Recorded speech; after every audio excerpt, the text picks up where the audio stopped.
So please take your seat.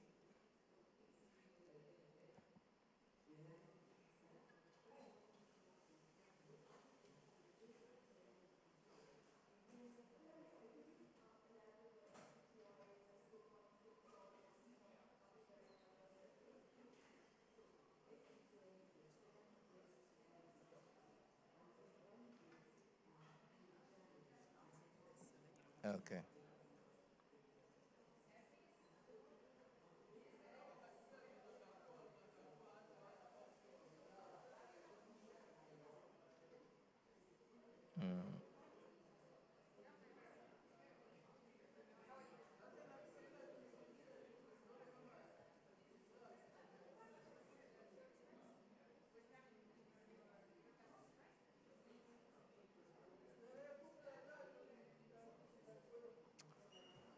Okay, good morning, everyone. And we're very happy to have you here. We are almost 12 minutes down, but we believe that we'll be able to make it. Today, we are having this section on From Assets to Flow, Unlocking Climate Finance for African Sustainable Economic Growth Projects. And we are very pleased to have here His Excellency Dr. Amani Abu Zaid, Commissioner of Infrastructure and Energy, and at the AUC. I want us with a warm welcome and applause. Just invite as she comes to take her seat for. And then we also have Mr. Nassim Wamani, the Acting Director, Technology, Climate Change, and Natural Resource and Management Division at UN ECA. And then we have my own prof, Professor Anthony Young, who is the Director of Climate Change and Green Growth at the African Development Bank.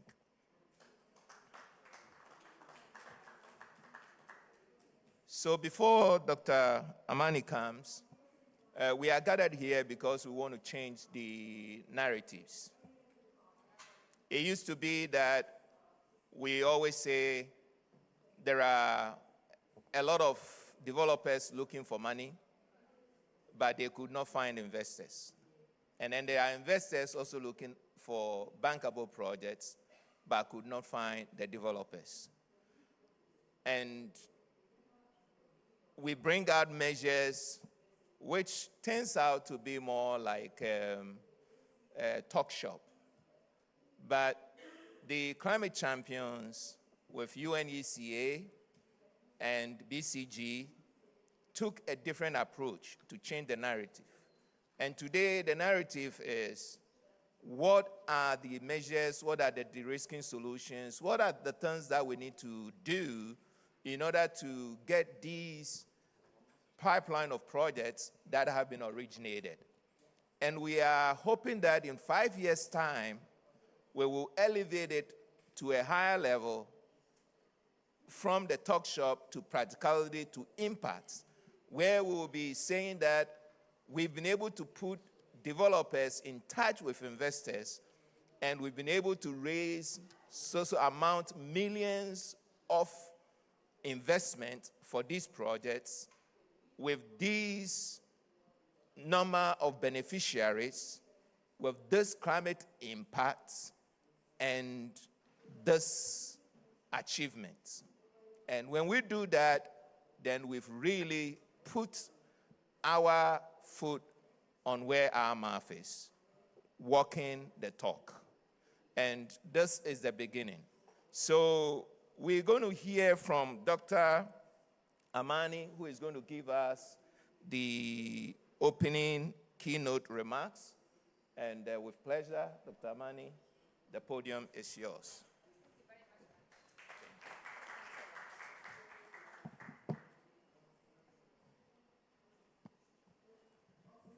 Good morning, everyone.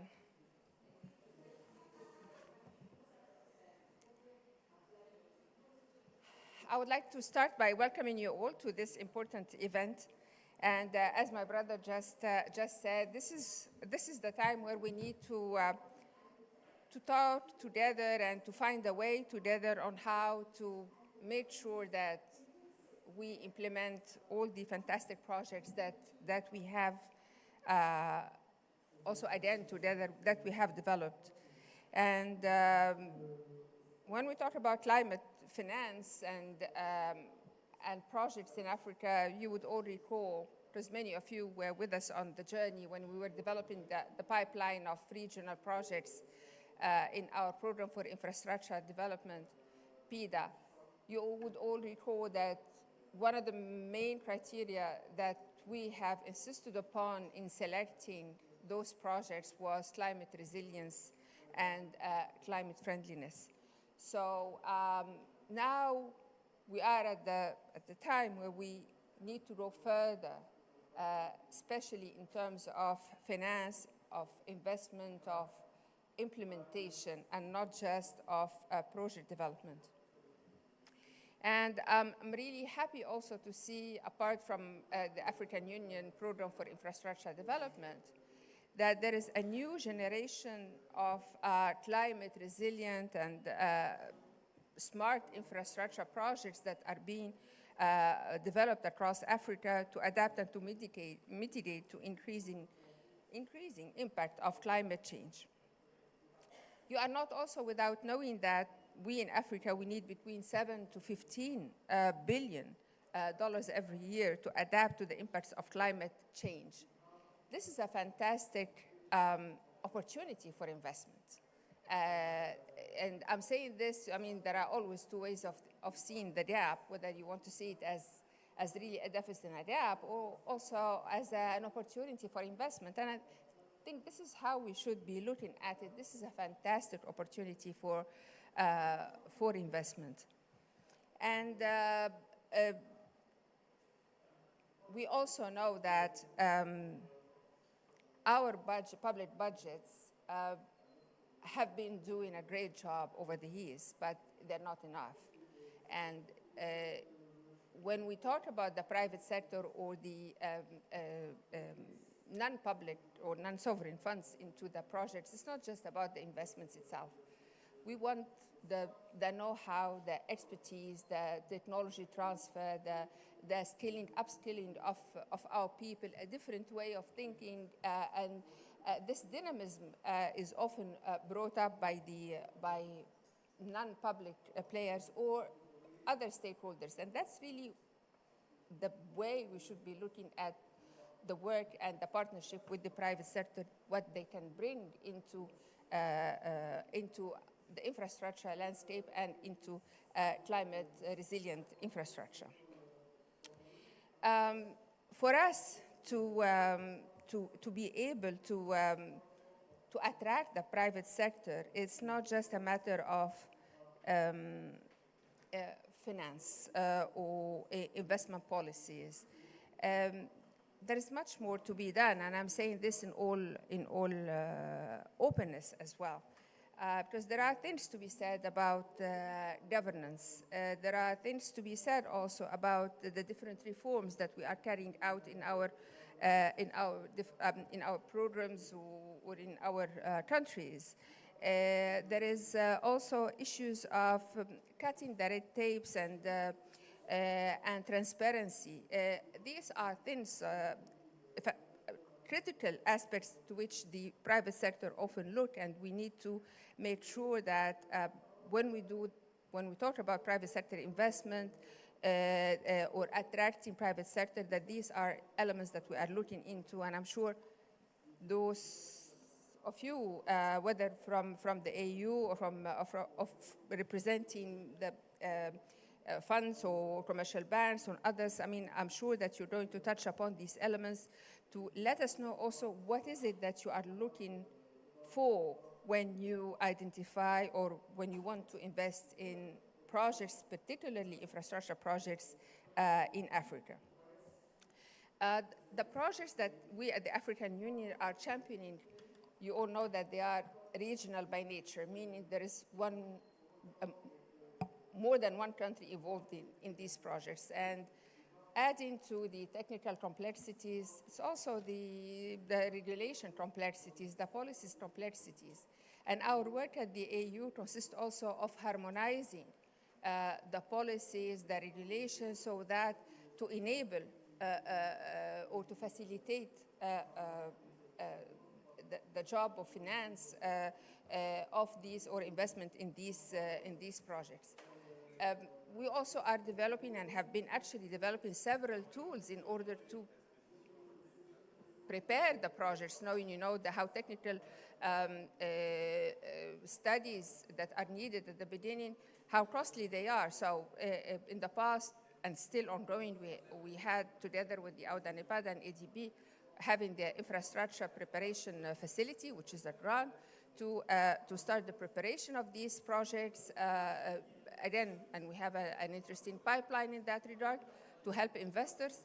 But also I'm very, very happy and proud that only 2 days ago, through the AGIA, the African Green Infrastructure Facility or Alliance, African Development Bank, AP5e, African Union, together with the Rockefeller Foundation, and then many multilateral banks, we were able to raise $170 million for a new facility, a new alliance that we launched already in COP27 in order to prepare green infrastructure for investment.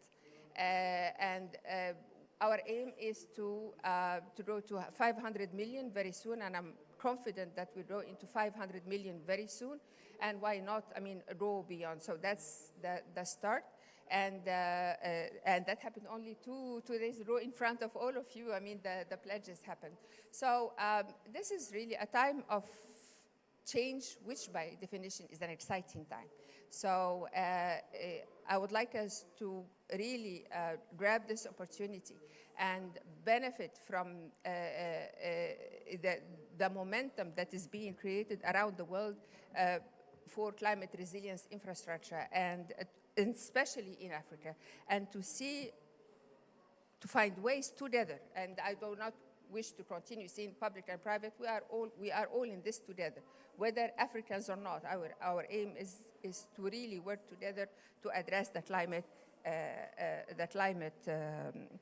challenges. So I hope that in this session we will also look and talk about things like how can we promote green infrastructure projects more, and what kind of ESG the private sector would want and has to integrate into these infrastructure projects. We want to see also about the future in smart digital infrastructure, artificial intelligence, how they get into these projects, how do we promote them, how regional projects and transcontinental projects, how do we make them more palatable for all investors to tap into in terms of and partner with us on those for investment. So there are questions, but they are critical for us to address and to hear and learn from each other on the different point of views. Again, I welcome you all to this session, and I'm excited to hear from you and listen to you on your contribution, your input, your way of thinking on how to address and how to implement these projects fast. I cannot do that without our African family and the African families, the African Union, the African Development Bank, and of course the United Nations Economic Commission for Africa. But all of us, as I always say, all of us are the African Union. So thank you all, and I look forward for an exciting session. Thank you.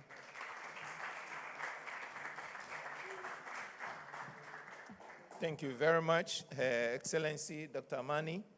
And this testifies that we are on the right track, and we need to keep the momentum going. And we believe that we're going to see results.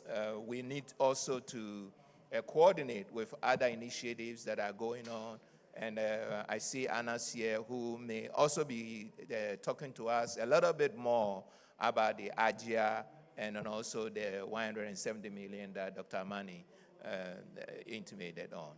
So now we're going to move to other partners in this. We have UNECA here, and I'm going to ask both Mr. Nassim Wamani and Professor Anthony Young to just let us know from the experience of AFDB and UNECA, what are the opportunities that you see around climate change for these projects? And then also, what do we need to do in order to translate from the assets that we have to flow of funds? So we'll go first to Mr. Omani, and then Professor Young will follow.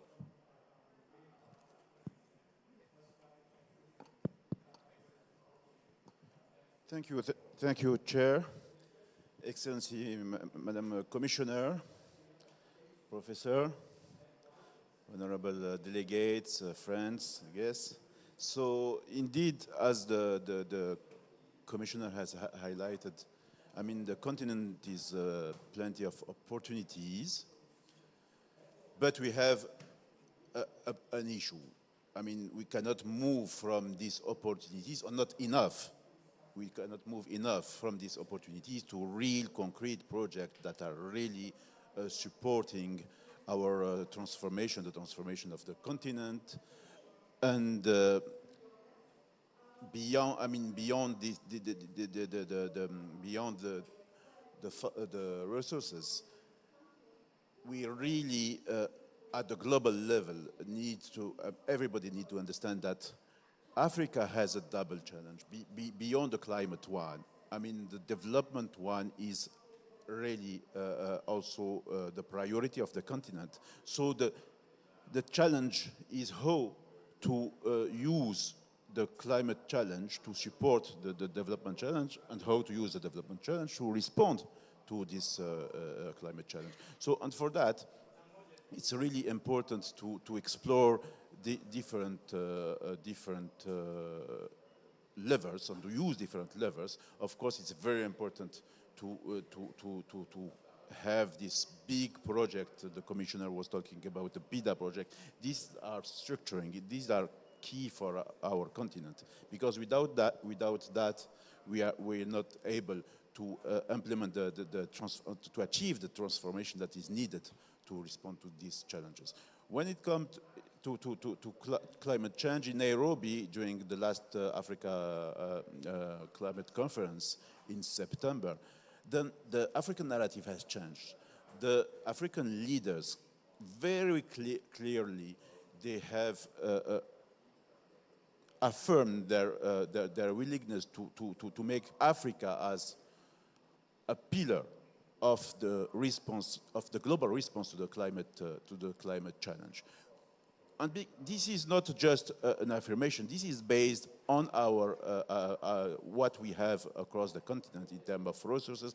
The natural capital is huge, and Africa really could contribute more than at the periphery, but really as a central contributor to this challenge. So now, how we can bring the finance to this opportunity, and what has been started with the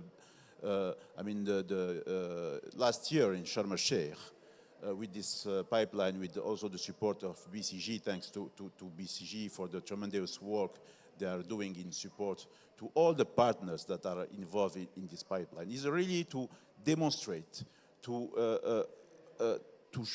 show that there are projects, there are ideas, there are tremendous, there are people behind these projects that are ready and that are already doing things, maybe not at the right scale, but they need this finance to really accelerate what they are doing, and having it at a scale where you start, where you have a climate impact.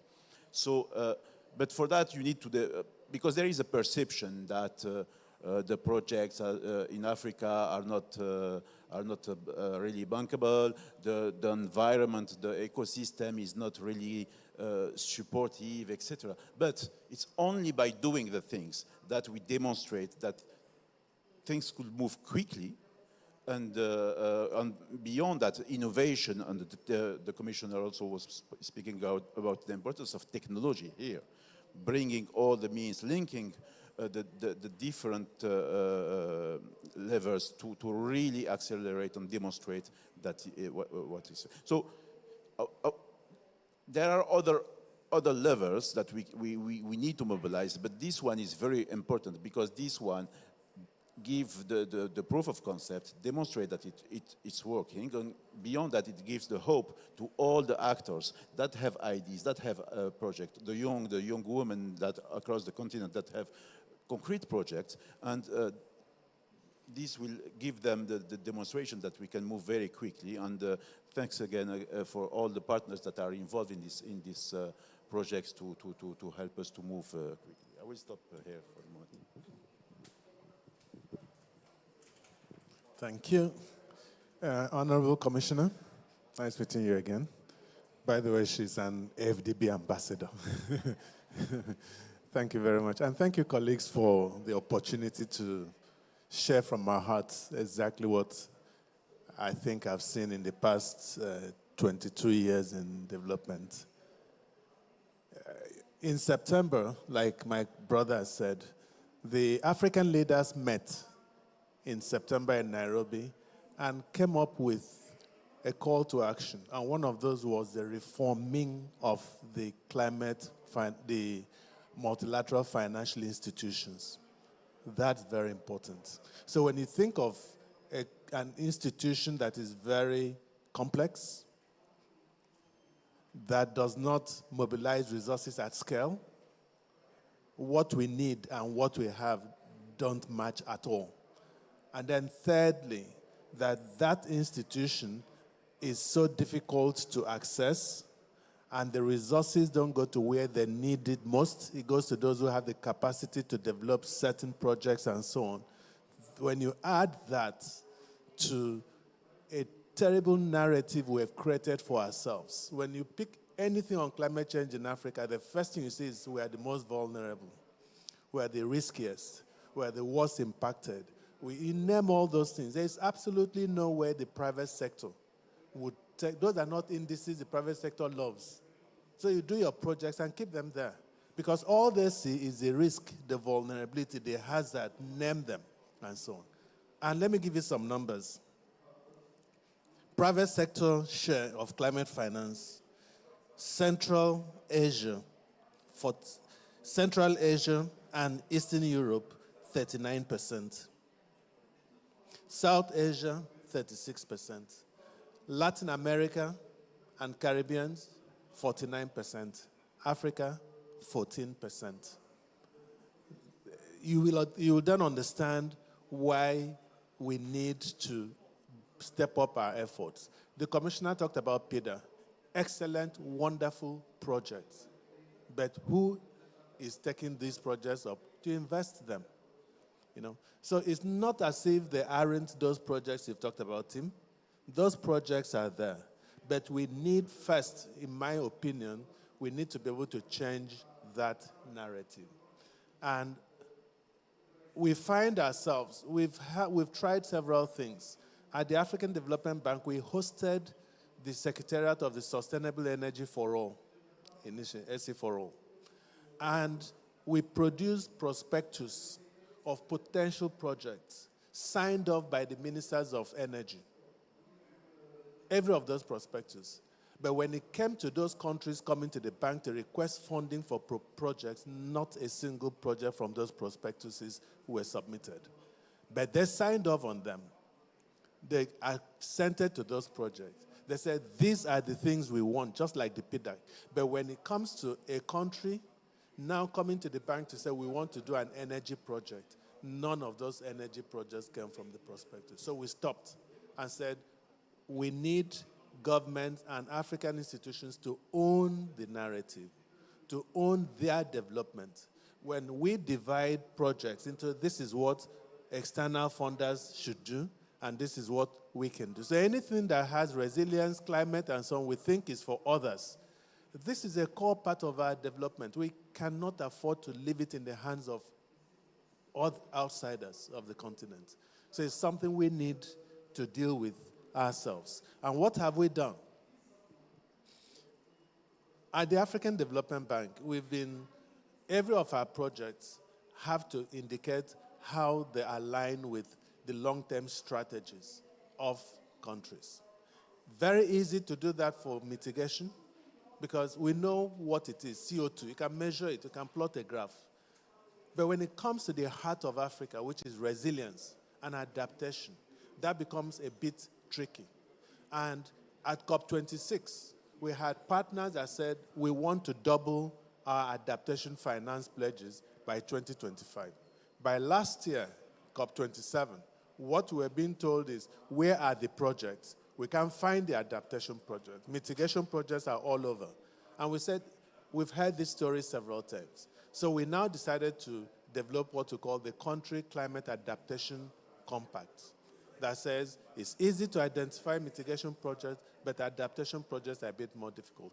How do you translate the long-term strategies that are in the stratosphere to the NDCs that are in the atmosphere to investable projects that people can see? We've done that for 8 countries. We're doing for 7 more countries, thanks to our collaboration with the Boston Consulting Group, who is working with us on this. But the idea we are trying this time is that these projects are led by the Ministries of Finance, supported by the Ministries of Environment, because we see where these things work. If the finance ministries can say, yes, this is important to us, it will be part of our economic planning pillar and so on, we believe the chance of it being implemented is higher than if we left it to a shopping list of potential projects. So with these projects you have, Tim, I think we need to see how do we get the private sector in. And getting the private sector in means we need to work with the governments to see how they can incentivize this. For us, what we've heard of is risk. So we've created a risk guarantee facility, $2 billion, and said, Africa is not risky. We know it. The president of the bank talked the other day that when Moody's did an assessment of defaulting nations, Africa had 0.0% default. So we've put $2 billion on the table and said, if this country defaults, take it. I think that's how far we can go to prove that the perceived risks are just wear out compared to the real risks that we have on the continent. And we need to help ourselves by telling a better narrative of our story. Thank you. Thank you very much, Prof. Young. And I think the challenge that you gave to us about bringing in the private sector in order to also catalyze private sector financing is what we're going to segue now. We're going to hear from private sector companies that are here. And I want to invite Jacinda Njike, who is going to moderate the next section, where we're going to have these private sector companies showcase some of the projects that they are working on. So, Jacinda. Thank you, yes. So we transition into the, thank you very much.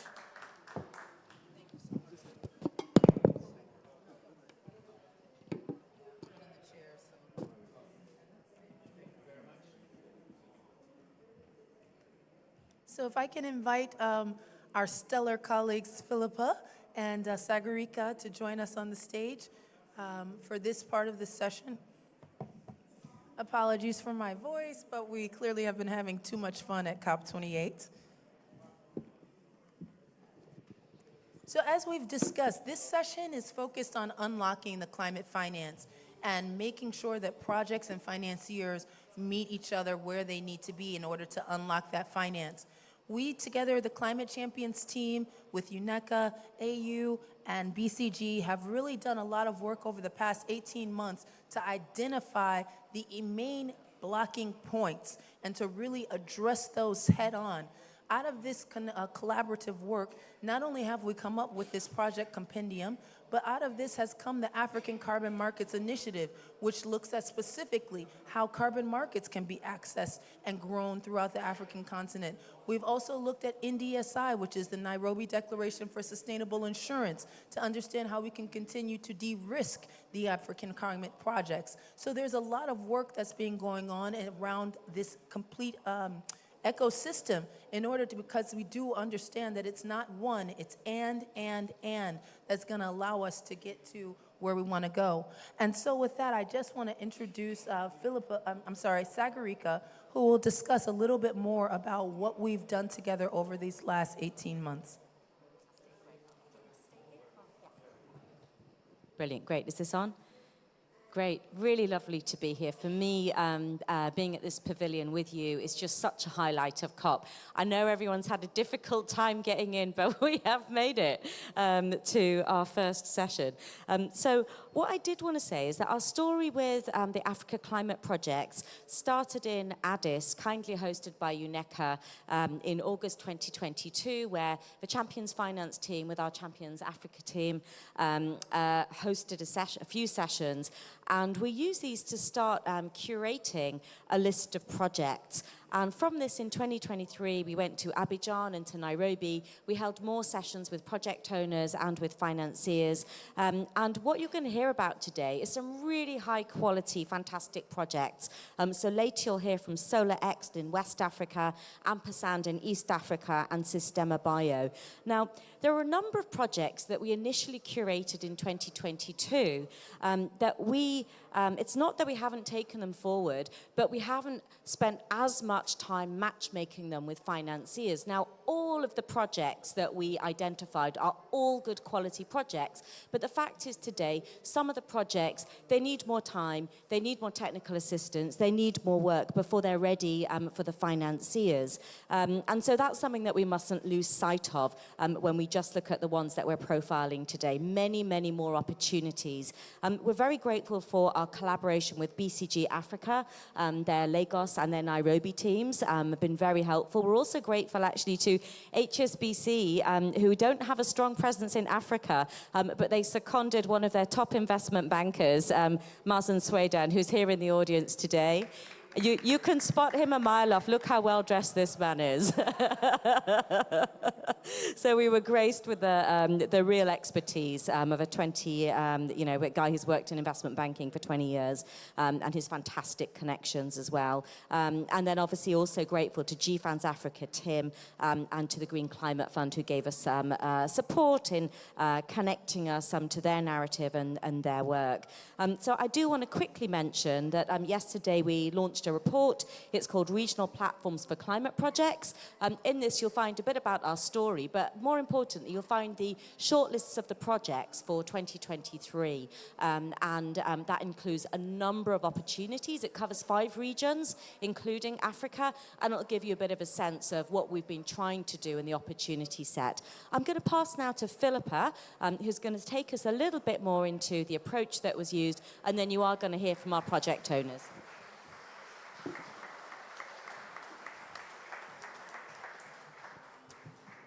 All right, thank you. Thank you so much, Sagarika, and it's been a pleasure working with you over the last 18 months. We started this effort with the idea of aggregating projects across the world, and we built a pipeline of 400 plus projects cutting across multiple industries, thematic areas, and across mitigation and adaptation. Fantastic effort, really showing and demonstrating that there is potential to invest in this space. It's an opportunity, an $80 billion opportunity to invest, and we're very sort of excited about the potential for what it can do for the environment. But really, as we started to evolve the thinking, we decided to push even further to see how we could better support the projects. Can we move on to the next slide? Sorry. Can we start again? Can we move to the previous slide? So BCG supported the UN high-level champions to provide advance visibility and support to those projects, really thinking about how do we take this idea of aggregation even further than what we do today, and start to really build up these projects to invest, to engage with investors in a more meaningful way. For Africa specifically, it was 200 plus projects on the next slide, cut across majority of the continent. Those 200 projects represent a $10 billion investment opportunity. Those 200 projects were shortlisted to 16 projects, representing a $10 billion opportunity. The reason why we decided to shortlist was because we couldn't focus on all 200 projects at the same time, because we recognize that these projects need advanced focus support if they're going to achieve any sort of meaningful progress from the engagement with investors. If we move on to the next slide, what exactly did we do for these projects? We did three things with the projects. The first thing we did was work with them on one-on-one investor matchmaking. And what does this mean? Well, when you look at projects today, a number of them sort of cut across different industries, different sectors, different topics and thematic areas. But the challenge with that is, in a very sort of fragmented industry where you have different types of investors, the opportunity set is quite varied. And actually, what we found working with project stakeholders is that they spend a lot of time trying to figure out the right sort of investors to engage with. We were able to cut down that time by really establishing the right sort of investor network that they should be engaging with. And what we heard was that this is quite valuable. The second thing that we did was really around this topic of visibility, right? Because a number of these projects are quite small and they're sort of fragmented and spread across the continent. How do we bring the right level of attention to the great work they're doing, showcase the efforts they're doing in a compelling way? And this was highlighted across different opportunities, targeted events, regional events, and forums, working and leveraging the convening power of the UN high-level champions. We first started in June with the roundtable events that exposed a selection of our projects to over 30 plus investor organizations. And then we followed that effort up in September with some engagements, first with the Africa Climate Summit, bringing some of our really exciting projects to the forefront there. And then there was a fantastic collaboration as well with the Green Climate Fund, where we took 4 projects and showcased them to over 300 participants. The other thing that was quite useful was also preparing those projects to engage with those investors in a meaningful way. So what does that mean? A number of the projects that we worked with required some support with pitch preparation, investor navigation, and what we heard directly from the investors that they engaged with was these projects were able actually to come to us in a more better prepared for the conversations, and we've been able to cut down that investor engagement cycle quite significantly. If we move on to the next slide, please. So what has been the impact of this work? I mentioned before it's a $10 billion investment opportunity. Well, we've been able to, in a very sort of short time frame, raise about $300 million from these deals. It's a starting point. And as you know, the investor interactions take a little bit of time to build up momentum, but we feel very affirmed in the work that we've done and then the potential for more impact with more targeted support. But the money that's been raised is going to touch across multiple areas. We're very excited about the potential in energy. There's also potential to also impact agriculture and eco-restoration as well.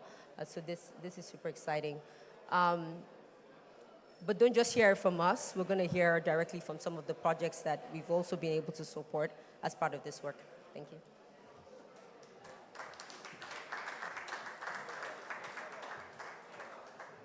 And so with that, if we can invite our project developers up to the stage. Uh-oh, what happened? Okay, we lost the presentation. Okay, voila, we're back. So we're lucky here to have Joshua Lay.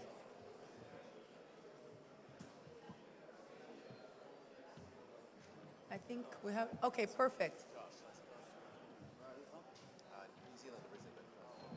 So as we mentioned, we had a project pipeline of over 450 projects.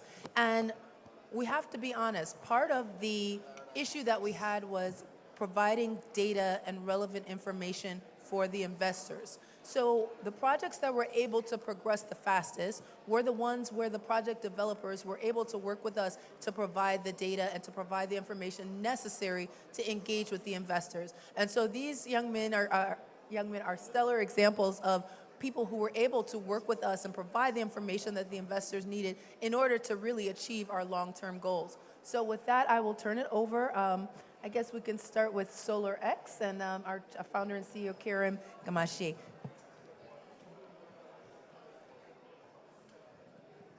Hello, everyone. Thank you to BCG, to the team for organizing this. I think it's quite relevant.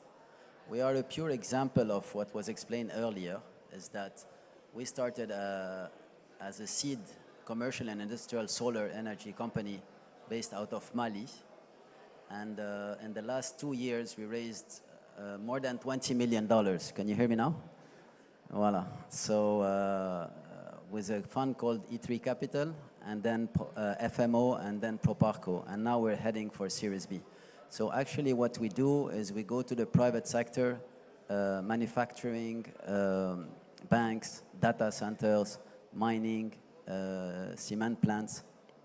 We install power generation systems, solar, it can be batteries, it can be other systems.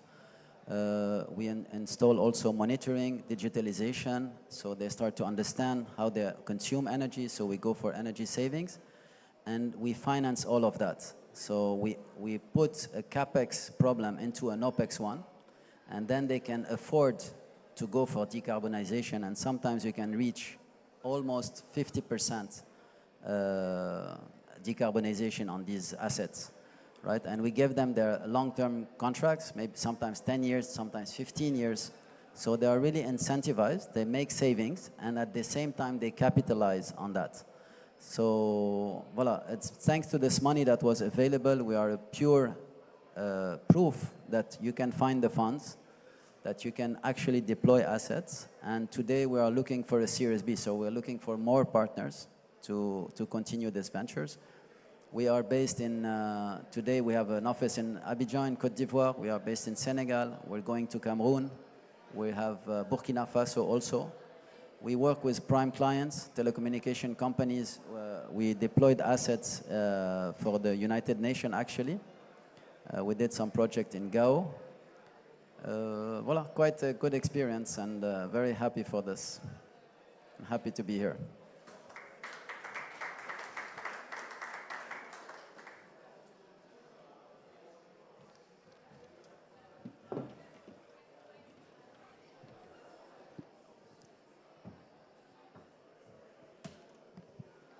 Good morning, everybody. Thank you for making it in so early.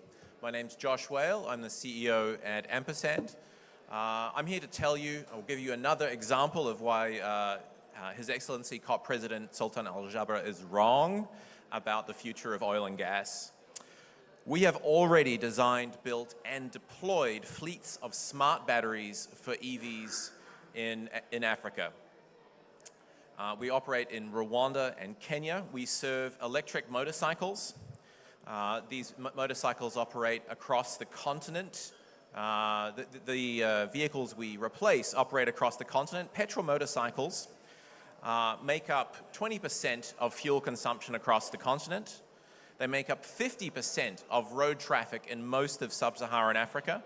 Just stand by the side of the road in Kigali or Nairobi and you'll see what I mean. They make up about, with the serviceable addressable market that we can already serve today, spends $13.2 billion a year on fuel.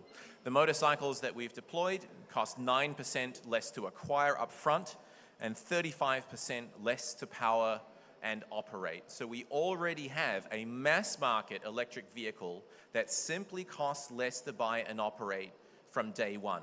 Not in California, not in China, but in Africa.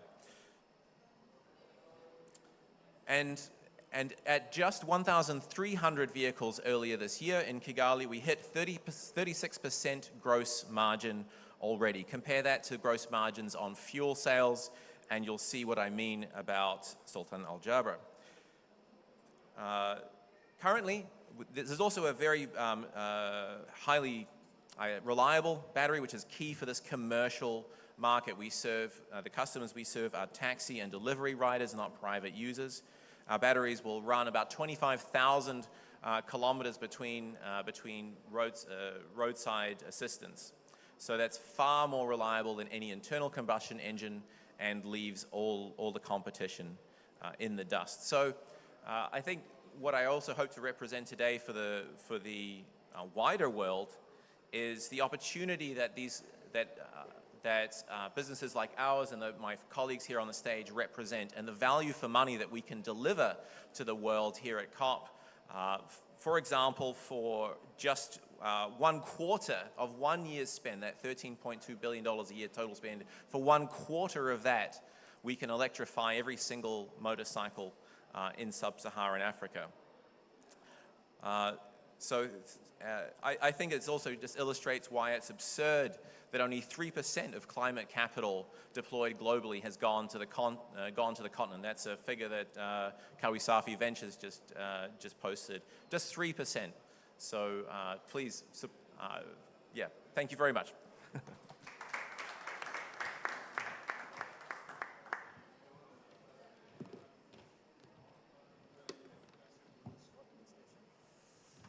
Good morning. This is Alex Eaton, and I'm presenting Sistema Bio. I'm the CEO and co-founder. And what we do is help smallholder farmers use their resources more efficiently. We produce a technology start to finish.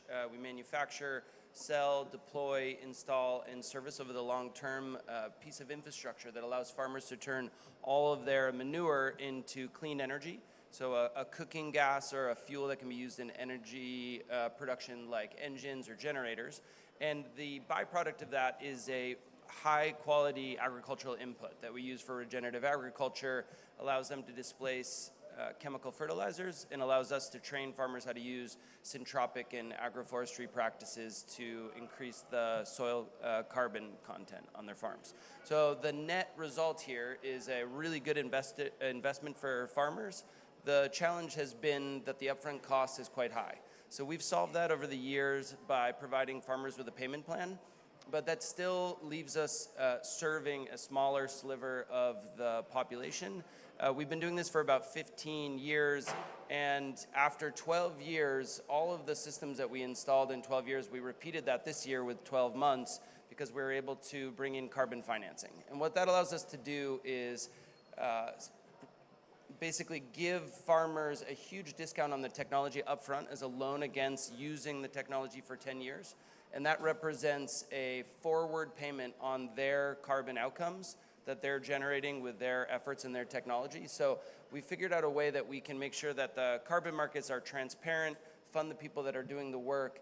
And just a quick note on our technology, we destroy methane. So that's immediately additional, and it's a permanent solution. So you don't have any of the issues around scenario mapping or permanence. As soon as you destroy methane and avoid CO2 being emitted, it is a carbon credit that of the highest value, and we've taken a very high integrity and transparency approach to that. So far we've raised about $30 million. That's allowed us to build manufacturing capacities, serve about 100,000 farmers in 30 countries.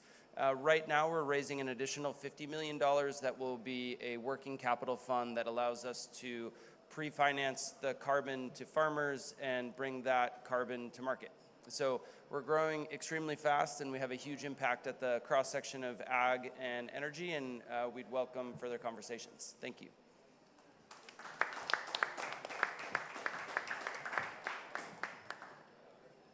So I just want to ask one last question of our project developers. What do you think the value of participating in this particular project compendium has been for you? And there's a mic just there. Hello. The value, of course, is exposure. This is one. And secondly, these companies always need funds. We are growing, we're growing our assets. So as big as we become, we're still doing new things. So definitely it's meeting with new investors, inviting these investors to understand what we do. Not just saying that we're doing it in a sustainable way, but we also do it in a profitable way. So we're here to make money, and we let also our clients get an outcome out of it and make money out of it. So these are bankable projects. These are reliable projects. They are sustainable, yes, but they are also profitable. You want to pass them? Thank you. Sorry. Look, I think it helps to grow that 3%. I hope that it gets out to those climate tech investors that wouldn't normally consider Africa and gives them a simple, digestible overview of the types of reasons why they should allocate time and ultimately financial resources to the continent. I think it also presents, I hope that it creates here at the COP negotiations and at the global level a paradigm shift, that rather than the funds that Africa is calling for being seen as a sink for money, but rather seeing as a viable and commercially viable investment that can deliver an attractive commercial return. I'd agree with all that.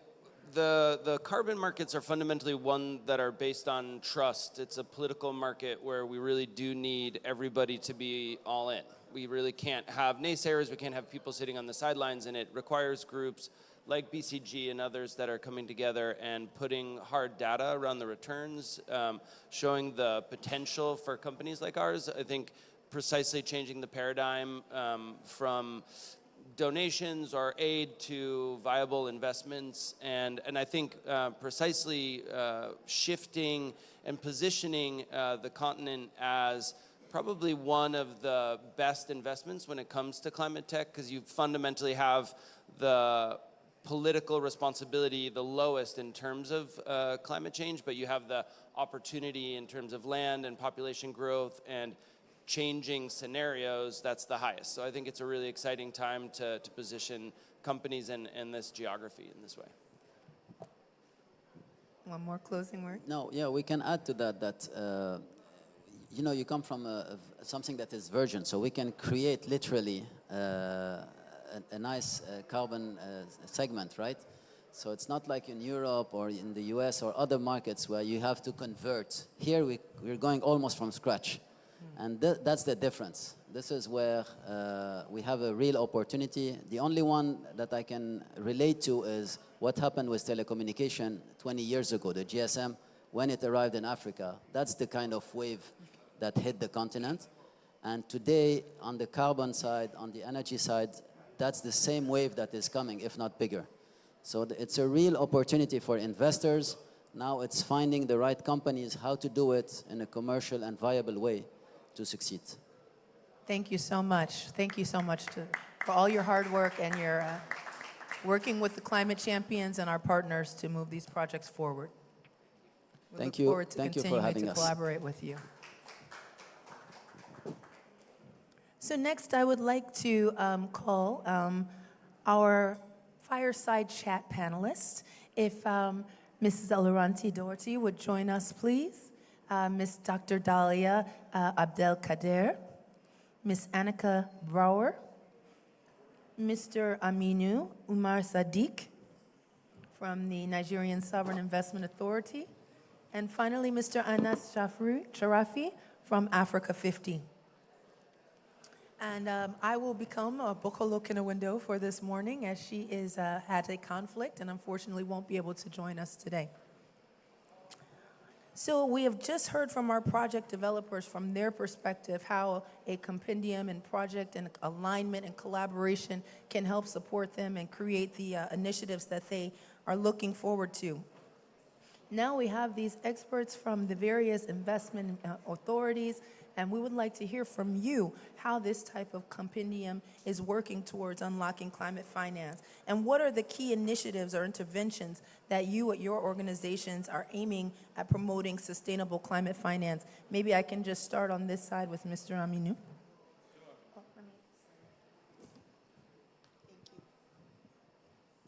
Thank you very much, and good morning, everyone. A real pleasure being here.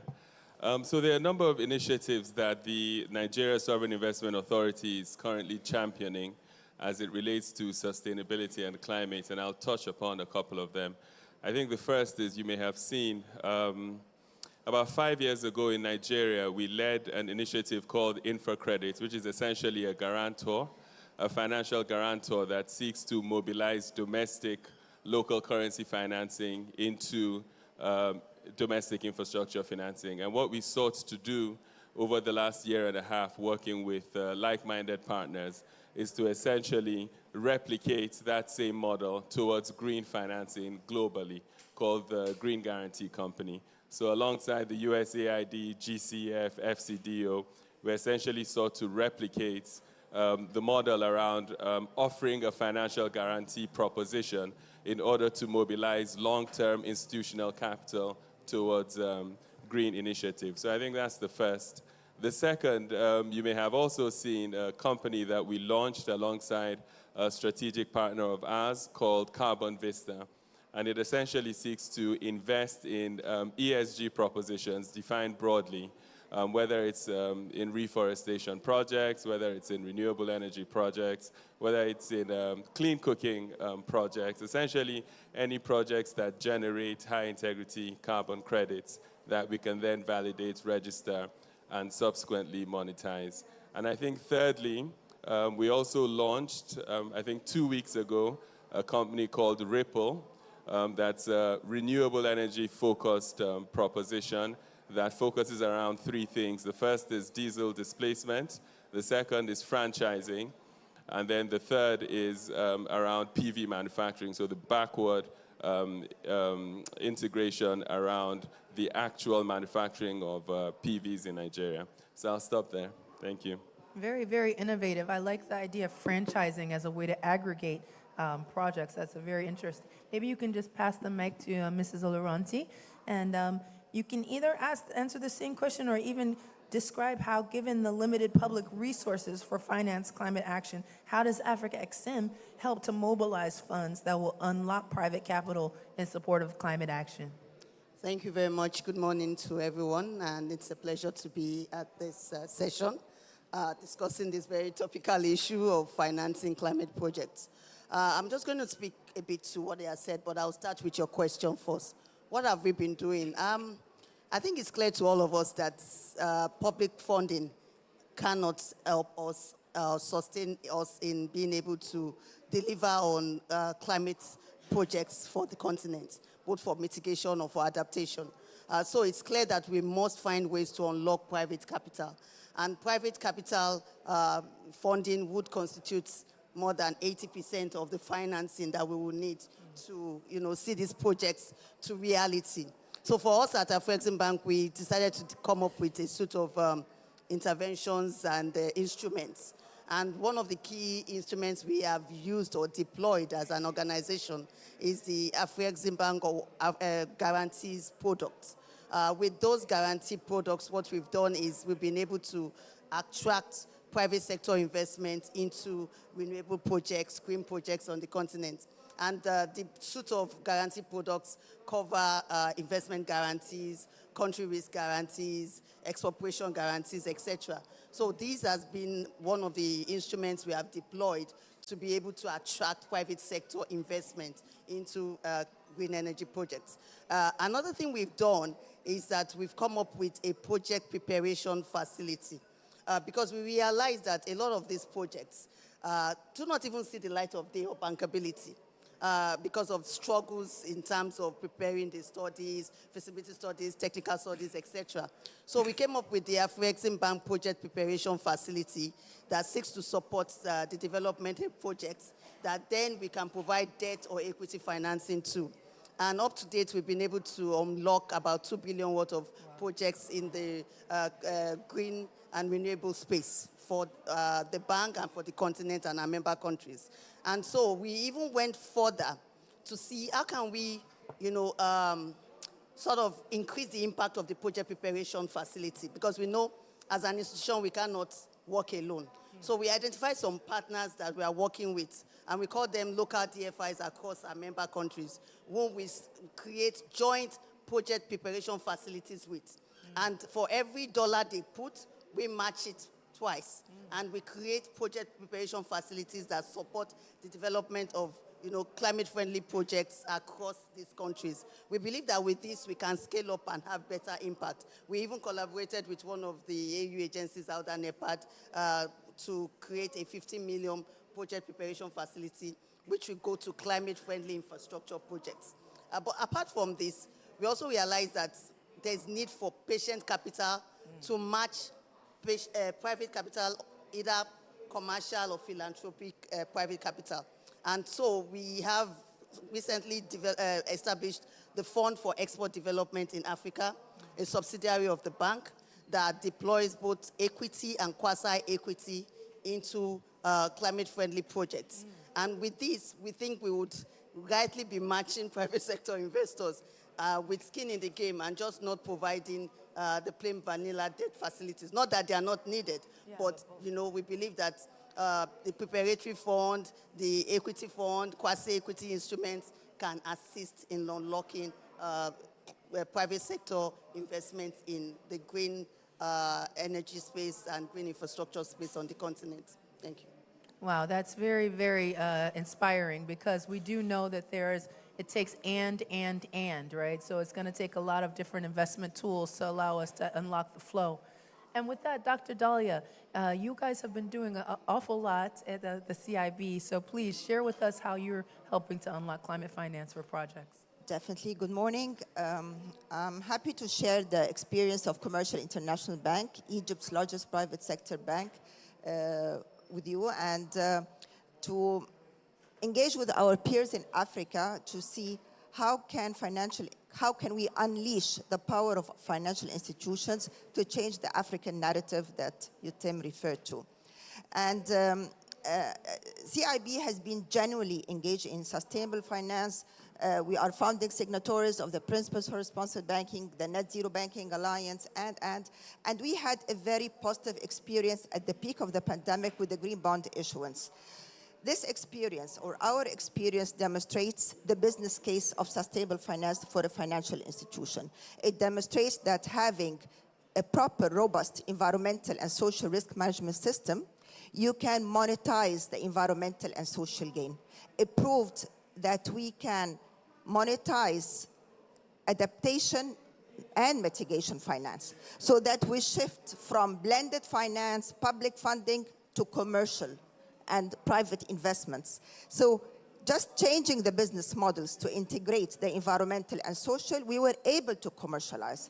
And that's the pitch. We will never be able to address Africa's climate change crisis and opportunities unless we unleash the power of financial institutions in Africa, unless we shift from the top-down approach for climate dialogue to a bottom-up approach and at scale, grassroots. We have around 700 financial institutions in Africa. And we could witness firsthand, and for the interest of time, I'm not going to delve, that one industry actor could, having the right systems within the bank, we can enact system transformation with our clients and give them environmental green building certification at commercial rates, mind you, at commercial rates. So system change inside the bank, triggered system change with our clients, and actually started to drive real economy transition. So imagine if you can scale this experience along more than 700 banks in Africa. We have a proof of concepts of successful projects, but we will never address the scale and pace of the climate crisis unless we mainstream sustainable finance across financial institutions and build this supportive infrastructure. Thank you so much. Thank you so much. If you could just pass the mic to Annika. Sorry, otherwise we have to use these head mics, and they're not really easy to use. Annika, 91 has been in this space being innovative. Please share with us some of your learnings. Thank you. So for those who are unfamiliar, 91 is a global asset manager we have about 150 billion in assets under management that is raised both in the international market, but also a lot of that is raised on the African continent. So pension funds, sovereign wealth funds. We also invest 58% of our assets in emerging markets.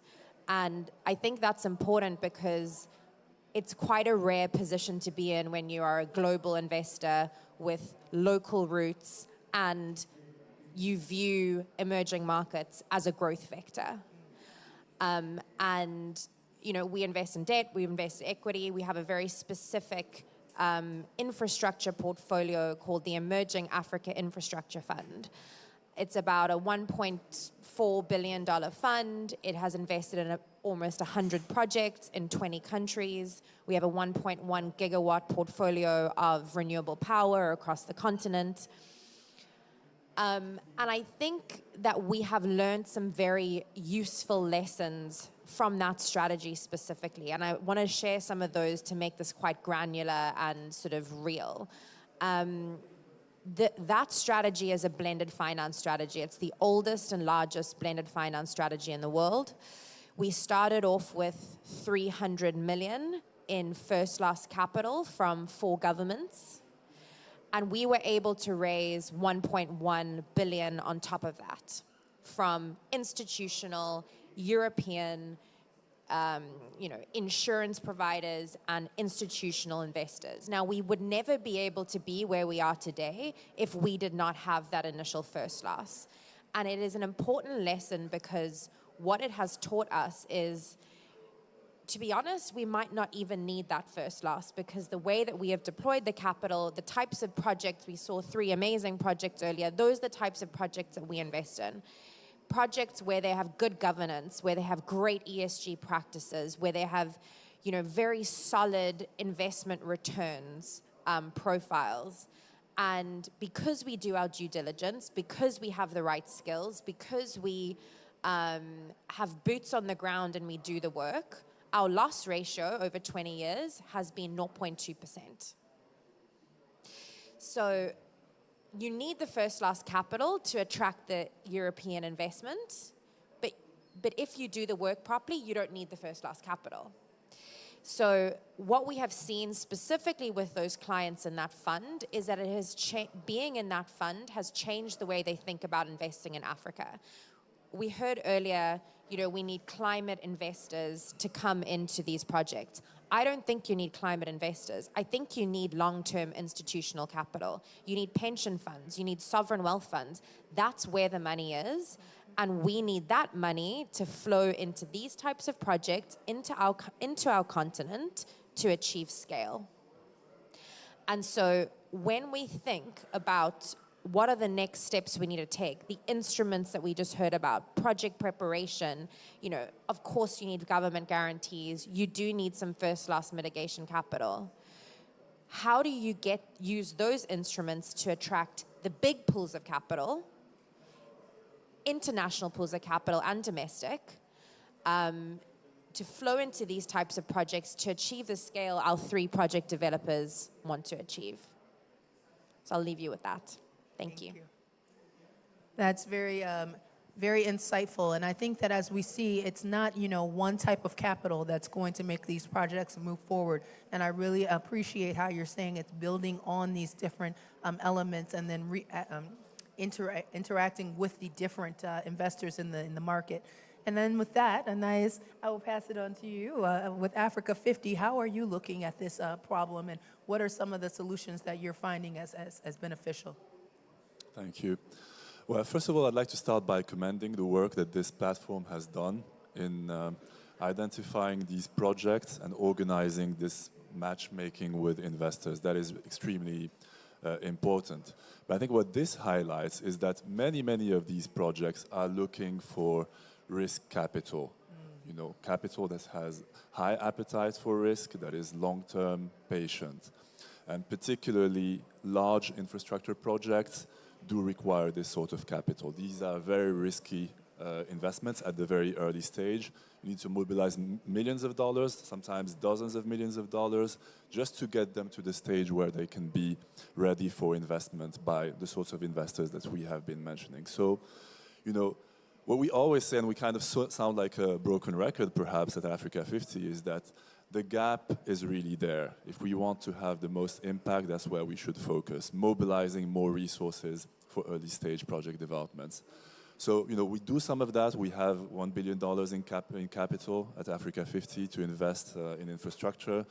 About 10% of that, $100 million, is specifically dedicated for project development. But honestly, it is a drop in the ocean when you look at the needs.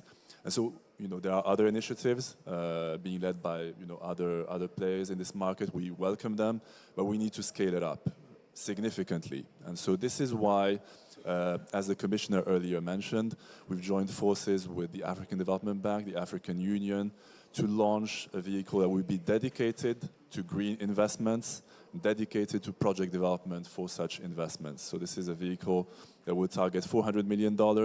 We have $170 million in pledges already that were announced just 2 days ago here by African institutions, by international donors as well. This is a collaborative effort between African institutions leading this. It will raise blended capital. And so what we're trying to do with this is by mobilizing grant concessional financing from the sort of institutions that I just mentioned, we're able to attract commercial capital into project development, which is extremely difficult. Project development returns are not that great. And so, it's difficult to get commercial capital there. And so with this sort of structure, we're hoping to be able to achieve that. We're already having quite a bit of interest. And it is an inclusive effort as well, in the sense that the funds that will be mobilized will be deployed by Africa 50, but also towards emerging developers, particularly local developers that don't necessarily have the full set of skills that are required to get complex projects to completion, but they will be eligible to some of the funding. And some of the funding will also be deployed by large established developers, in large-scale projects. So just wanted to highlight this initiative. And again, we need a lot more funds going into this space to enable us to have enough projects to invest in. Thank you. Thank you so much. So briefly, I'd like to just do kind of a lightning round and just ask each of you if there's one thing that the climate champions and that the UN organizations and that the AU can do to enhance the project pipeline, to enhance the relationship with financiers. What would you recommend that we add to our portfolio for FY24? No, I think, including all of these early stage risk investors, such as us, such as others that were mentioned before, and advocating, for more capital to go into this. There are lots of announcements being made at this COP, but to be honest, a lot of them are really on paper. And when you look at the details, is it really new capital that is going where it's needed? In most cases, not. There's a lot of communication around this. So we need, real concessional capital going where it's needed, where it can have a real multiplier effect, where there's a lot of risk and commercial capital is not necessarily very comfortable. So we really need real action around there. Thank you. Annika? I think probably a build on what you just said, which is almost mapping the sources and uses of capital for emerging markets, for Africa, for climate infrastructure. There are so many different, we've heard all these different instruments. There are different types of capital that should play a role.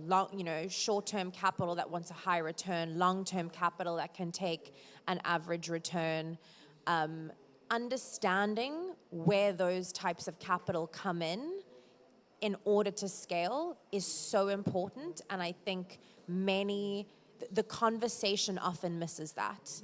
Is everybody on this stage plays a role in building the power system at scale.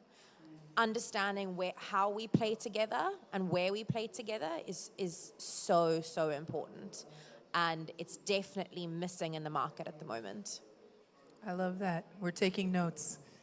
And with Dr. Dalia, what should we do? Adding to my fellow panelists, I think, again, it is unleashing the power of financial institutions And I disagree upon building our narrative on concessional loans or even public funding. It's not enough. It's like 10% of the global financial system, and it's not delivered. It's not enough for us. So the premise is how to change our business models, which we experienced, and we have a proof of concept. We can even lend commercial rates for desalination water, but because we have the right system, we can monetize the environmental and social gains, and our client is happy. So you see, it's about a fundamental revision of business models of all African financial institutions to be able to entice $379 trillion in the global financial system with no compromise. We should respect the right of investors. And now investors look not only for profit, they look for impact because of the ISSB, because of the European Union. So now they need Africa, but we need to deliver them profit, environmental, social governance returns. So please, let us address and target and raise the benchmark to entice private capital. And it is very doable, but we need to have this bottom-up approach and shift from politicizing climate. I mean, it's a zero-sum game right now, nations negotiating. But the business case of sustainable finance, addressing the environmental and social, we need to move the narrative from politics to business case risk return. And it is very doable. Thank you. Thank you. That data sharing, so we will look forward to those business cases. Over to you. Thank you very much. I think a lot of my colleagues have said quite a number of things. But I think one thing we need to focus on is also strengthening partnerships. It's not a one-size-fits-all, and we need to bear that in mind. The kind of funding you need is going to be multifaceted. It's blended financing. You're going to need concessional financing, you're going to need philanthropy financing, commercial financing, and you're going to need quite a bit of intervention from the public sector even. So, but ensuring that we have the right mix of financing is key.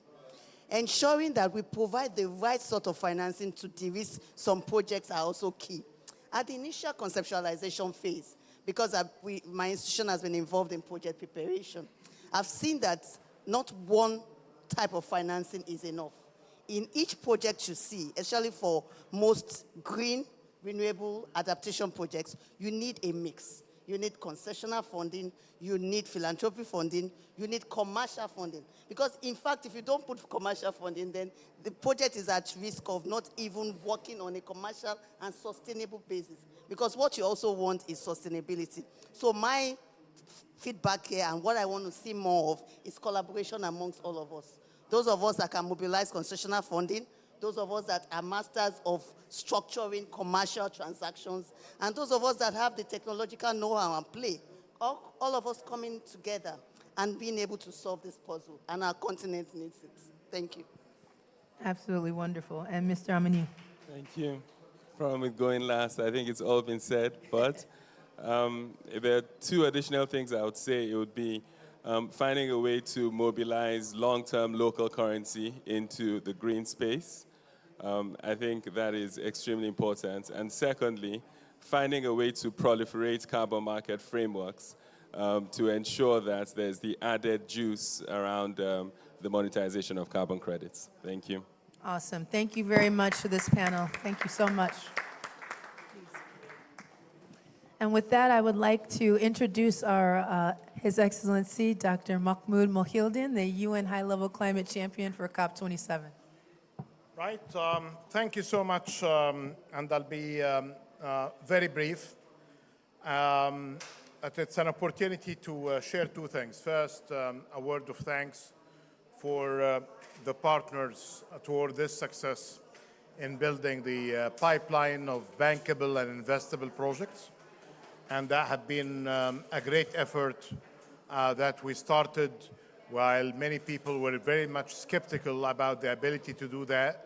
But we managed to do it with great success thanks to the partnership, unusual partnership that I was mentioning and emphasizing yesterday, to have the UN system at large with investment bankers, with consultancy firms, and of course with the line ministries and many of the project owners and managers. And I'm happy with the excitement outside. Of course, it gives a good, vibrant background to a world that doesn't really see moments of happiness because of variety of shocks. But here, this is a moment of happiness for us because these projects are not just a part of business plans, and they are with opportunities to enhance their investments, but basically all of them without exception in the pipeline are with impact. While they are doing well, they are doing good at the same time. The filters to choose these projects were based on SDG filters, and even if some of the project owners were not realizing that, we managed to identify areas of promotion of these projects by them being part of the impact. Just two things on the next steps. We continue in the GFANs with the support in continuing this, the pipeline, not just to extend it further, but to enhance the opportunities for investment. What we like to do as well is to use new tools, including from carbon markets, to provide opportunities. We've been approached by a couple of entities with interest in using debt swaps for investment that would require a third party in many cases, which is basically in the case of government. Happy with many of the suggestions that many of you just made now, including the issue on the local currency.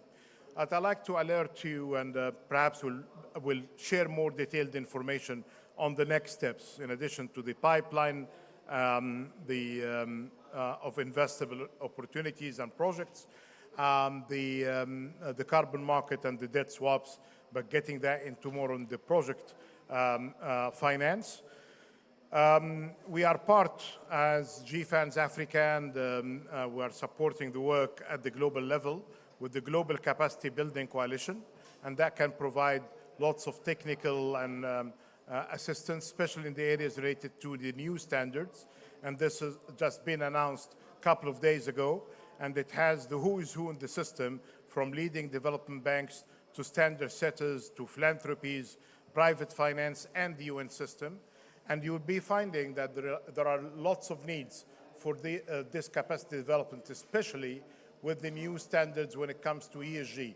I moderated a session yesterday that went forever in about the implications of the integrity framework and the new rules of engagement, including the new standards, and what it means really to announce all of these commitments to the net zero. This becoming part of the compliance, this becoming part of the regulations, will be impacting more the financial sector at the beginning, so you need to be ready. But your bankers, your financiers are going to link what they are exposed to of these new regulations to the projects as they obtain their loans and finance. There is as well another area of work that we're going to be pushing the work in, which is basically about the acceleration of green industrialization that we're part of, and that will be announced in details on how we get our job in the regional effort to get all of these global initiatives translated, interpreted, and tailored to the needs of the African countries and scale them up. So it's a big effort. I appreciate all of the partners with us, and I thank you and wish you all the success going forward. Thank you so much.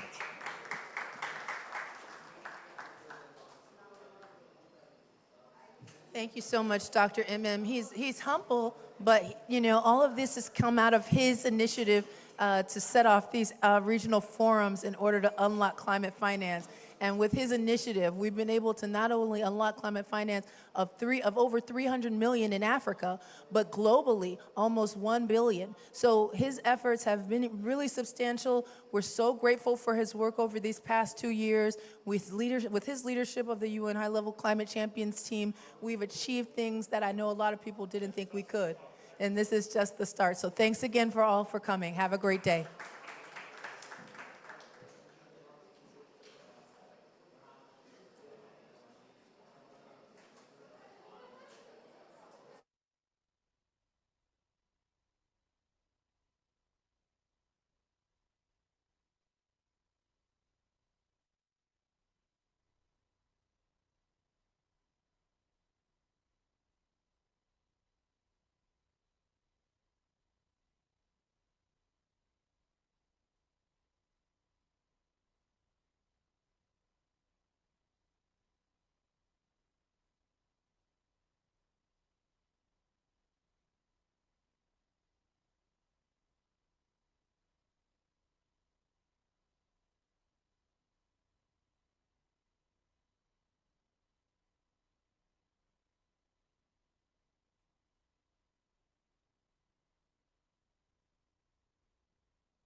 Take our seats.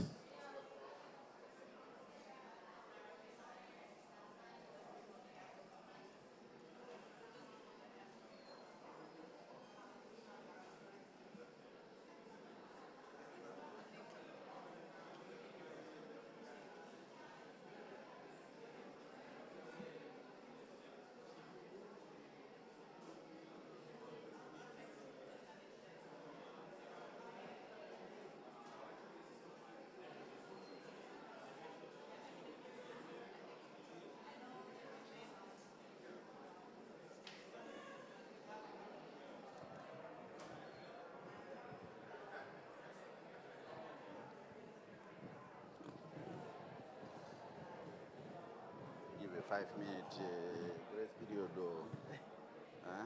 Yeah, 5 minutes. Huh?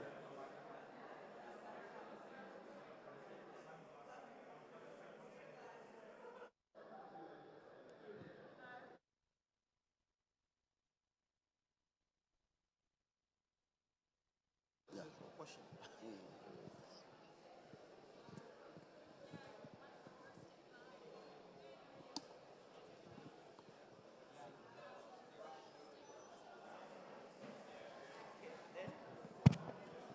We have the Rwanda from Senegal.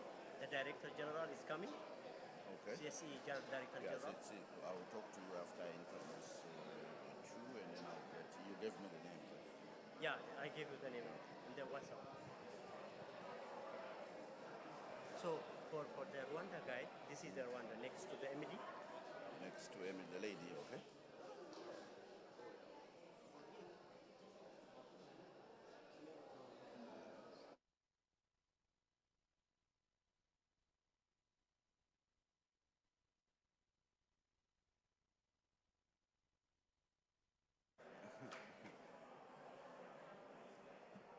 So we should go I live think now? it's good because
Good morning. Good morning.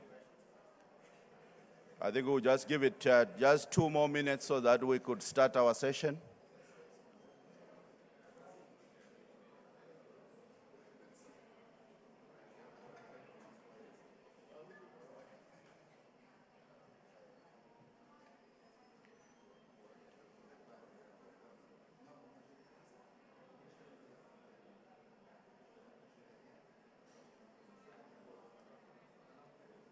A If we can take our seats, just 2 more minutes and then we start the session.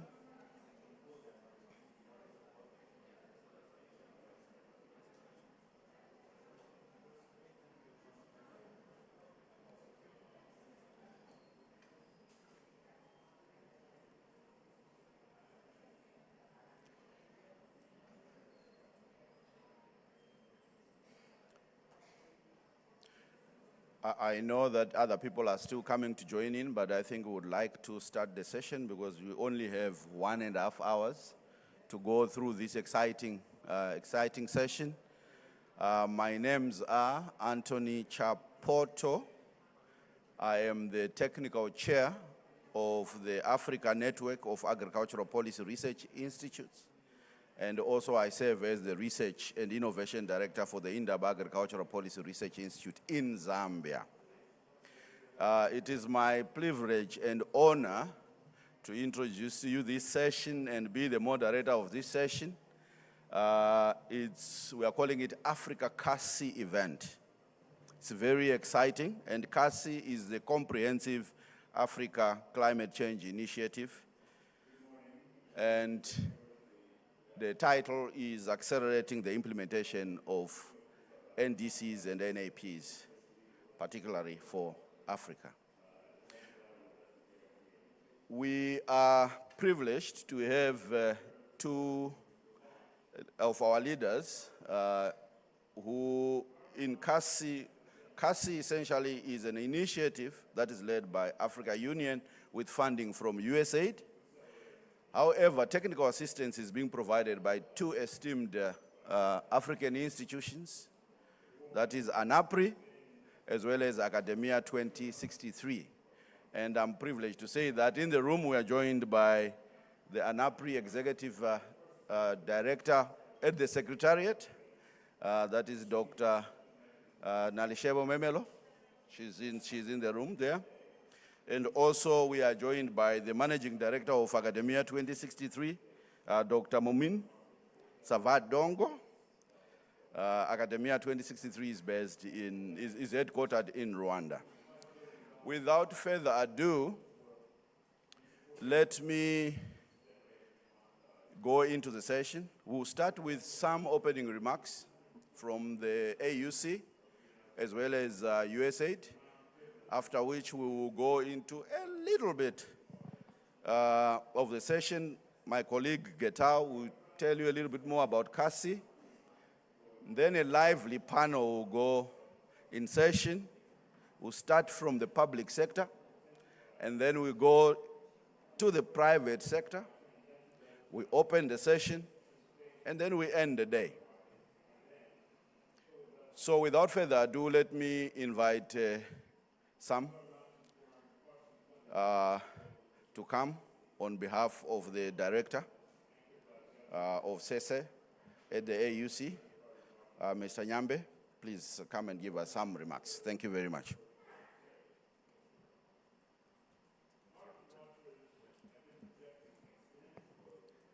Good morning, everyone. Good morning, everyone. Good. Now I know we're in the house. My name is Sam Ogala, Senior Climate Change Advisor at the African Union Commission, Department of Agriculture, Rural Development, Blue Economy and Sustainable Environment. Representing the director, Hassan Nyambe, who is the Director of Sustainable Environment and Blue Economy of the African Union. So I'm going to read the speech of the director on his behalf. So once again, Excellencies, distinguished ladies and gentlemen, also Emily With from the USAID, Apt Associate, Academia 2063, and ANAPRI. These all protocols duly observed. I would like to welcome you all to this very important event on accelerating the implementation of NDCs and NAPs in Africa. let me take this opportunity to commend the United States of America for its various ambitious climate initiatives and programs on the Africa continent.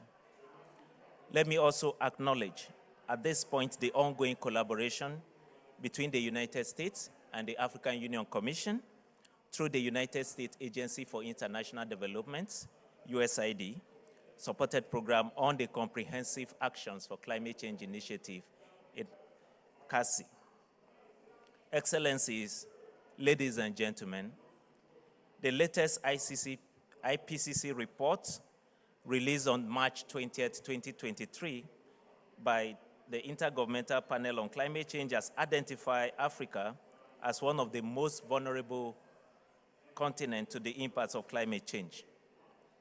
The report highlights the adverse effects of rising temperature, sea level rise, drought, extreme weather events on the continent. The finding indicates that African countries are likely to experience more frequent drought, heat wave, severe consequences on food and water shortages, displacements of people, and loss of biodiversity. African countries face several challenges in implementing their nationally determined contributions, NDC, and their national adaptation plans.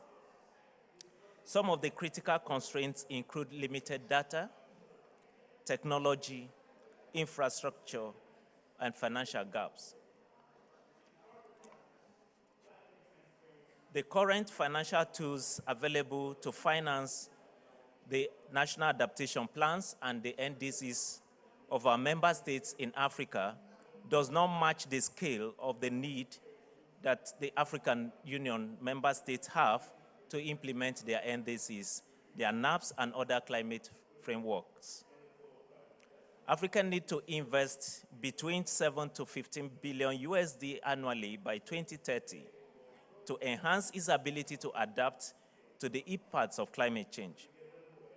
If the planet heats off by 2 degrees Celsius, the costs of climate implementations on the continent will rise as much as 50 billion USD annually by 2050. It is crucial to take action now to mitigate the risk and prepare for the further and future impacts of climate change. In the case of Africa, adaptation efforts must be at the center, and related metrics must be fit for purpose. Innovations in agriculture and other sectors are therefore necessary to transform food system under the changing climate. Excellencies, distinguished ladies and gentlemen, one of the most urgent needs for Africa is to fast-track the implementation of the African Union Climate Change and Resilient Development Strategy and Action Plan 2022 to 2032, which was endorsed by the African heads of state last year in Addis Ababa, Ethiopia, by the African heads of state and government. Furthermore, we have the African Leaders Nairobi Declaration and Call to Action on climate change as the outcome of the recent Africa Climate Summit that was held in Nairobi, Kenya, from September 4th to 6th this year. The Nairobi Climate Summit and the declaration set priorities on climate change for the next 2 years and is aligned with our climate change and resilient development strategies and action plan of the African Union 2022 to 2032. In July this year, we held the first African Union Climate Change and Resilient Development Strategy Partnership Investment Roundtable at our headquarters in Addis Ababa, Ethiopia. Another private sector engagement forum is planned for next year, February 21st to 23rd in Cape Town, South Africa. All these are meant to support the implementation of the African Union Climate Change and Resilient Development Strategy and Action Plan 2022 to 2032. Through the existing collaboration and partnership between the African Union Commission, the African states, and the United States Agency for International Development, USAID, with the support from the United States government, the African Comprehensive Climate Change and Action Initiative support the African countries to act on their NDCs and their NAPs and other climate change commitments to build resilience, attain food security, and inclusive growth on the continent. In addition, the CASI program is also utilizing technical expertise to review and profile a common set of indicators necessary for tracking and reporting countries' progress in addressing their NDC commitment, as well as the resiliency and food security program on the continent. The CASI initiative is also supporting us at the African Union Commission to develop the monitoring, reporting, and learning dashboard to monitor and track implementation and support our member states in the implementation of their nationally determined contribution, NDCs, and their national adaptation plans. We are grateful to the United States government through the USAID for this support in the provision of the dashboard for tracking and monitoring the implementation of the African Union Climate Change and Resilient Development Strategy and Action Plan. Excellencies, ladies and gentlemen, it is crucial that we don't overlook the potential of nature-based solutions, especially when it comes to biodiversity and ocean economy. These solutions are critical in mitigating climate change, facilitating adaptation, promoting sustainable livelihood, and driving economic growth. As the African Union Commission, we are committed to supporting regional economic communities and all African member states in the implementation of their climate action plans and their NDCs. In addition to providing financial and technical assistance, we also offer policy support to ensure that these climate initiatives are effectively carried out.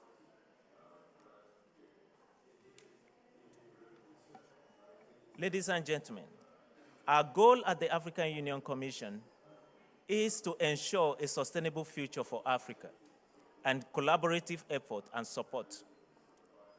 As I conclude, I would like to express my gratitude for your involvement, contribution, and moving forward, I'm eager to continue the engagement and work towards unpacking the outcome of today's discussion at the potential and operational level.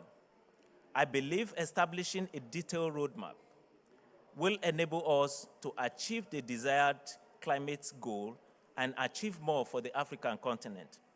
Once again, I welcome you to this important event. I thank the US government and the USAID and all the partners for accepting to honor our invitation today, and I wish us a very successful deliberation. I thank you.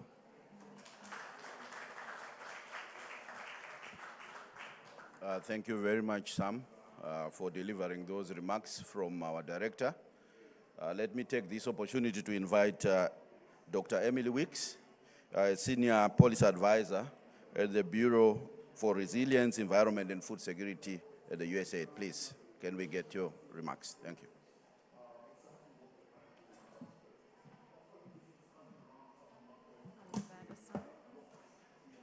Thank you, Anthony. It's a pleasure to be here in the African Union Commission Pavilion today to celebrate our third year of implementation of the Comprehensive Action for Climate Change Initiative. As you well know, the NDCs and the NAPs are the backbones of the Paris Agreement, and it's important to be here today in a collaborative effort to implement the mitigation and adaptation efforts that are outlined by the AUC and our partner countries. The NDCs and NAPs are the foundation of CO2 reductions, but they're also, particularly in the context of Africa, the foundation of us addressing our adaptation needs. That is why it's necessary for us to align with USAID's assistance and the goals of the NDCs and NAPs as outlined under the Paris Agreement. It's important that we support a country-led agenda, ensuring that we have localization and work with our vulnerable communities to address the vulnerabilities that we have identified across the priorities integrated into the NDCs and NAP strategies. Today, I'm pleased that we are able to highlight some of the work that we have done in collaboration with our partners at ANAPRI, Academia 2063, and our local institutions across our partner countries. We initiated CASI at Glasgow at COP26 with administrative power, who launched it as the Comprehensive African Climate Change Initiative. It is through our African leadership that we have been able to expand CASI from 4 pilot countries in Ghana, Senegal, Rwanda, and Zambia to now 21 countries around the globe. One example of the leadership that we have seen is through our collaboration in Zambia, where we first launched the Climate Change Learning Strategy in order to understand how climate change will impact the country. The Ministry of Green Economy has been a leader in supporting and gathering the data in order to determine the best interventions for the implementation across our NDC and NAP strategies. USAID has offered assistance to the ministry in order to support its climate goals. CASI is also working in Senegal in support of the Green Growth and Climate Resilience Strategy, and has also helped support the government in preparing its NDC targets and implementation strategies and pathways for adaptation actions. And in Ghana, CASI is working with local research institutes, the Institute of Statistical, Social, and Economic Research, in order to implement its NDC strategy as well. Again, due to the leadership coming from the African Union and our partner countries, CASI aims to expand to over 25 countries in Africa and work with local and regional organizations to identify gaps and develop implementation strategies that help countries progress towards their NDC targets. This assistance complements USAID's ongoing work in partner countries to transition to renewable energy, conserve forest and land, and prepare for climate impacts. We know that through your strong leadership in this room with our partners, that it is essential to collaborate with both the public and private sector in order to meet these goals. And to help scale this, we must mobilize finance, and we must ensure that we continuously engage with the private sector to develop funds and to implement plans across our partner countries. I look forward to hearing from our partners today and learning how we can align our private and public sector support with our NDCs and NAPs, and I appreciate you having us here today. Thank you.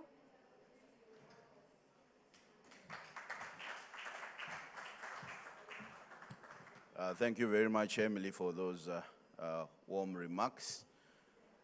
Let me say this session, essentially, we have been implementing CASI for over a year now in 4 pilot countries, that is Zambia, Ghana, Rwanda, and Senegal.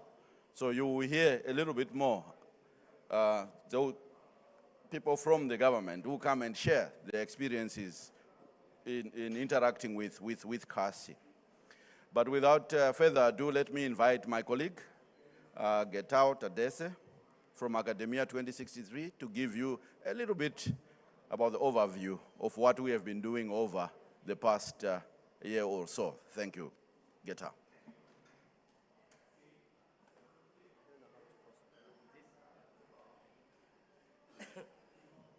Thank you. Good morning. Thank you, Anton. I think it's working. Yes.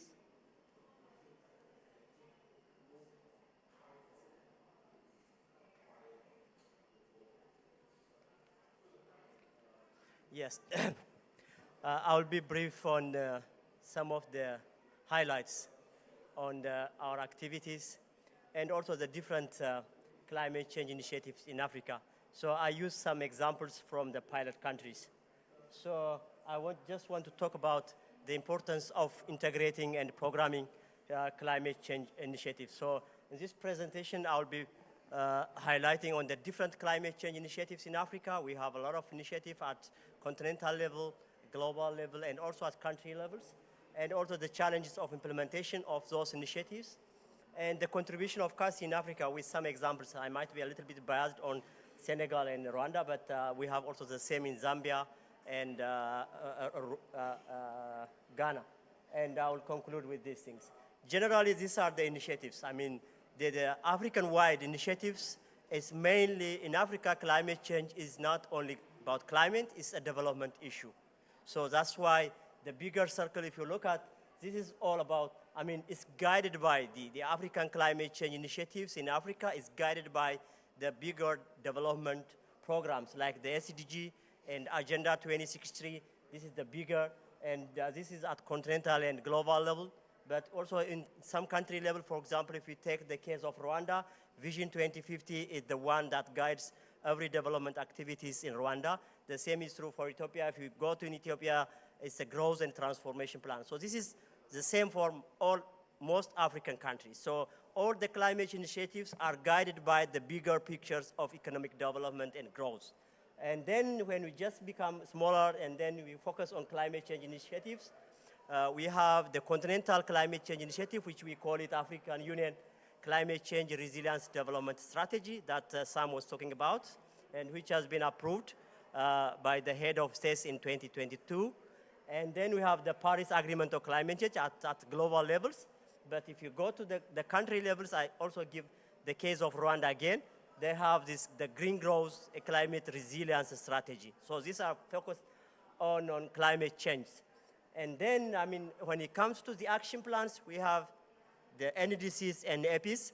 At the same time, in the continental level, we have the Green Recovery Action Plan. That's just a plan by the African Union Commission. So we have the development strategies, the climate strategies, and the action plans. So the issue is how to integrate them and how to really implement them in a way that can feed each other. I mean, I might have some problems in defining these things, but these are broadly the initiatives that we have in the continent. We are facing with development strategies, and we have also climate strategies, and we have a lot of action plans. If you simply look at the action plans for NDCs and APs in Africa, almost like 52 countries have already drafted their NDCs and submitted for the UNFC, and actually 45 of them, they updated their NDCs and submitted. It's only Libya and Eritrea that they didn't start, domesticating the process. But some countries, they have also their national adaptation plans. If you look at the green ones, these are countries that have both NDCs and NAPs. And the blue one is only the NDCs, and the last one is those countries who it doesn't have. I mean, they don't have officially, they might have some, but they don't officially submit. So what is the content of the NDCs and the NAPs in most African countries? I mean, if you look at, again, the case of Senegal and Rwanda, most of them, they want to reduce emission, mainly from agriculture and energy. If you take both countries, I mean, the share of energy and agriculture is very huge for the contribution of emissions. That is what, in terms of NAPs, if you look at the NAPs, in many African country adaptation plans, agriculture is the most priority one.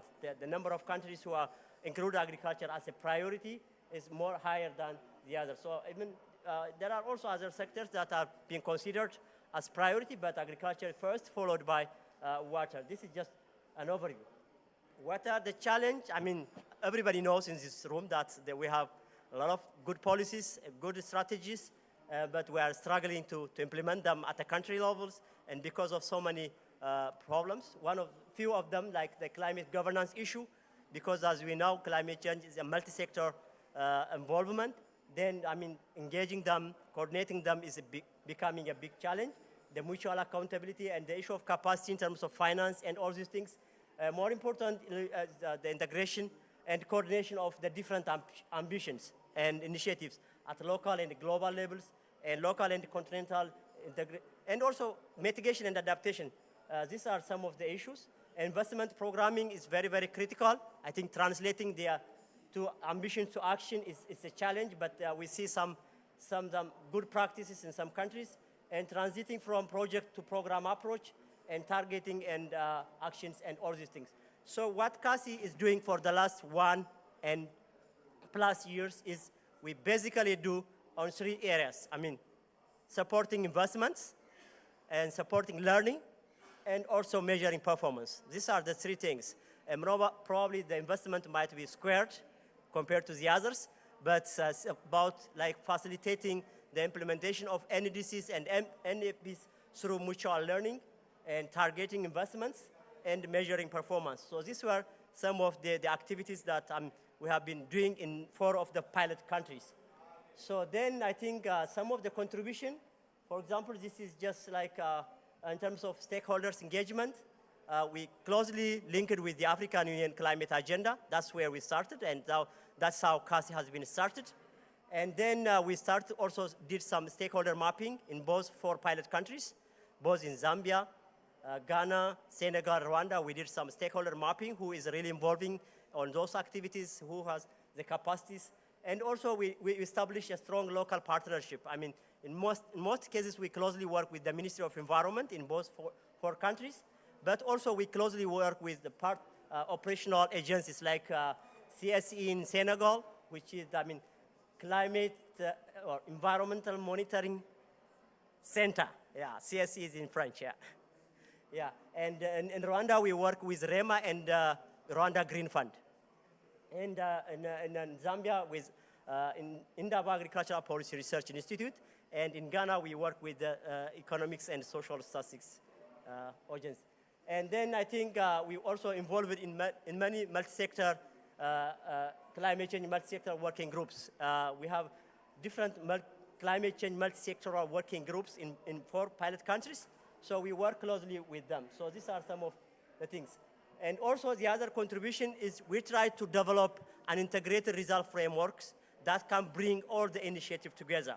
So based on the review of their initiatives, their programs, and all these things, we try to bring them into a unified or integrated result framework that we developed for all the pilot countries. So that integrated result framework has at least 3 components. The first one that states the ambitions, and the second level is the climate actions, and the system and capacity buildings. I mean, these are, for example, in terms of ambitions, very clear the reduction of greenhouse gas emission. The percentage might be different from different countries to different, and building resilience and also green growth. We are still struggling to measure how to measure green growth, but in many countries they are really ambitious to achieve. In terms of climate actions, the 3 sectors are very critical, and system building in terms of governance, climate governance has become a very critical issue, and capacity building, finance, and innovation. So this type of integrated result framework has been developed for the 4 countries, and also we are trying to help the African Union to develop their result framework so that we can develop the dashboard, the monitoring and result dashboard. And some of the other activities that we did, just an example from Senegal, here we are trying to track methane concentrations under different land use systems, and also we want to try to track the climate risk. So I think our team on digital product, data and digital products, they are trying to track the climate risk as well as the concentration of the methanes. So I have no detailed information, but my friend Racine, Dr. Racine is here. He can explain a little bit more about how these things work. And we did also some vulnerability assessment in some countries. For example, this one is for Rwanda. Rwanda has been doing some vulnerability assessment since 2015. They did it in 2015, they did it in 2018, and CASI has also helped them to do it in 2021. So this is the result from 2021. We compare it to 2021 and 2022, vulnerability has a little bit declined from 0.43 to, from 0.49 to 0.43. That means I think there is a progress, but it's not really as such significant. So the source of vulnerability as defined by the IPCC, we have the exposure, sensitivity, and adaptive capacity. So the major source for vulnerability we found, especially for Rwanda, is mainly because of lack of adaptive capacity. It's not because exposure and sensitivity. And we did it at district level so that we can identify which district is more vulnerable and where the investment should be targeted and all those things. So we did it also for Senegal and other countries. For Rwanda, again, we did some forest covers loss assessment. This is one of the area where to see how the countries are doing. And we did at sector levels, which is a little bit down from the district levels, and see where the loss are, these natural forests. And we see that between 2015 and 2019, 14 sectors experienced a forest loss above 100 hectares. So this is a very significant loss. And then we have been discussing with the government of Rwanda and how to really help them to avert these issues.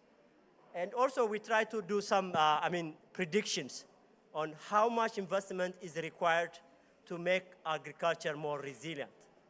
These are some pilot countries in Kenya, Mali, Nigeria, and Senegal. These are the figures that show that if we want to keep agriculture as resilient as possible, we have to increase the investment, the area to be covered by the different climate-smart agricultural practices by this month. For example, if you take the case of Senegal, if Senegal wants to make its agriculture resilient and smart, they have to increase the area to be covered by soil and water conservation by 90%, and irrigation by, it's about 54% of the area has to be irrigated in order to maintain resilience in Senegalese agriculture. And we did all these things for those. This is very important because I think this is the type of, or the amount of scale up that is needed for achieving higher goal of resilience. So these are some of the findings, and we have seen plenty of comprehensive and ambitious climate initiatives, but the good thing is there is a growing tendency for willingness and ambition to invest, and also there is a good understanding that mitigation and adaptation are not something separable. They are not separable for African context. They have to go hand in hand. That's a good understanding that comes out from the different stakeholders. However, we have a problem of coherence, integration, and coordination, disconnect between ambitions and action, and we have a lot of ambitious plans, but in terms of we are a bit lagging. So there is a need for programmatic approach and tapping of best practices. These are the best, the good options. We have the experience from Rwanda that they are moving from a small project to a program approach. Our friend from the Green Fund will share us his experience because they are trying to adopt a new system of programmatic approach for investment in climate action. That is the way forward because those small projects may not have really significant impact. So these are just highlights from our the past 1 year experience, mainly from Senegal, Rwanda, but we have also the same thing for Zambia and Ghana. Thank you.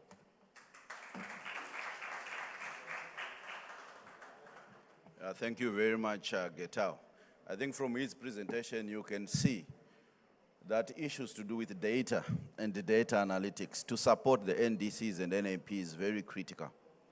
I think for us to have sustainable investments in Africa, we need to be evidence-based. And this is what CASI has been championing in the different pilot countries. And as we expand, this is an area that I think CASI should really focus on issues of data because countries committed, but are our commitments achievable? Under what circumstances? And this is the void that the two technical partners working with government, that is Academia 2063, ANAPRI, and their governments are working to fill that gap that exists in the climate action space.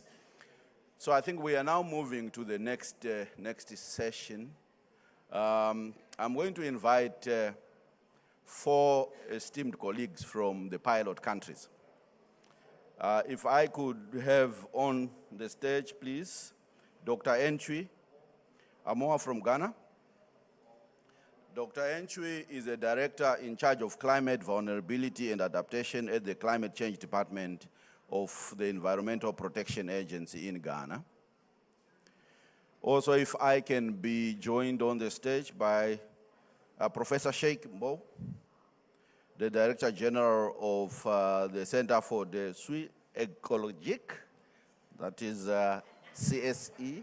Did I get that right? Okay.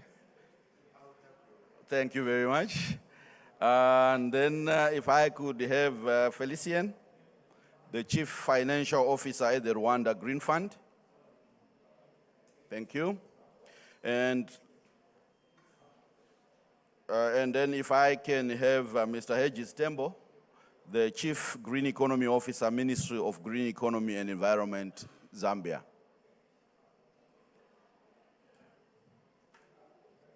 I just wanted to find out, is Chris from Tengo here?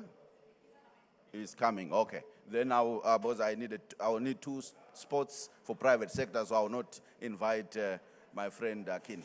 I will invite you after this session. So, ladies and gentlemen, this all-male panel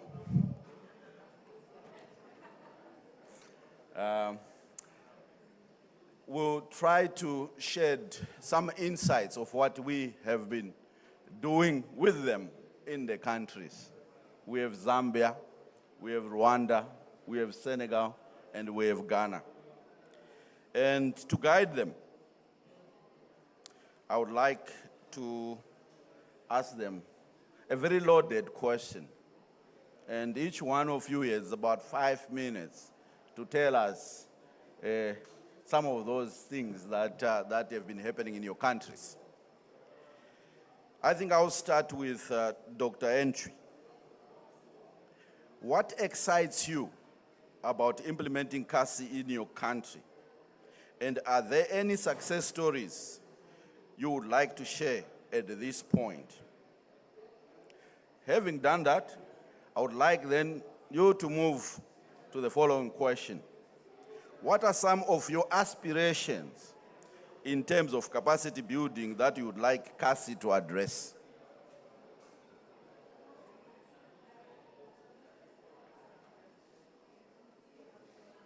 Once we fix the tech issues, Dr. Enchu is going to respond.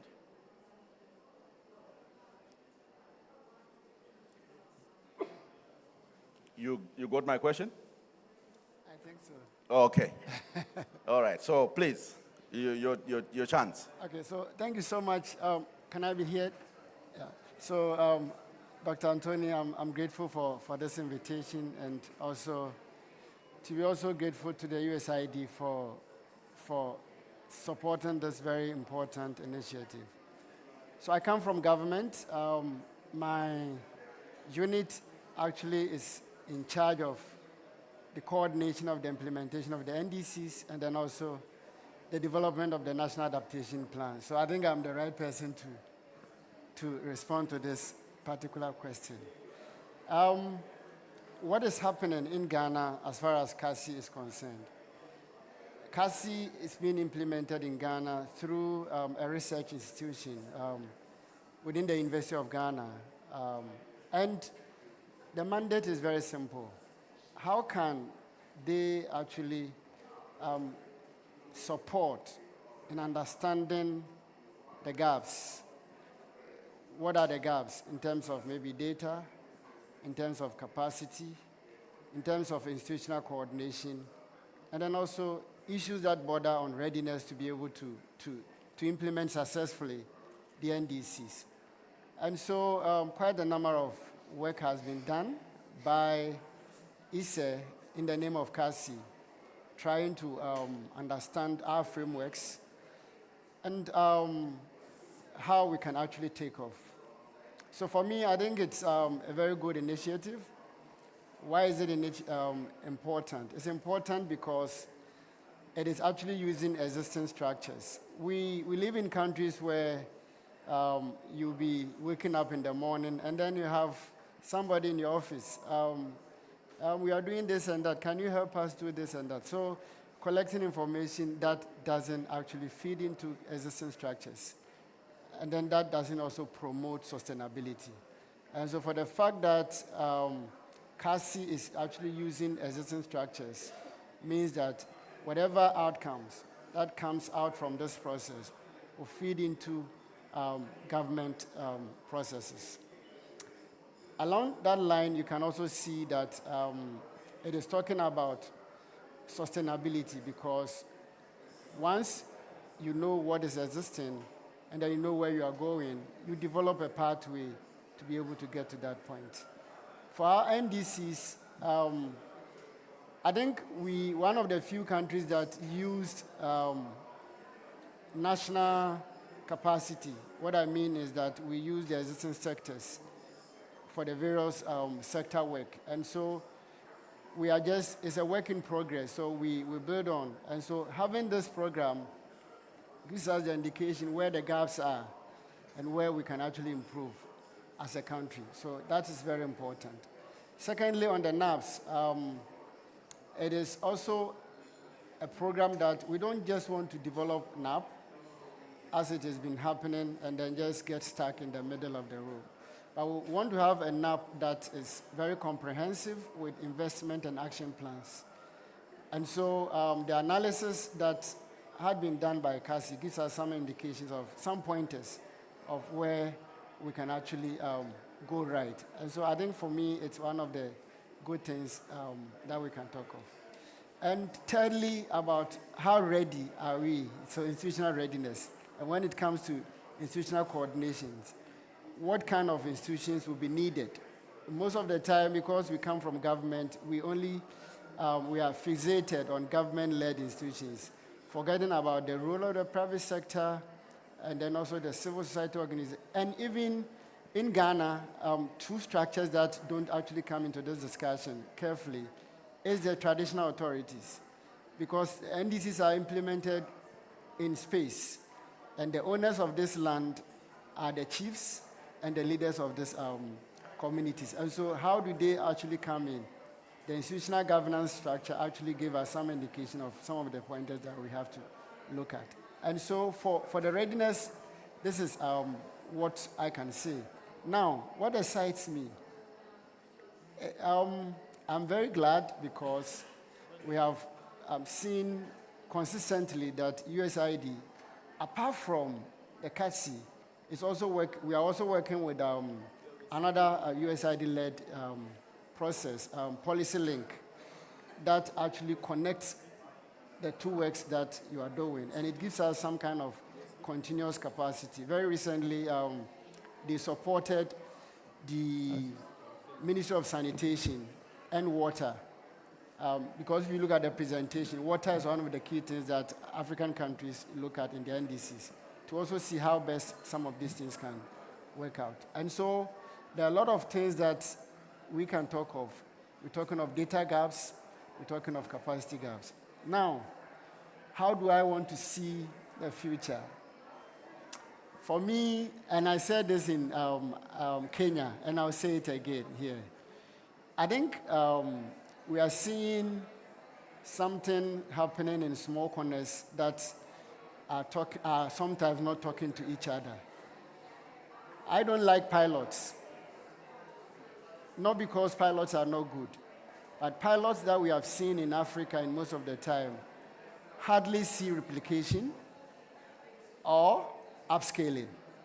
And so we, from Ghana, want to see this very important initiative that talks about data, that talks about capacity, that talks about governance, being upscaled, seeing a very laid out sustainability plan where we are moving from today with this initiative and where we want to see ourselves within the cycles of the NDCs. Remember, the NDCs are being updated every 5 years. And so it is important to see a trajectory of what? Progress in terms of connectivity when we have the opportunity anytime to update the NDCs or presenting the NAPs in any form. Thank you so much. Thank you, Dr. Entry. What I'm hearing is that it is important to use existing structures. So that's one element of CASI. CASI went in, not that they are not, there's no one in that climate space, climate action space. There are structures already, so CASI had to use those existing structures and find a niche that they would fill in. The second thing I think I heard was that it should never end as a pilot. Is that right? We should continue to scale it up. And from the word CASI, it is called Comprehensive Action for Climate Change Initiative. So it's an initiative that will live forever. It can be something that we can continue to implement in our countries. I think let me move on to hedges. I'll ask you the same questions as well for Zambia. What excites you about implementing CASI in Zambia? And are there any success stories you can tell us?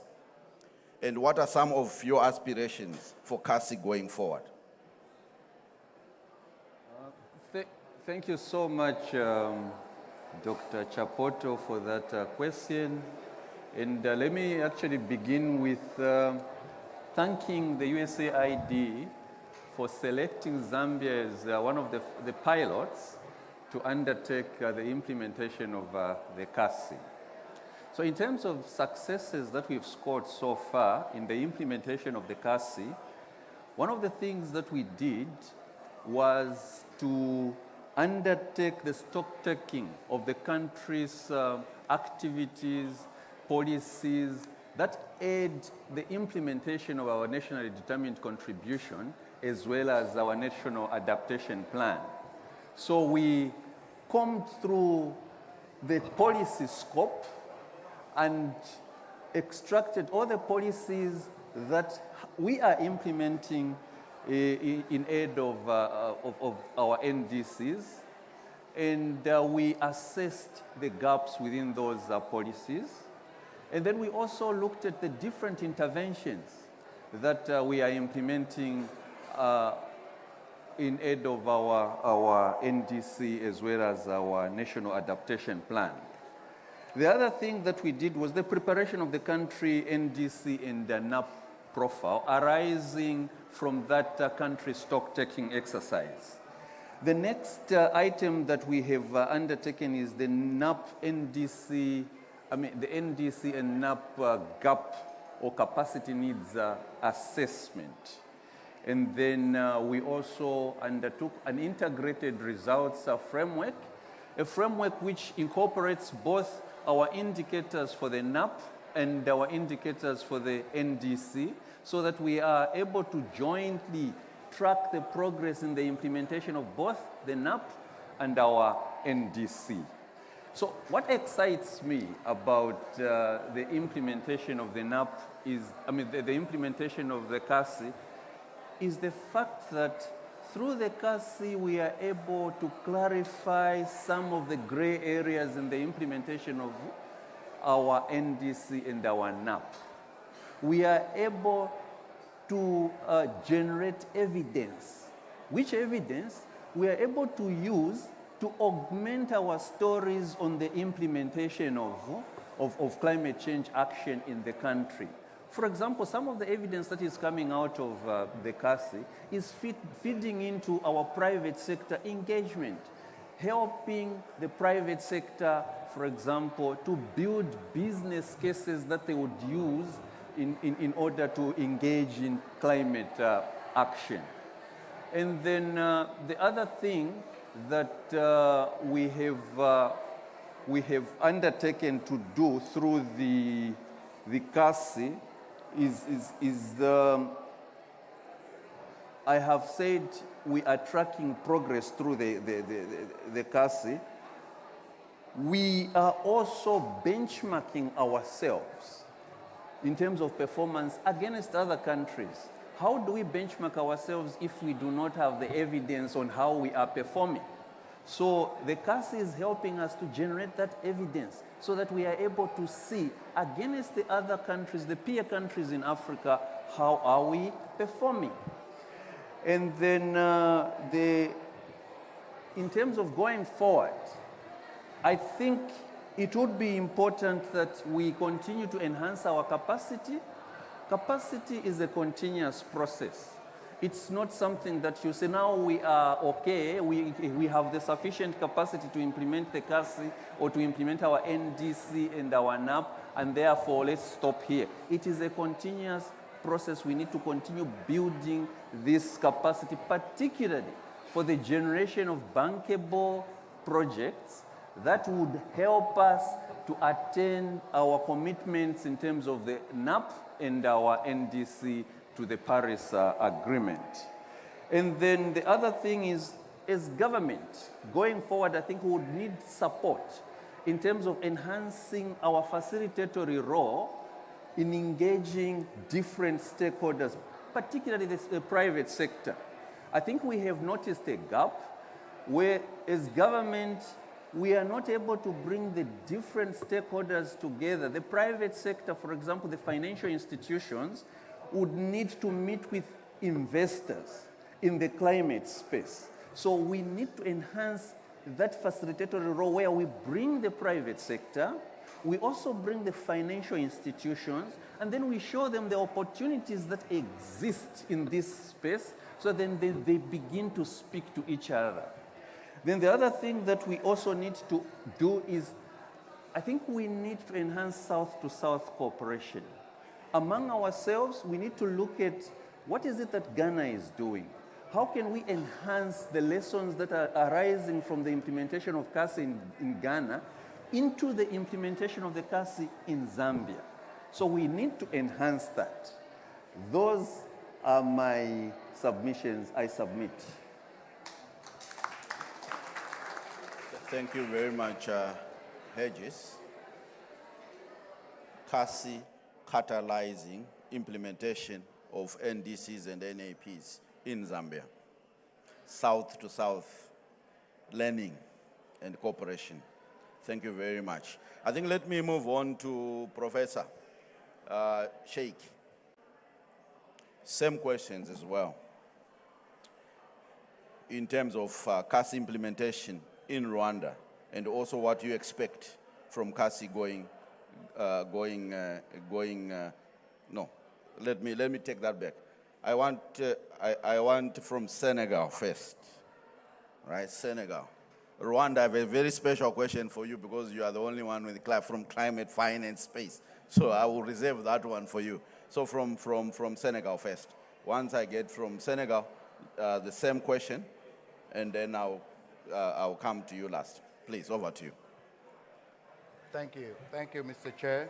I think my microphone is working. Thank you so much for inviting CAC to be part of this panel and to be part of this important project, which I extensively discussed with Dr. Bajan, who is not in the room, many times before Glasgow and many times after Glasgow. And happy that my brother Mumini is taking the operational side of doing this very important endeavor for Africa. 4 countries indeed is very small. 21 countries is very small. We need all 55 countries of Africa to be involved in CASI. That's my call for USAID, and that's our call to make sure that this important work we are doing is completely transversal to all African countries. To respond to your question, Chair, I would like to share a few dualities that we have in our countries. The first duality is how to navigate between plurality and targeting priorities. How to go from several challenges, from several difficulties and problems of climate change, and pinpoint the real action that you need to resolve in order to transform the big picture. It's not easy, because each of the sectors that has been mentioned, being agriculture, energy, industry, waste, each of them, by their own sake, are complex in the way that you can address climate change into them. How to zero in and narrow down to specifics which are singular enough to create the transformation of the big picture. And that is easy to say, but very difficult to implement. I like the overarching dashboard with all those important policies. But if you narrow down in the specifics of action, you realize how complex it is, how transdisciplinary they are, and therefore the expected outcomes might not always be matching the level of ambitions that we have. So my first submission here for CASI is to think strategically how to go from plural problems and target priorities that can create the transformation that we want in CASI. The second duality which we have here is the opposition between aspirations and evidence. When you know that agriculture is not fulfilling its mandate for food security, and that the aspiration is food security at the end, what are the choice which speaks to the aspirational goal, which is resolving food security? Do we really care about certain things that we are dealing with, trying to do climate smart agriculture and other important actions when people are dying because they just need food on the ground, particularly people who are living in crisis zones? I'm thinking about, Sudan and, some countries, northern Burkina Faso, northern Mali, where people just don't have the basic endowments to eat food. Do we have to stop, producing food because we are responding to climate change? What is the combination between setting the priority together and bringing these climate change responses into those aspirations? And the local aspirations do not understand our language. We're talking about mitigation, we're talking about CO2 sequestrations. They don't care about CO2. They don't even know what it means. And actually, one farmer in Senegal asked me, what is the normal name of CO2? C'est quoi le carbone? They don't have any vocabulary for those things. So apart from the intellectual discussions that we are having, my colleagues from Ghana alluded to it, how do we deep dive into the local aspiration, the local community knowledge, and make sure that whatever vocabulary we use, whatever language we are using for this, it means something in their daily lives and livelihood? So aspirations between opposed to evidence. Data opposed to capacity building. I agree that capacity building is a continuous process. That's exactly something that we need to have. But the basic needs of data, which we need to portray in the kind of reports we are giving to CACI, those data does not exist in our countries. And if they exist, they are very sparse. And data is quite critical to a very important point that CACI is trying to resolve here is the issues of MRV. The Article 6 of the Paris Agreement set the transparency framework. And MRV is not only mitigation figures or adaptation figures, it's also the financial transparency framework where you account all the kind of support and investment that are received for the name and for the sake of climate change in every given country. So the big gap we are having here is the monitoring evaluation, the MRVs, and the funding requirement to resolve the issues of climate change. So when you have data and you don't have a good MRV system, it does not mean much to me in the sense of the engagement that CACI wants to put in action. So at the nutshell, just not to monopolize the words, these are few submissions because my colleague from Zambia, what they did is exactly what we did. We will not repeat all the action framework, etc., which was quite great and was eye-opening for us to inform the government. These are the weak points of climate action in our countries. And if we resolve those weak points, we're very sure that we will do a leap forward, a quality leap forward into resolving climate issues in our country. Thank you, Chair, for your attention. No.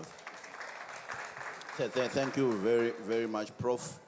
What I'm hearing is that how do we devolve CACI into those sub-national areas? It needs to go really down. Whatever we do at national level has to translate into action at the local level. Maybe last but not the least, in terms of our colleagues from the public sector, I will pose this last question to my colleague from Rwanda, Felicien. You are coming from the climate finance space. Tell us a little bit your experiences with climate finance in Rwanda and also how it relates to CACI. Okay. Thank you so much for having me. Talking about climate finance is not easy, but I will try. Our climate finance is actually linked with development finance because when you look at our climate strategy, for Rwanda, it is actually aligned with development strategy. So it means it is started with countries' development strategy, and actually we look how climate finance, like another traditional finance, can actually feed into developmental goals of the country.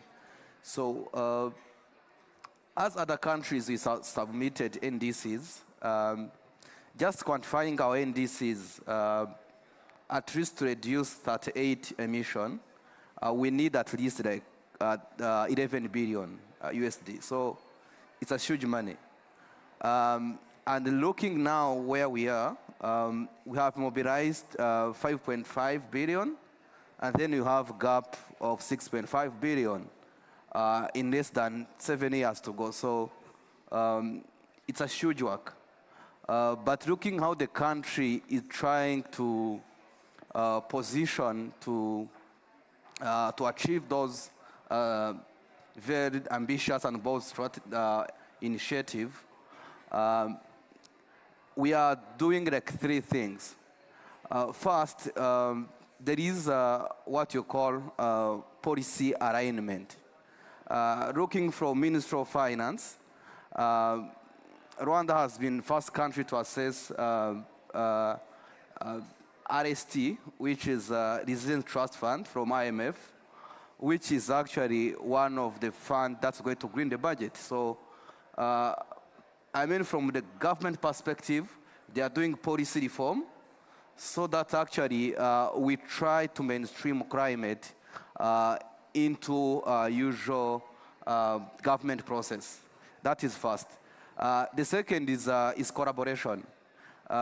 Looking like global scale, private sector hold a lot of assets under management, like 142 trillions now. So government have like a half of that. So our principle is not leave anyone behind. So what we are doing is now under programmatic approach is actually looking, analyzing needs at sector level, and then we look where government can put money, where the private sector can put money. So we try to do like a blended approach, where actually we look like where there is an upfront a huge investment need, and government can put the money to leverage the private capital. In the last COP, we have launched private sector arm of Rwanda Green Fund, where actually has been capitalized now 200 million. But looking at our numbers, it's going at least to leverage up to 1 billion. We are seeing now commercial bank, we are seeing development banks now being attracted because when we use those public funds, at least can leverage the private capital in terms of maybe interest subsidy, in terms of making finance more concession now. So that is what we do. We try to collaborate, and actually we try to use the public fund to leverage the private capital, because when you look maybe in mitigation, we need the private capital to be invested maybe in renewable energy, invested maybe in sustainable transport, sustainable cities. So it's actually working together, leave no one behind, so that we make sure actually we have the same goals. By aligning, of course, the objective, because private sector has profit objective, but also looking how maybe the climate finance architecture is changing. They are also looking to impact. So we are trying to align the objective of different players to make sure actually we are going to have the same goal. The last thing is from CASI, from other development partners, what we are trying also, it's like streamlining like technical and financial support. Because sometimes when you look in the past, it was like supply led, but how can we make demand led? And actually making a lot of, development partners together, but try also to look where actually one can fit and one can fit, so that actually we develop our programs, but we know this good support on this side, this good support on this side, and then so that actually we have one program which may be cost a lot, but actually when we maybe we implement that program, we know actually the impact is going to be visible, not just like still in the paper, but it can be also seen on the ground, and actually we address both climate and development issues at the same time. Thank you so much. Thank you very, very much.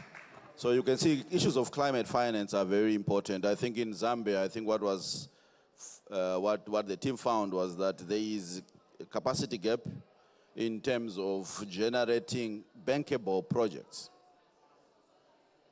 And it is important that through CASI, we continue to build that capacity. And experiences from Rwanda, that South-South learning is very important. Now, let me thank my panel, but of course you are not off the hook yet. I just want to create space for two private sector colleagues on the stage. We are going to open up the session for quick questions. So I will just maybe I'll ask my colleague to maybe just move that side so that I can just, no, you can stay. I'll just ask Dr. Ensui to come and sit here. And then we can have Chris and Kin, please come to the stage.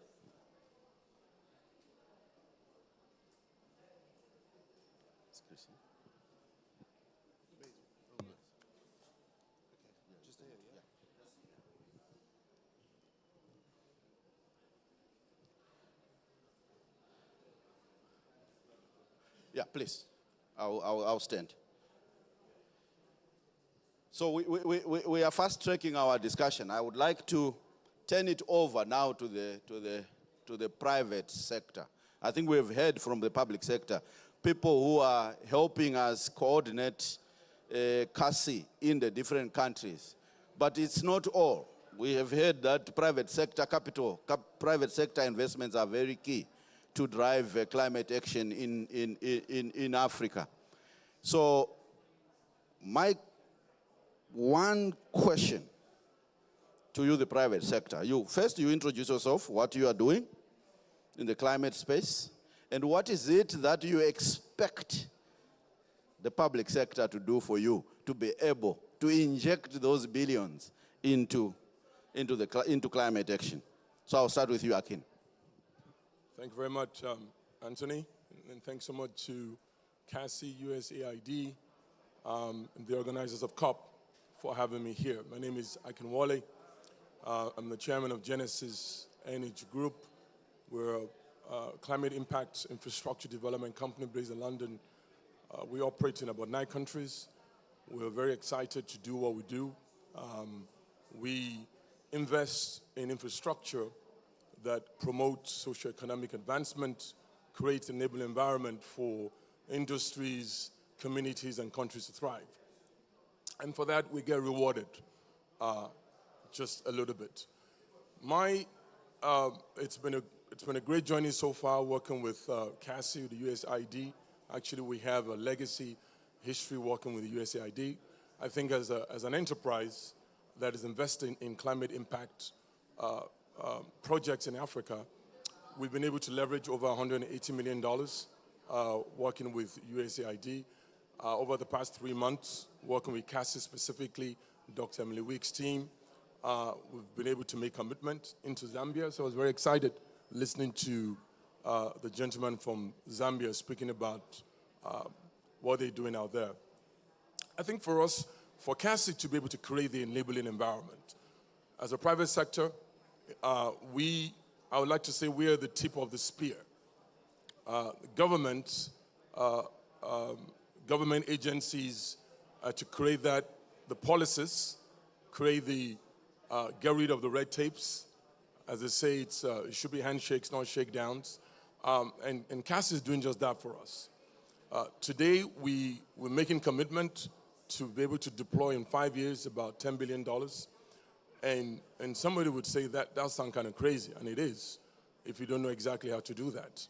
And so if I was to ask one thing from CASI and from government, would be that to continue to create that enabling environment. Policies, systems, break down the barriers in particular. within the space of 6 weeks, we were able to put our team into Zambia, scope out projects that are available in the hydro space, renewable, assess the agricultural sector. Now, all of that data, all of that access was made possible because of CASI. If Genesis was to go down to Zambia by themselves, it would probably take us years just running around the place. So again, I'm very, very excited to be a partner. I look forward to doing more. Thank you.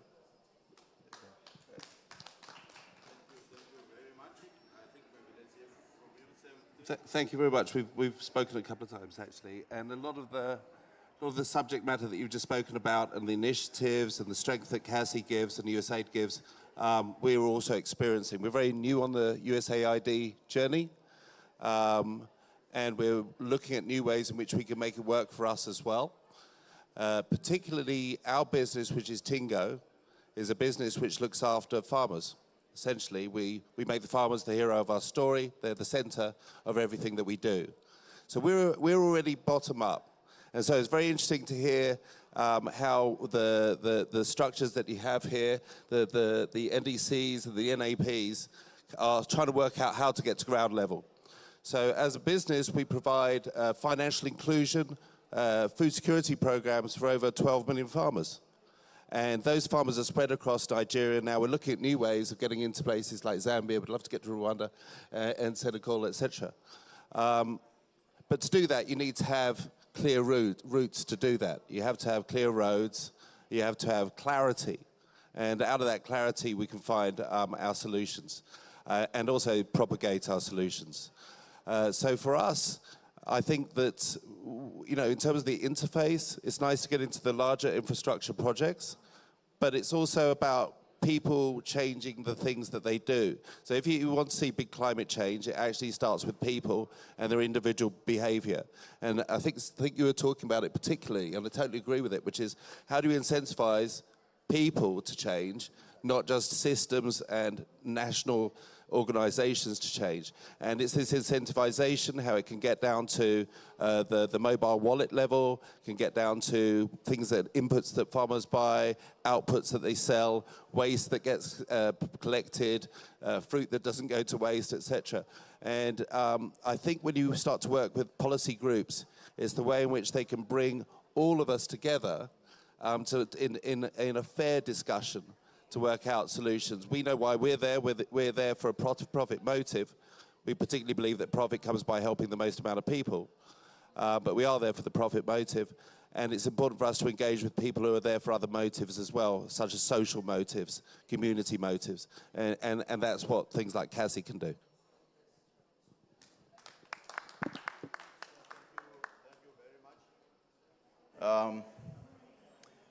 Private sector is the tip of the spear, is that right? Correct. What does the tip of the spear do? Kills? When a spear gets to your heart, it hurts. So when a spear gets to your heart, it hurts, yeah? Is that right? But for it to hurt, government has to remove all the thorns.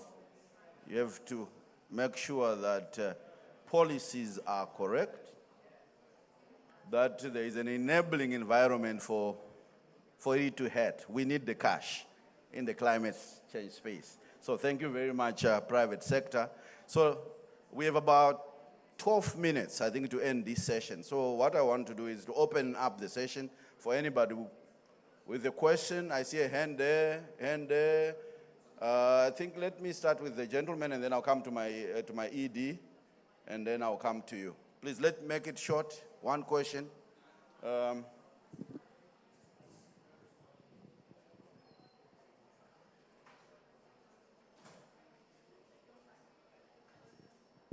Yeah, so thank you very much.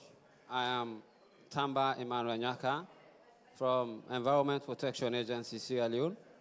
And of course, we do acknowledge that advancing our NDC data is very key. Capacity is also very key, then also governance. And so I have two questions for USAID. Of course, we know the CASI initiative is very good.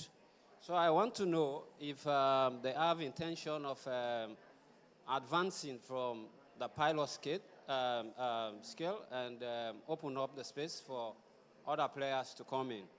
Then also, I want to know what is the entry point for countries who have not yet benefited from this particular initiative. How do we come in and for us to benefit? Thank you.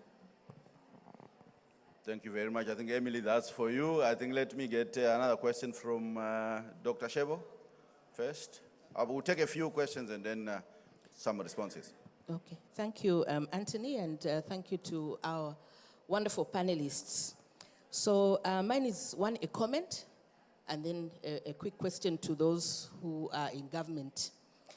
So my comment is, obviously, in the beginning, Anthony talked about an all-male panel. So, Cassie, beware, because you are painting the picture that Cassie is an all-men's club. So we want to see women and young people participating in some of these conversations. So that's my comment. My second comment is around creating the enabling environment. Sometimes when I hear that statement, I just think it could be a broken record. We just keep hearing creating the enabling environment. What does that actually mean for the private sector and for government? And I'll just give an example. Multi-million dollars from the private sector going into investment to address climate change. For instance, in the energy sector. So I'm a private sector player, and I'm pumping $10 million into Zambia to generate green energy. Does the government of Zambia have the capacity to take up your energy off-grid? Because I think you are going to generate off-grid, energy off-grid. So does my government actually have that capacity to take up that energy, and do they have the capacity to distribute it? So we have to be very careful how we walk into these countries to invest. We have to ensure that those public goods are available on the ground. So what kind of conversations are happening between government and the private sector? Because you could be pumping $10 million into a country, and I'm not saying just Zambia, I'm giving an example, and then later this becomes a white elephant, So we need to be careful there. So my question to those who are representing government here, are you ready? Are you ready for these millions of dollars that are coming into your country to help you actually address climate change? Thank you. I think we have one last question. I saw a hand here.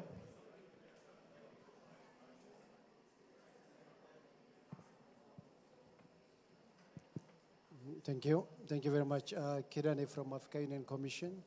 I think my question is on the first presentation on the climate vulnerability assessment for Rwanda particularly. And it's very good work, because you have to really appreciate how much you are vulnerable to take some action, climate action. My question is, I just want to understand what is after the vulnerability assessment, for example. Have you tried to identify climate actions in response to those vulnerabilities?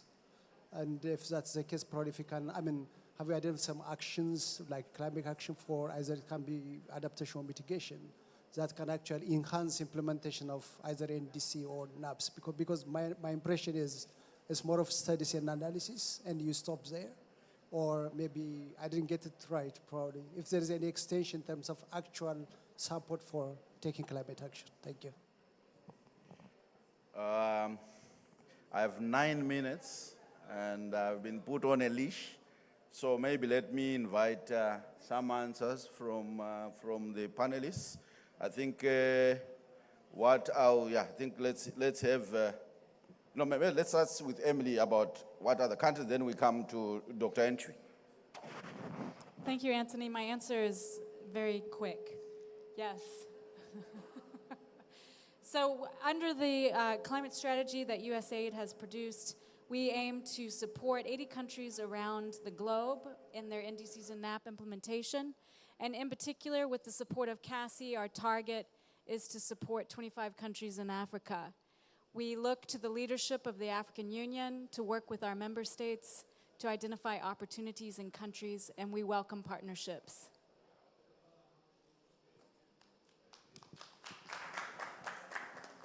Okay, so maybe I will turn so that those. So the two quick questions. One was a comment on the gender. I think it's a fair one.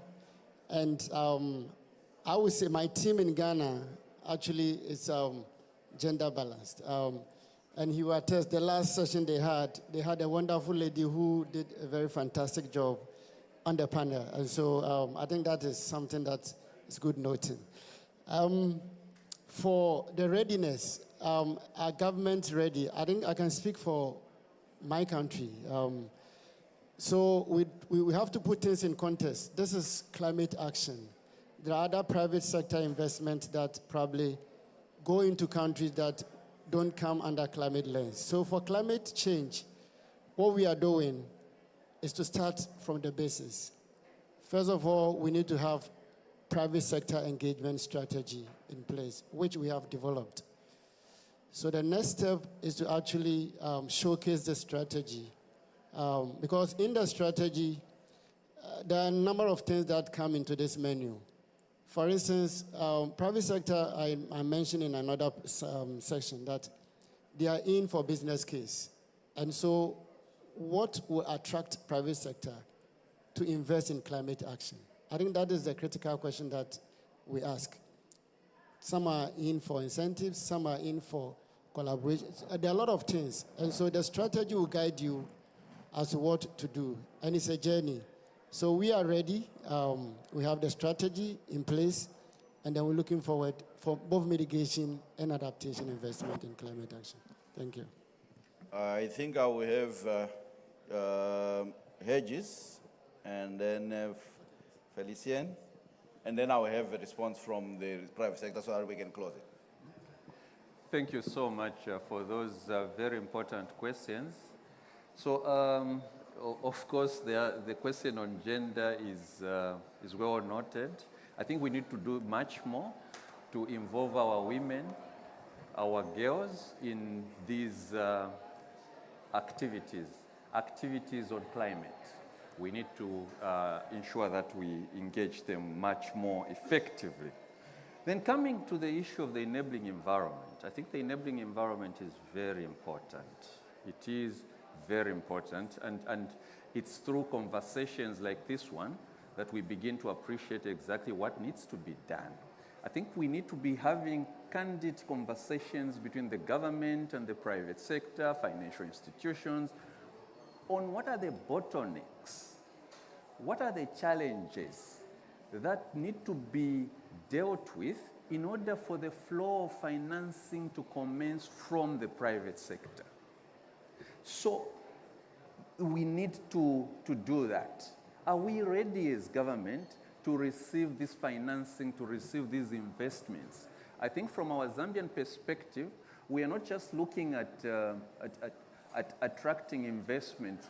We are attracting investments for example, in the renewable energy space, for productive use. In the rural areas, we have identified over 10,000 nodes, what we call growth nodes. And these growth nodes are the ones that are going to point the private sector to where exactly the investments should be placed. So through the Rural Electrification Authority, we have identified those nodes, and off-grid solutions are welcome because they are economic activities that are being undertaken there so that the electricity is put to productive use. So indeed, we are ready as a country. And if it is energy or renewable energy that is fed into the grid, again, our utility company, ZESCO, is ready to wheel the power that is generated by private sector entities. Thank you so much. Yes, just 30 seconds, Felicien. Yeah, thank you so much. On gender, I think in Rwanda we have a gender mainstreaming strategy. So whatever planning is done, actually they can't be approved anywhere if the gender is not actually considered. So for gender and youth, we have at country level the strategy and the policy to mainstream whether gender or youth. On the readiness for private sector, I mean, we are ready. Of course, looking on mitigation project, by nature, it's good project. They provide good return, right? So private sector even like it. Before even call it maybe green project or not green, they have good return. But also we need private sector in adaptation project. We don't see them in adaptation project. But what government is doing is actually aligning the objective.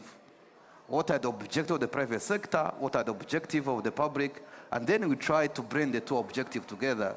That's my simple. And maybe the rest on the different research done and thing. So it's up to working with different research institutions. Whenever they have research reports, and actually how can we integrate it in different policies, so that actually it's not going to remain on paper, but also try to mainstream those data and reports into policy and programs. Yeah, thank you. Thank you very much. I think let me have Vakin. Thank you. As we're out of time, I'll just focus around the creating the enabling environment. I think for us as private sector actors, the focus always is bankability. And I think somebody on the panel mentioned that word. So for you to deploy your investment, whatever sum that is, the government must create that ability for the project to be bankable. So things around permitting, transparency in regulatory frameworks, support in terms of payment guarantees, structuring the project is our competence. And so as partners and service provider to government, we work with the government to ensure that the end-to-end of the project from concept to financing to construction, and of course to supply of electrons, if the object was renewable energy, for example, will ensure that the actors of government have the ability to pay for it. And that's what we've done in multiple countries, and that's what we continue to do. Thank you. Thanks. Just one last thing there, because I think that it's also the inception of the project itself.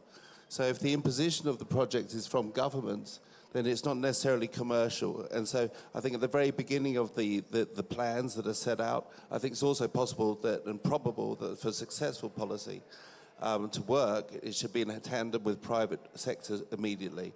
And then you've got a chance that it's going to be commercial as well. So sometimes the project seemed imposed, and so we actually have to work to make sure that those function together as well. Thank you. Sheikh, do you have any last words? A very quick one. I cannot resist to say that when it comes to readiness, what they put in readiness when you go to Green Climate Fund, when you go to Adaptation Fund, when you go to GCA, requires certain level of institutional standing, which is quite international standards that are not always actually active in our countries. So there is a lot of preparation that we need to do in order to embrace those big projects. I'm well in place to say that PSC is accredited both in Green Climate Fund, in Adaptation Fund, in GCA. So it requires a lot of work, and nobody supports local institutions to be prepared to receive those funding. That's why your question was absolutely very great question. Thank you. Thank you very much. I think before the closing remarks, I will ask Getao to just respond briefly to the question that was asked, and then I will invite Sam to give the closing remarks.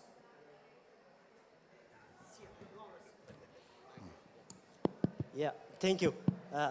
In CASI, we do research, we do some analysis, but it's not for the sake of analysis. It's just to guide actions.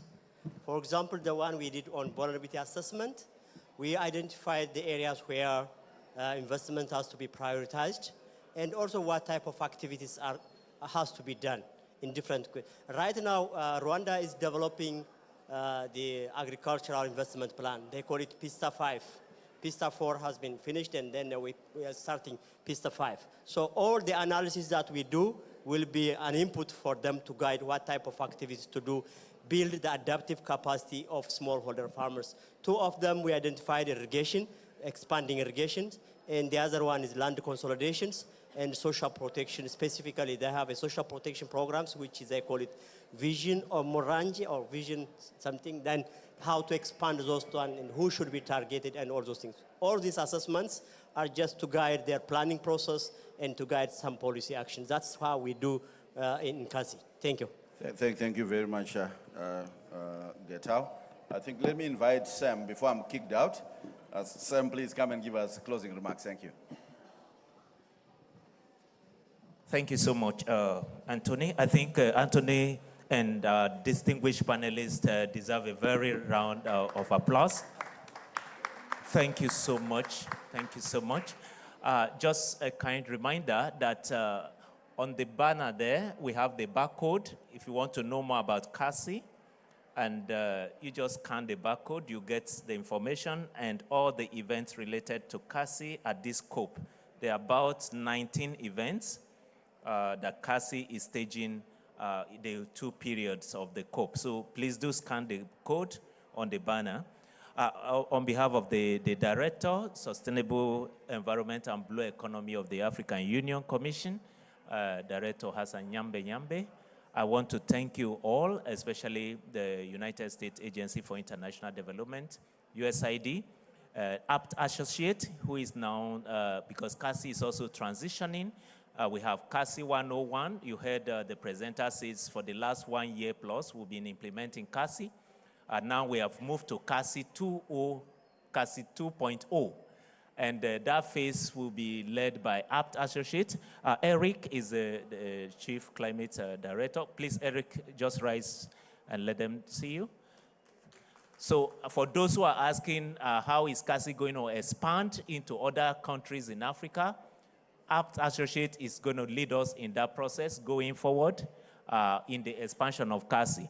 And just to remind us that CASI is not only Africa, CASI is in other regions of the world. So we are focusing on this discussion at the African Pavilion because it affects us in Africa, and 25 African countries are supposed to benefit. So Latin America, Asia, Europe, Suresh is here from Asia. All the continents in the developing world are going to benefit from CASI. So get more about, to know more about CASI and this expansion and how your country can become a part of CASI. Again, on behalf of the Director Nyambe and the African Union Commission, we're happy with the collaboration with the United States government through CASI, and we want to thank you, Emily, for spearheading this process to this point from the USAID. And also, we're happy that you've also bring in the private sector, which is what the African countries have been struggling with in getting the private sector into the space to implement their nationally determined contribution and their NAPs. Africa countries, member states will require around $3 trillion to implement their NDC alone. So if you add NAP into that, that will be running into several trillions of dollars. And we can't do that without the private sector. So we welcome this partnership and let this marriage continue. We're not going to divorce. So a very round of applause to Rwanda, Senegal, Ghana, and Zambia. And thank you, wonderful panelists. Let the conversation continue, and we wish you a very successful event ahead and ahead of the COP. Thank you.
Good. Let's go ahead and get started. Welcome, everyone. Welcome. Thank you all for coming. We really appreciate you being here, of all of the literally thousands of other pavilions that you could be at right now. Thank you for being here with us to officially launch the Africa Energy Dialogues. My name is Rebecca Shirley. I'm the Deputy Director for Africa at the World Resources Institute. It's really my honor to be here with you all. And we're not doing this alone. We're launching this dialogue platform with a series of partners.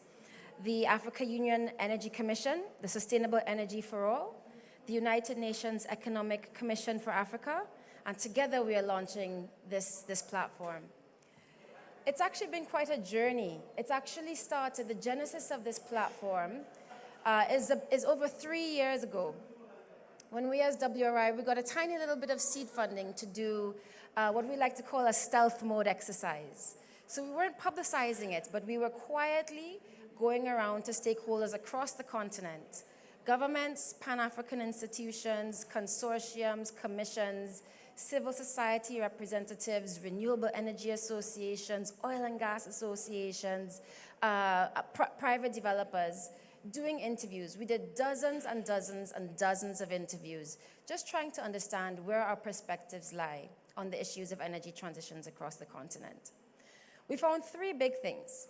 One, as you probably all know, we found that views on the ideal energy transition paths across the continent diverge wildly, even within the same country, even within the same subnational district.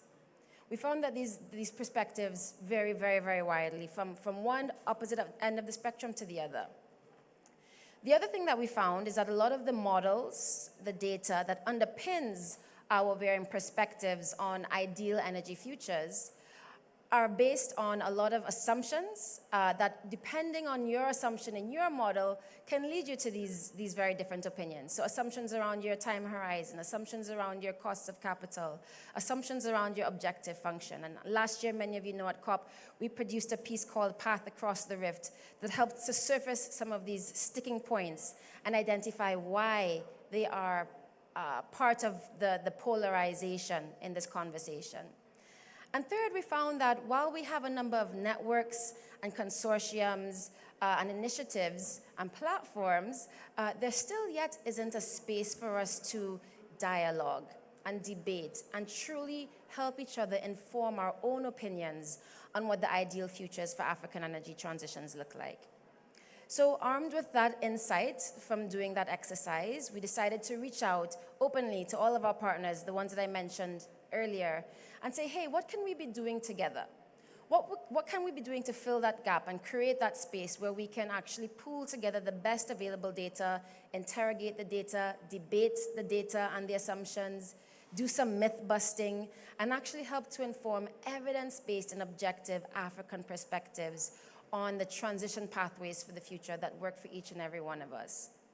And long story short, that's how we got here to the Africa Energy Dialogues. And so it's really an honor. It's been such a journey to get to this point. I want to thank all of our fantastic partners, all of whom are in the room and on stage with us today, for their work in getting us to this point. So our agenda for today is quite simple. We're actually just going to share a little bit with you, for those that might be familiar, what exactly is she talking about when she's saying the Africa Energy Dialogues? What is this platform about? We're going to talk a bit about that and then hear from some very powerful African voices that are representing our Pan-African and national institutions about what this platform will be able to deliver.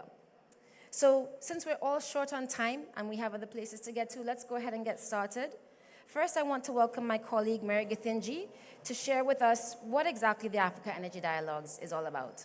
Mary, over to you.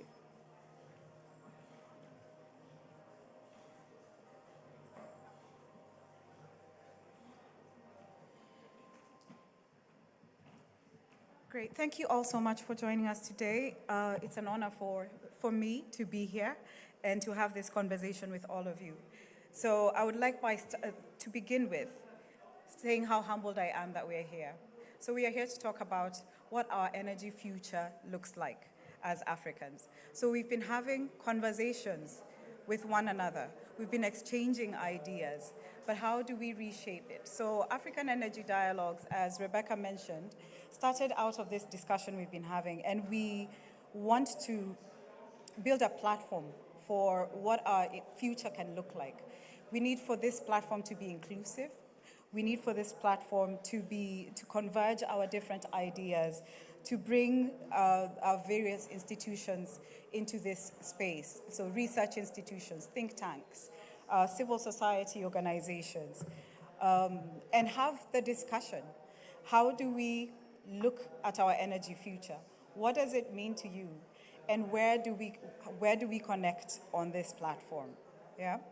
So there's a lot of initiatives that we've built and we're talking about, right? And all of us have different starting points.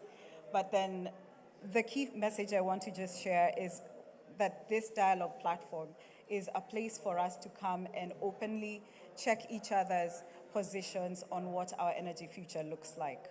We want our voices to converge. We want our voices to be clearly heard. It might be messy to start with, is what I should say, but we want those messy voices to be heard and that we listen to one another and actually just inform what the policy-making process then needs to look like, right? So while we talk about dialogues and about coalescing, what we care about the most is how do we jointly address energy transitions for the benefit of African people? How do we share the best practices that we have and exchange with each other on our different country experiences, on our country engagements, and that we can say, okay, we need to think about energy transitions in our country differently because our situation and our starting point on this discussion is different, right?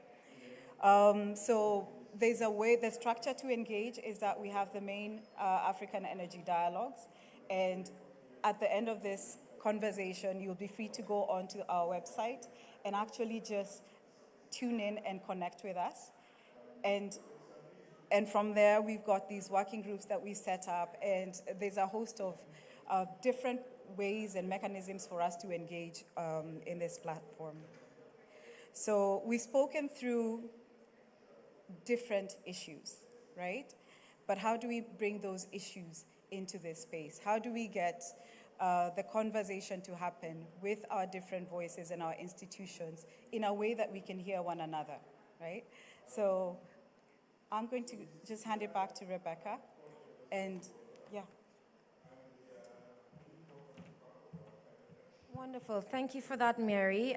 We already held a working group session earlier this week where we talked a lot about structure for the platform. And as Mary said, if you'd like to learn more about the methodology behind this, you can just visit the website, africaenergydialogues.org.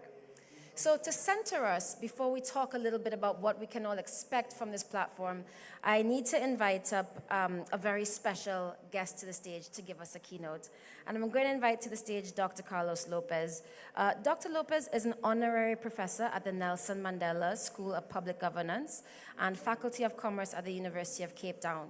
If I read his entire portfolio, we'll be here for the rest of the day, but just so you know, he holds at least a handful of other fellowship positions at the world's most prestigious academic institutions. And this is due to, in no small part, his prominent and decorated accomplishments in public service to this great continent. Dr. Carlos Lopez was the UN Nations Institute for Training and Research head. He was also the UN Under Secretary General and Executive Secretary for the Economic Commission for Africa from 2012 to 2016. He's currently a WRI board member, also on the board of Climate Works Foundation and the Africa Climate Foundation, both of whom are deeply supportive of this platform. And finally, a personal hero of mine, and many, many, many in the audience. With that, Dr. Lopez, I'd like to invite you to the stage. I think I better speak from here because of the connections that have been put in place. I think you can hear me well, right? Well, thank you very much. This is a good opportunity to publicize a platform of dialogue that is indispensable at the time when everybody is busy with energy discussions. We talk about transitions, the just transitions, but in fact we have lots of simultaneous tracks when we discuss on transitions. We have the energy access requirements that are on themselves a transition that the continent needs to tackle as a priority. We need to be able to not only access electricity, but we need also to create the opportunities for our industrialization to be low carbon. We have the transition that is required from some countries, not many in Africa, to be able to exit fossil fuels that are contributing to a matrix in their economic production systems that is not consistent with what is required in the future. So they need to prepare themselves and position themselves for that future.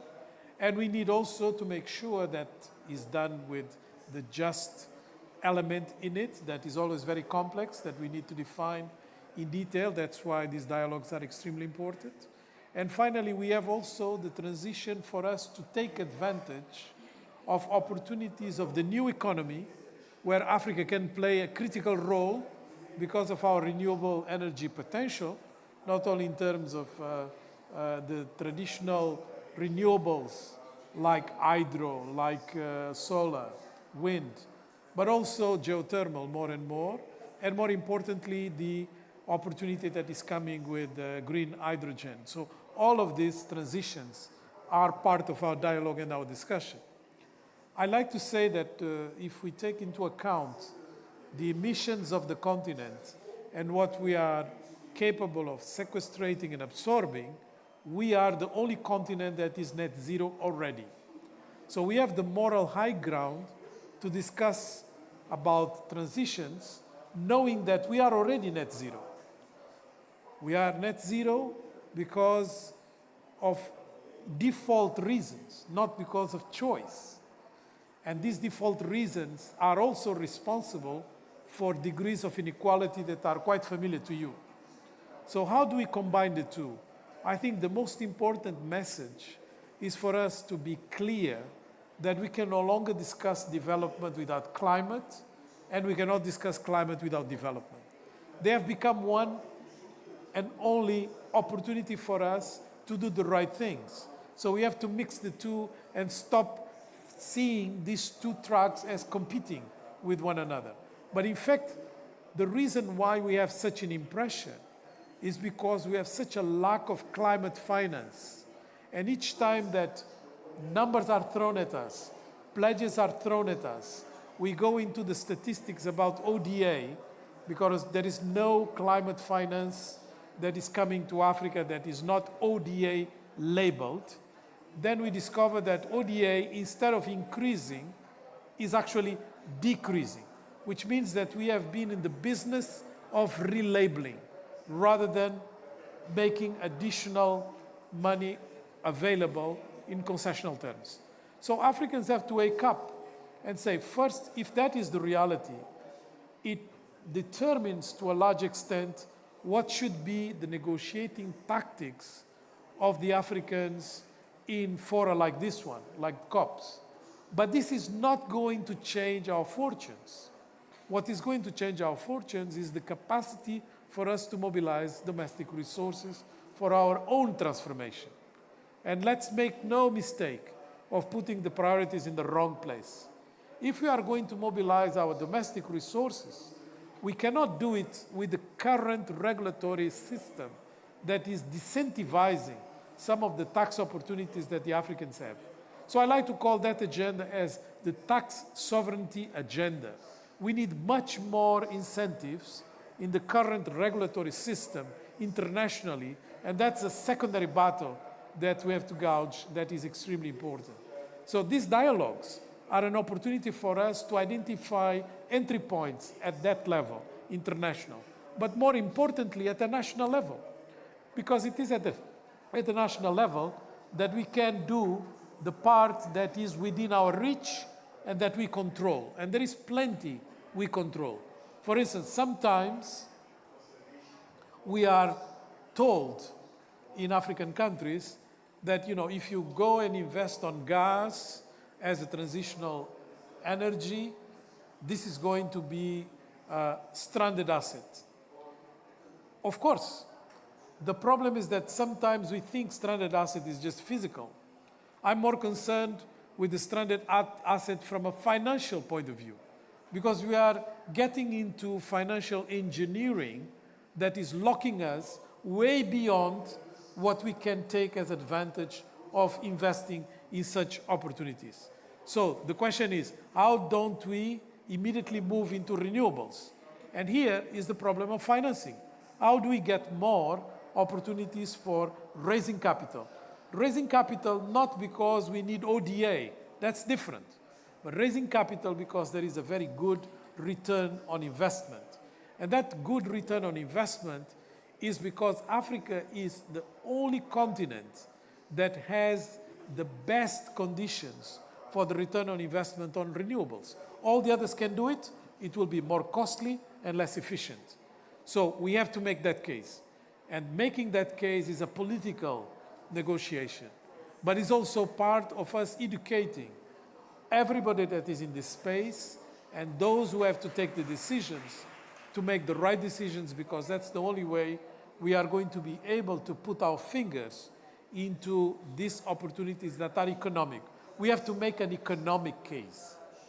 And this economic case requires some adjustments in the way we do business, and that's what we are here for, to discuss what are those incredible opportunities and entry points that we need to tap into.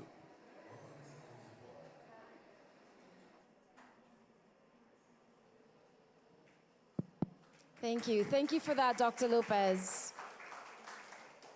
Thank you for that. Thank you for those thoughts. And I think, as you said, it's not just about the physical assets, but also the financial systems that we would be locking ourselves into over the long term. These are exactly the kinds of topics that we want to explore and debate together and come towards agreement on. And on that topic of agreement, I think now I want to introduce the rest of our speakers today to share a couple of reflections with us on what we can hope to expect from a platform like this. With me, I have on stage Yaguba Traore, the Head of Policy and Strategy at the Africa Union Energy Commission. Thank you, Yaguba.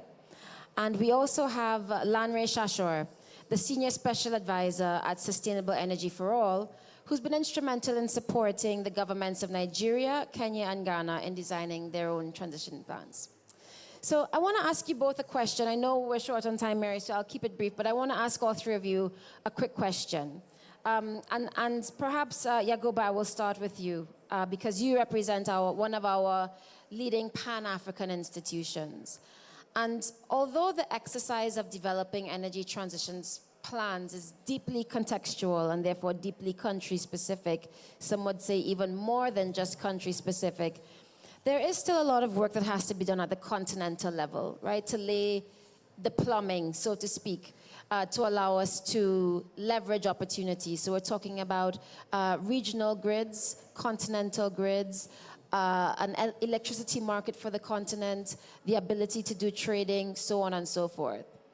These are really difficult things to bring into fruition, and I truly don't envy the person whose job it is, because you're trying to create consensus across 54 sovereign states, sovereign nations. So my question to you, Yaguba, is what do you see as the importance? How important are Pan-African perspectives and positions, Dr. Lopez mentioned, for negotiation purposes, but surely for much more? How important is it to be able to develop Pan-African perspectives? What are you hoping that this dialogue platform will be able to deliver in that vein? Yeah. Thank you very much. You can hear, huh? Okay. Thank you very much, and thank you for the opportunity to give us to be part of this very great initiative. As you know, we are all talking about energy transition now globally, but I think when we talk energy transition about Africa, we have to put it into African context. Because the narrative is different and the reality is also different. We are talking now of a people who 50% of them do not have access to electricity. So for these 50% of our population, when we talk about energy transition, is for them to transition from no energy to energy. That's one point. The second point, we also witnessed the the lack of access to clean fuel and clean technology for cooking, for example. So we have almost 1 billion of people who do not have access to clean cooking facilities. So these people too, when you talk about energy transition, it's for them to really to move for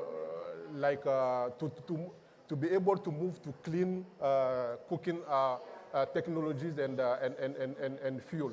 So in addressing that, AU has adopted a common position about energy transition, which actually focuses on energy access, but also in just transition, trying to use all the abundant resources that we have on the continent, be it renewable and also non-renewable energy, because the target is really to provide the energy to our people for the socio-economic development. So AU also has embarked in a series of initiatives, programs, and projects to address these issues. We have, that was launched recently, the African electricity market, which actually to promote the trade of electricity among our people. We have some countries who generate more energy, but this energy cannot reach other countries or other region because we don't have the necessary regulatory framework. So this AFSEM is promoting and trying to put in place this policy and regulation so that electricity can be traded across all African countries. And to support this trading, we are also working on the Continental Master Plan, which actually build the trans-regional transmission line so that electricity can also be traded physically.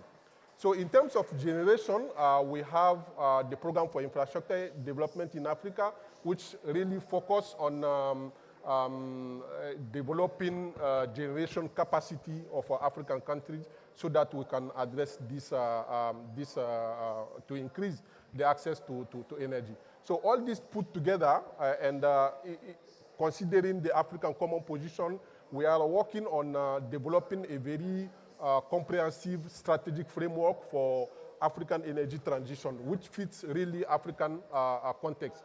And with that, we are working together with the African Development Bank. And in that project, we are also considering to have like 5 countries as pilots to develop the decarbonization pathway for these countries. And it will be scaled up for other countries.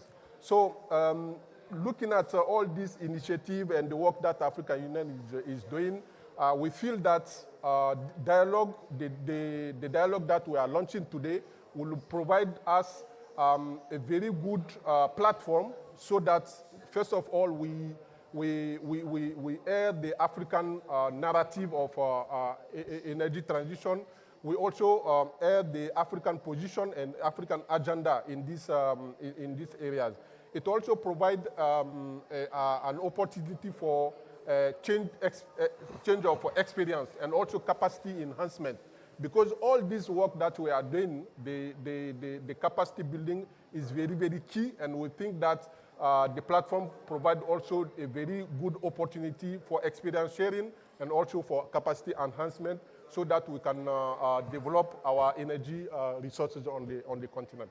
So with that, let me stop here for now. And I really appreciate that. Thank you for sharing about what work you guys are doing. Yes, I heard some rounds of applause. Thank you. It's a lot. It's a big job. It's a big job. Thank you so much for what you're doing and what AFSEM, what AFREC is doing with ASEM, and so on. And I think you've talked about the potential for the platform to be sort of a sounding board, a knowledge exchange opportunity. Even as we do this continental level work. So thank you for that, Yogba. Lanre, I want to come to you next because we were at the Pan-African level. Now we're coming down to the country level. And you've done so much work with so many countries across the continent on developing energy transitions plans. Perhaps the paradox, and this is not true just in the case for Africa, but more generally, is that we have to act against the long-term arc of what's in the interest of people, climate, nature, but with short-term mechanisms along political cycles. And that can lead to what Dr. Lopez was talking about, right? Some trade-offs, short-term gains, long-term potential stranding of assets, and so on. My question to you is, how do we think about those trade-offs? How do we ensure that we are making the right decisions as we act now for a longer-term future? And perhaps your thoughts on how the dialogue platform might help us navigate through those trade-off spaces. Thanks a lot, Rebecca. So the first question is, sorry, please repeat the first question. The trade-offs that we have to sort of, especially from the short term into the long term, how do we navigate through those spaces? How might a dialogue platform like this help us with that task? Okay, fantastic. And I think Dr. Lopez referred to some of those in his discussion as well. I think one thing I find, my role is to support countries with developing their energy transition plans, basically to determine or define their pathways to achieving net zero, to achieving their net zero ambition, but also to ensure that this is balanced with their economic ambition as well. Countries like ours on the continent aspire very much to economic prosperity, and they're for me, what we try to do is make sure that when we engage with them on meeting climate ambition, we engage with them on their own terms, basically terms that resonate with them, because you just mentioned what are we transiting from. So for us, it's not so much a transition story, but a growth story. One in which we are addressing access, increasing energy access, addressing economic growth, identifying areas within the economy where there is opportunity for growth, because economies like ours have the most potential for growth at this time. We're not slowing down like countries on other continents. So where there are opportunities for growth, and then identifying opportunities for jobs, for creation, and a pathway for us to participate in the growing or in the coming dispensation. Everybody talks about a net zero world. What does that mean for economies like ours? And I worry personally that, in fact, what is coming may be as difficult or even more difficult than what has gone before. And if I take, for example, our participation in the green economy, in the green transition, what does that mean? Countries like ours will be the feedstock. Countries like ours will provide the feedstock for the green transition. What does that mean? What do we want to say about that? So a dialogue like this, I think, should help to create that nuanced conversation. You were saying earlier that countries on the continent are in a negotiating position. What will they do? So I think that a dialogue such as this should provide and arm them with the information that they need to understand the situation, to be more nuanced. Somebody referred to it yesterday as not singing hallelujah when you're asked to, but writing your own song and deciding where the hallelujah goes in the song.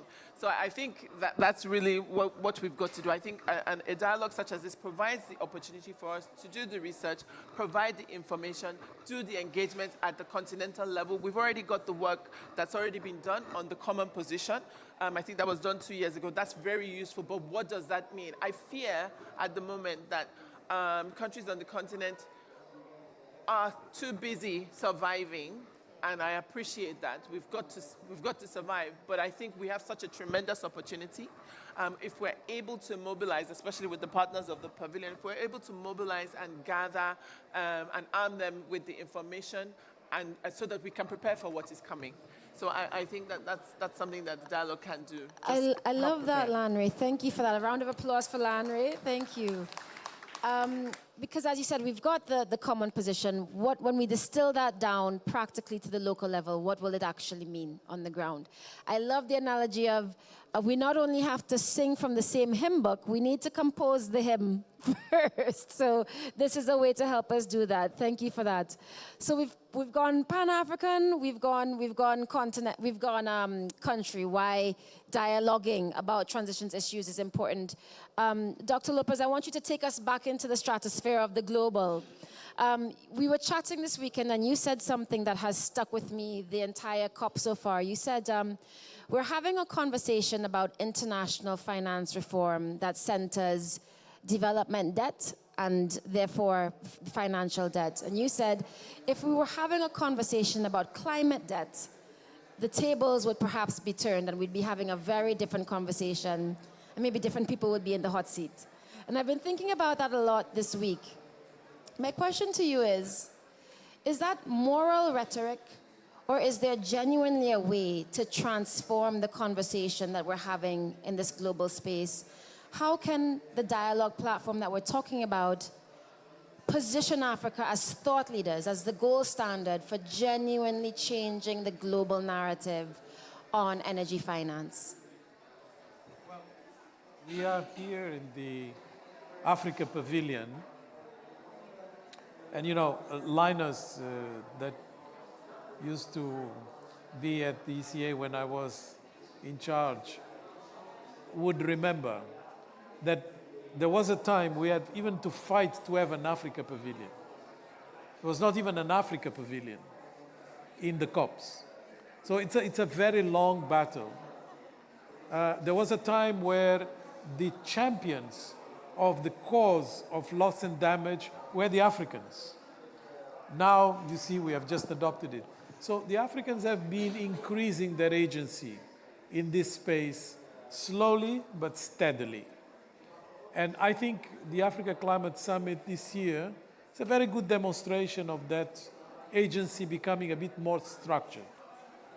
So, to answer your question, I don't think it's a moral issue, but it is one that we need to equate with very specific proposals, and we have to create the opportunities for our negotiators to be able to not have the best data possible, so they have, you know, a certain independence of judgment in relation to what is being discussed, and not just adopt what data they receive without having the opportunity of actually scrutinizing it and making sure that it is taking into account the African context.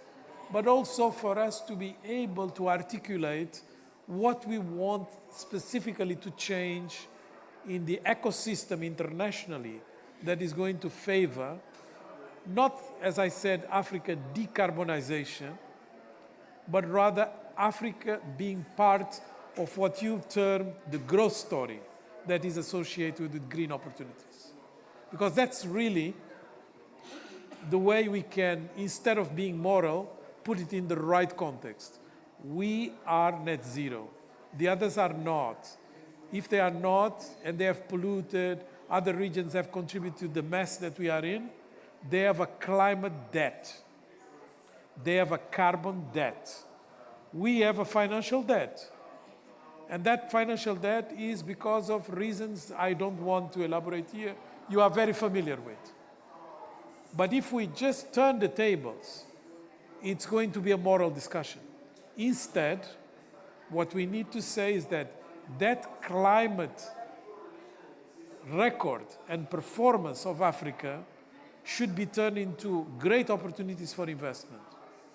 And this is for us to make sure that we put together the right regulations, the right attractive measures, the right incentives, basically, that are going to make it a reality. Thank you so much for that. What I like there is equating principles with specific proposals. Yes. Really, really clear. Thank you so much for that. And that's the space that we're genuinely trying to create here with our partners in the Africa Energy Dialogues. A round of applause for Dr. Lopez and for our speakers. Thank you all for those thoughts and those comments. I want to thank you for sharing the insights as we energize the African discourse on transitions. With that, I'm going to pass back over to Mary to walk us through a little bit of a Mentimeter, right? To gather some of your perspective before we begin to close. Thank you so much, Rebecca. I appreciate that. So we've got a Mentimeter, and we'd like to just take a moment, scan the code on the screen, and just tell us what you think about the key issues that we need to consider on African energy dialogues. What are the sticky points that are still standing out, the thorny issues that we need to actually just prioritize, think about, put forward so that we can actually hear you Yeah, we're trying to make our work for everyone. So, yeah. It's okay. No mentee? Okay. All right, so we didn't get a mentee to her, huh? Or we did? Okay. What's the mentee code?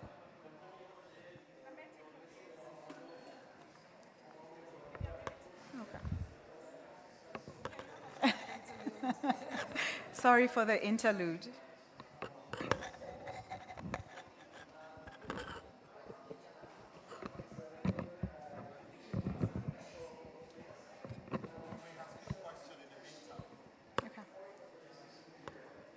Funsho, always with a great and helpful bit of advice. Questions in the meantime, and it sounds like you have one. Yes. Good afternoon, everyone. This is a great conversation. Funsho Shomari, African Development Bank. Professor Lopez, I'm very particular to ask you this question because the energy crisis in Africa is a solvable crisis. It's a problem that can be solved. I really think it's more of a leadership crisis, in a way. And I'm not talking about political leadership only. I'm talking about the ability to put thoughts, idea, action, translate them into an implementable follow a pathway until you get to a outcome. And you are asking yourself, why is it hard to provide electricity for 600 million people? Do we need to depend on investment outside the continent for that to happen? We understand energy to be an enabler for growth, and this growth is very important. We need this, so why is it hard to do that? And perhaps I want to come down to you. Is there a way within this dialogue to integrate an element of a leadership shift that needs to happen going forward? Because it's a shift of mindset in a way. We don't need to change people.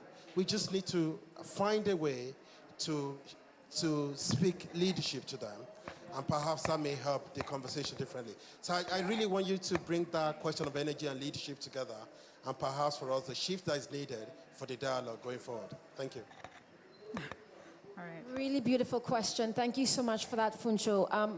Prof, maybe I'll allow you to answer the question on the self-determination opportunity for us here in Africa, and then Lanre and Yogba, your thoughts on the potential for using the dialogue platform to shift leadership. Yes, the reason it is difficult is because people will say we don't have enough fiscal space, so we don't have the opportunity to invest, particularly the upfront investments that are required to make the incentives and attractive for private sector to also participate in such a major transformation of the landscape. But that is sort of a very short answer. It doesn't touch the real reasons. The real reasons is that we have one of the lowest fiscal pressures in the world, thanks to the fact that we have developed economies that are commodity dependent, and commodity dependency economies tend to have very low fiscal pressure because most of what they require for the reproduction of the state is coming from the commodities. Let's say a country like Nigeria, 90% of its budget comes from oil. But in fact, that's not the economy of Nigeria. You know, the economy is much more complex and diversified. Why is it that the investment, or rather the budget, is coming mostly from the commodities? Because it's the easy cop-out to deal with fiscal responsibilities. And then to top it up, you have the obligations that are required internationally that are the most important requirement for you to meet what the IMF would consider good management. So you are more concerned about servicing your debt, making sure that your international obligations are up to date, than actually creating opportunities for the economy to grow and diversify. So that's the more complex reason. And of course, we have to turn this around. And the countries that are able to turn it around are the countries that do structural transformation of their economies. Fortunately, we have lots of countries that are going in that direction. Thank you for that. Perhaps just as we're hearing from Lanre and Yogba, here is the Menti code, and I think this QR code will work now. So one sentence from each of you on the question around how we might actually shift leadership style, models, etc., across the continent. Okay, sorry. Yeah, I think this is a very, very important question. But I would like to reiterate that really African is committed into fighting the climate change. But in doing so, we need to have a very urgent and coordinated action that, so that we can scale up the access, to provide access to energy from our people. And we think that a platform like this can promote that coordination and also to advocate for the action that is needed to increase the access to energy for our people. I don't know if I'm audible. Okay. I think without exaggerating, we have to be a little bit subversive. Again, we were having this conversation just yesterday. I suspect that working with regional organizations might be useful as well. So it starts to become something that is central. We talk about it, we understand that climate change is real and it affects us, it impacts us. We know that we're struggling for water in the Sahel and similar things. But I think perhaps if we also go down, so the big continental organizations, but we go down into the regional bodies, and then we start to really center it in our discussion. So it becomes the way peace and security, how important peace and security was for us in the 90s. Perhaps we even center it as part of our conversations around peace and security. We talk about it now. But climate and the impact seems to be an addendum or a corollary to our discussions. So I think we have to center it in our conversations, especially for security. If we link it to security and issues that resonate, security, prosperity, jobs, that sort of thing. I'm working with regional bodies. Trying to center it, yeah.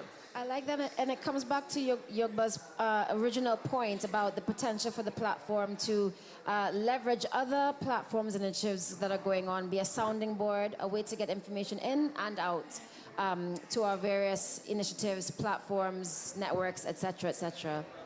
Thank you all for those thoughts. Let's see, can we project the results from the Menti?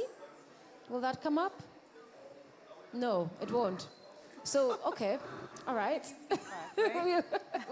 we'll give you feedback somehow, in some form. Yeah. Mary, over to you. All right. I think somebody...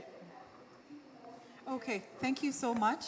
I'm going to invite Linus just to move us to the next thing that we have on the schedule today, just to tell us about what's our next steps. How do you reach out? How do you connect with us? How do we interact with one another so that we can have a much more calmer discussion that enables this energy transition discourse for the continent to happen?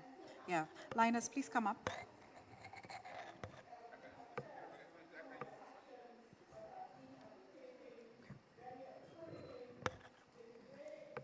Okay, thank you very much, Mary, and thank you, Professor Lopez, Lanre, Oguba, and Rebecca. Thank you very much for this. So, before I go on to say what the next steps are, there has always been, and there is, a very patronizing approach to Africa, right? Where everybody wants to say what they think Africa should do, where Africa should go, and not Africa itself. But we heard from today that Africa actually said, no, when it comes to the energy transition, Africa will decide how it does its energy transition. Then therefore, the African Union Commission came up with the African Common Position that says, yes, Africa is going to transition into a cleaner energy future, or will develop into a cleaner energy transition future, because as you mentioned, there's little to transition from, but it will do it in its own way and consider all options. And it is for that reason that I want to make a quote from somebody who was very senior from this region. I think it was a minister either from Saudi Arabia or Kuwait, who said that humankind did not come out of the Stone Age because they ran out of stones, but because they found a better way. And the purpose of this dialogue platform is to say to our countries, what can inform the better way when, as you're defining your transition into the future, what constitutes a better way for you? And that is what we're going to be having here. We heard from Dr. Lopez about the issue of using our own resources to finance that transition. We had our first event as part of the subgroup on finance and investment, and it was really focused on how do we mobilize our national pension funds and sovereign funds, and there was a very rich conversation. And I think as we begin to focus and tailor-make, which is what we're going to be doing in this platform, into those conversations, we see exactly what happens. Because, for example, it was very clear that if African pension funds are going to invest their money buying US Treasury bonds, Euro bonds, and so on, and then they expect the private sector from those same places to come and invest in Africa, there is something wrong, right? Because you should already be seeing that you should be investing in yourself. So these are some of the things that we are going to be discussing in this platform, and hope that we come out with knowledge products, we share information, and that the knowledge products that come out of the conversation can then inform our countries as they decide on a better way, as they domesticate the African common position to their national circumstances to go forward. We will be having the first in-person meeting of the platform in February, maybe, or in March, in the new year. And again, there we'll try to focus the work of the different subgroups and to see how we can tailor-make the conversation, bring everybody, bring the different voices together, try to answer some of the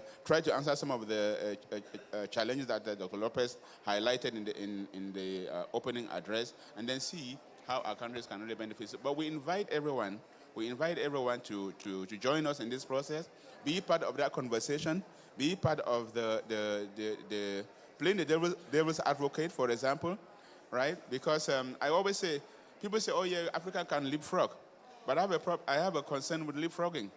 If the frog leaps and is not prepared, it might fall in the wrong place. Right. And that is even worse, right?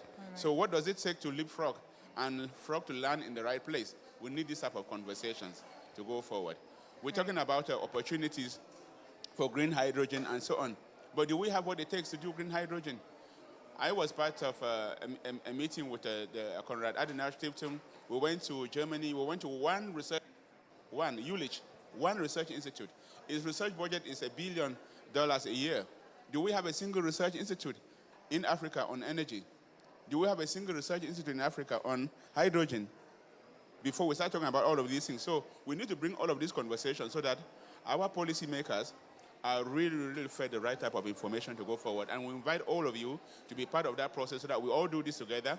There are so many voices, so many ideas, so many teasing questions from all of us. If we only allow a few people to ask the questions, we'll not be able to get it. If we get everybody, we can be able to really say yes. We have been able to have an indaba of what Africa should do. We brought all the things together, and as Chinua Achebe says, after everybody has spoken, it was decided that. So we want everybody to speak so that our countries can decide what they want to do for their energy future. So thank you very much for being part of this process, and we look forward to working with all of you going forward in this direction. So thank you, Mary. Handing back to you. All right. Thank you so much. Thank you so much, Linus, for that. We'll close out with the African Union Energy Commission. Yoguba, just give us some final remarks on this and just share with us why this is so important for the African Union. Yeah. Thank you very much. And also I would like to thank for your participation in this very important launching of this platform that we think it's very, very opportune during which is being launched during this COP. I want to maybe highlight on three few elements. The first thing is really that we work together in terms of developing our energy resources, which is very abundant, but not exploited. So we need to work together to develop this, to develop these resources, developing the infrastructure and what is needed so that we can increase the access to our people. The second thing is really to optimize the energy that we have, because by optimizing, we can make an efficient use of the energy, which can be able to save energy, to provide to energy to others who do not have it. The third thing is really to work together to mobilize the necessary resources that is needed for developing the energy sector. That can be financial resources but also technical resources. So we believe that a platform like this can really provide a way to really fast track these three elements that I just mentioned. And we are part of the platform and we support it. So we invite all the stakeholders to also join us in this platform so that we can do our energy transition as it fits Africa context. So, so that we can provide energy to those who do not have. We can also provide clean cooking fuels and technology to those who do not have. So with that, I thank you, Doctor, for your participation in this event. And I thank you also for the work that you have been doing in terms of organizing these events. You have our full support, and the team will be available to work in the next step for the full operationalization of the platform. Thank you very much.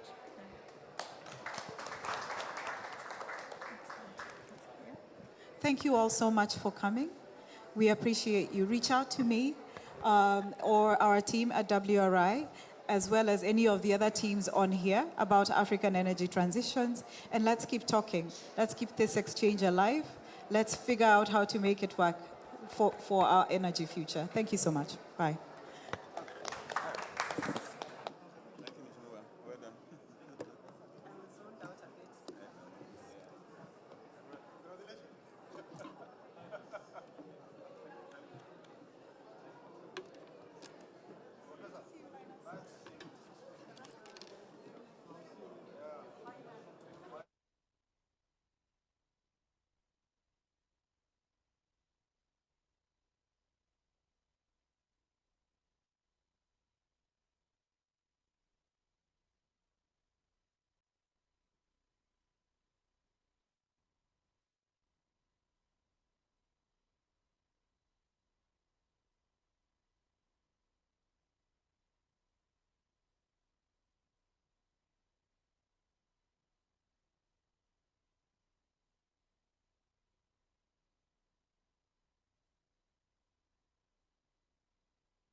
Good afternoon, everybody. My name is Eric Najenjerwa. I'm the Acting Head of Transport and Mobility Division.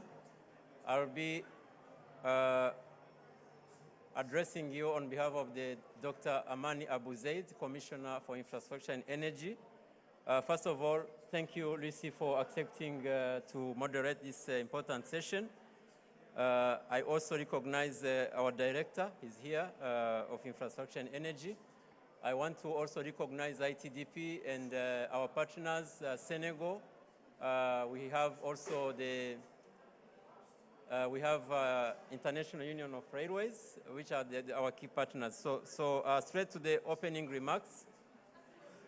Distinguished panelists, distinguished participants, all our key transport partners, I wish to thank you all for accepting our invitation to attend this high-level event to discuss the key actions that are needed to develop railways and urban transport systems that support socio-economic growth of Africa while driving environmental and social sustainability. This event calls for great collaboration at all levels to ensure full decarbonization of transport, focusing on how railways and urban transport infrastructure can support. Transport costs as a component of the value of African export commodities is still the highest in the world, ranging between 30 to 60% for most African countries, while for other developing countries, it is less than 20%. This makes it difficult for Africa to compete effectively in international trade markets. Accordingly, it has been estimated that inefficiencies in major African transport corridors cost Africa over $170 billion USD a year, adversely affecting Africa's international competitiveness. I don't see any better low-carbon transport alternative to rapidly close this gap than to invest in railway transport and urban mobility. I wish to highlight three main key policy actions needed to ensure mitigation and response to climate change for the African railways and urban transport.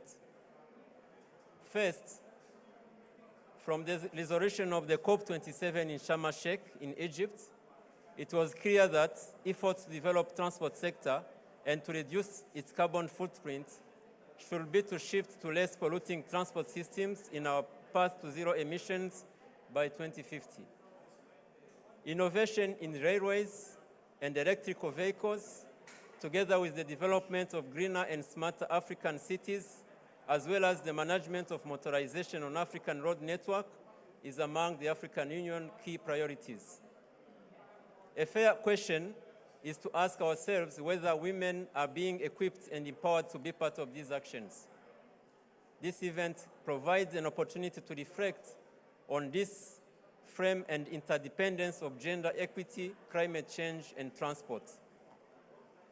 Integrating both gender dimension and decarbonizing transport goals are likely to yield quick and effective results than addressing them separately. In fact, several studies indicated that women prefer public transport when compared to other modes of transport. This is a proof that policies which promote the use of public transport and modal shift from road to railway are not only likely to yield to improve access to transport services, but these measures will also will be enough to address the issue of social inclusion.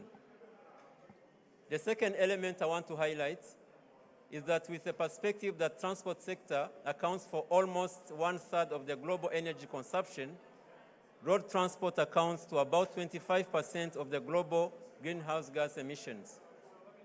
The management of motorization across countries and continents, considering affordability and air pollution impacts, would be effective if we take the following actions.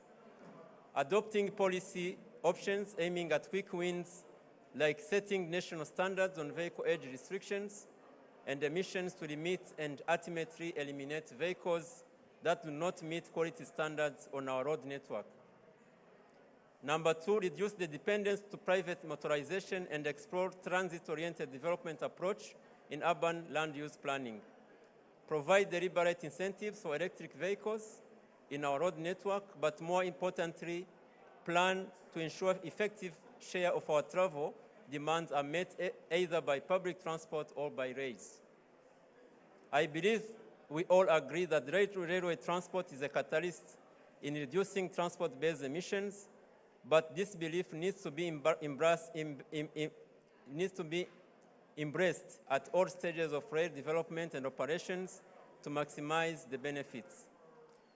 Last but not least, under the AU Agenda 2063 flagship projects, the African Union Commission is developing a continental African integrated railway network through the construction of 12,000 kilometers of new railway lines, estimated to cost 36 billion USD, and modernizing 17,200 kilometers of existing railway lines at a cost of USD 7 billion by the year 2043. This is in line with the project master plan. Such importance attached to the railway sector is also backed on the fact that railway transport is a catalyst in the reducing transport-based emissions that can provide and railway can provide the physical integration of the continent, supporting the realization of the African Continental Free Trade Agreement. Decarbonizing transport through electric railways not only responds to climate agenda, but it is actually an important strategy to attract more climate finance options to secure the necessary capital for railway projects. I wish to recommend policymakers and our key transport stakeholders the following actions to maximize the potential benefits of railways and urban transport projects. One, at the planning and conception stage, let us aim to maximize mobility and logistics with low carbon footprint and promote urban land use plans and designs that can integrate railway transport. At construction phase, let's maximize the use of local and relatively low carbon construction materials. And at operation phase, let's liberalize the railway markets to avoid cabotage bottlenecks. As I conclude, I reiterate the need to enhance our good collaboration and strong partnerships to stay focused on these important policy actions. I thank you and wish you successful deliberations.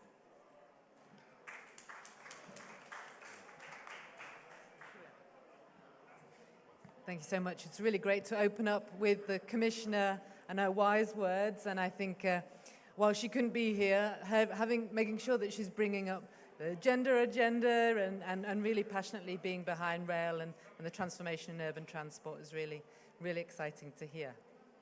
So I'm going to move quickly on to our second opening speech. Chris, if you'd like to join us. Now, we're going to go into your... You can use this, or you're going to... Maybe I do this so... Yeah, that's fine. Yeah. Okay. Great. So it's great to be with everyone today. My name's Chris Cost, and I'm working as the Africa Program Director at the Institute for Transportation Development Policy, ITDP. Great, now we have the slides. So I just wanted to use this opportunity to frame some of the key issues that we'll be discussing more in the panel when it comes to railway implementation and also urban transport in the region. So our organization, ITDP, is a global not-for-profit NGO, and we're working with cities around the world to implement more sustainable and equitable mobility systems. I'm based at our office in Nairobi, and we have staff in 6 countries around the Africa region. So starting off with the opportunities around goods movement. So railways can have several clear-cut advantages over other modes when it comes to transporting goods. And we know that in the region, we need to step up our ability to be competitive on a global marketplace, to deliver goods to market. And transport is a key part of that. But I think as we're going into these projects, looking at goods railways, we need to do very sober assessments of the economics of those systems to make sure that they offer a clear-cut advantage over road transport. So that way we can be most efficient with the way that we're implementing the rail projects. We also need to ensure that new projects are bankable, that we can not only use public finance to implement these projects, but also see how we can engage the private sector. That'll reduce the burden on government. And we also need to see how we can electrify these systems. You know, in Kenya, where I stay, we have more than 90% of the electricity coming from renewable sources. So there's a really good opportunity to obtain carbon finance for railway projects if we can demonstrate the carbon benefits. And in countries that have very clean electricity, we shouldn't leave those opportunities aside. Okay. Now, there are some other issues that we really need to think about when it comes to intercity passenger movement. Here, I think there is a lot of advantage to pursuing rail systems. You know, we've seen Europe, even some countries banning short-haul flights in order to encourage a shift to railways and reduce carbon emissions from aviation. So I think there's a definite advantage to promoting rail for intercity movement.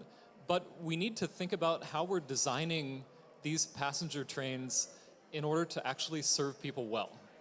Now, one of the biggest issues that we've had in some of the recent railway projects is that the stations don't actually bring you into the city, right? And in many places around the world, that's one of the key advantages of rail.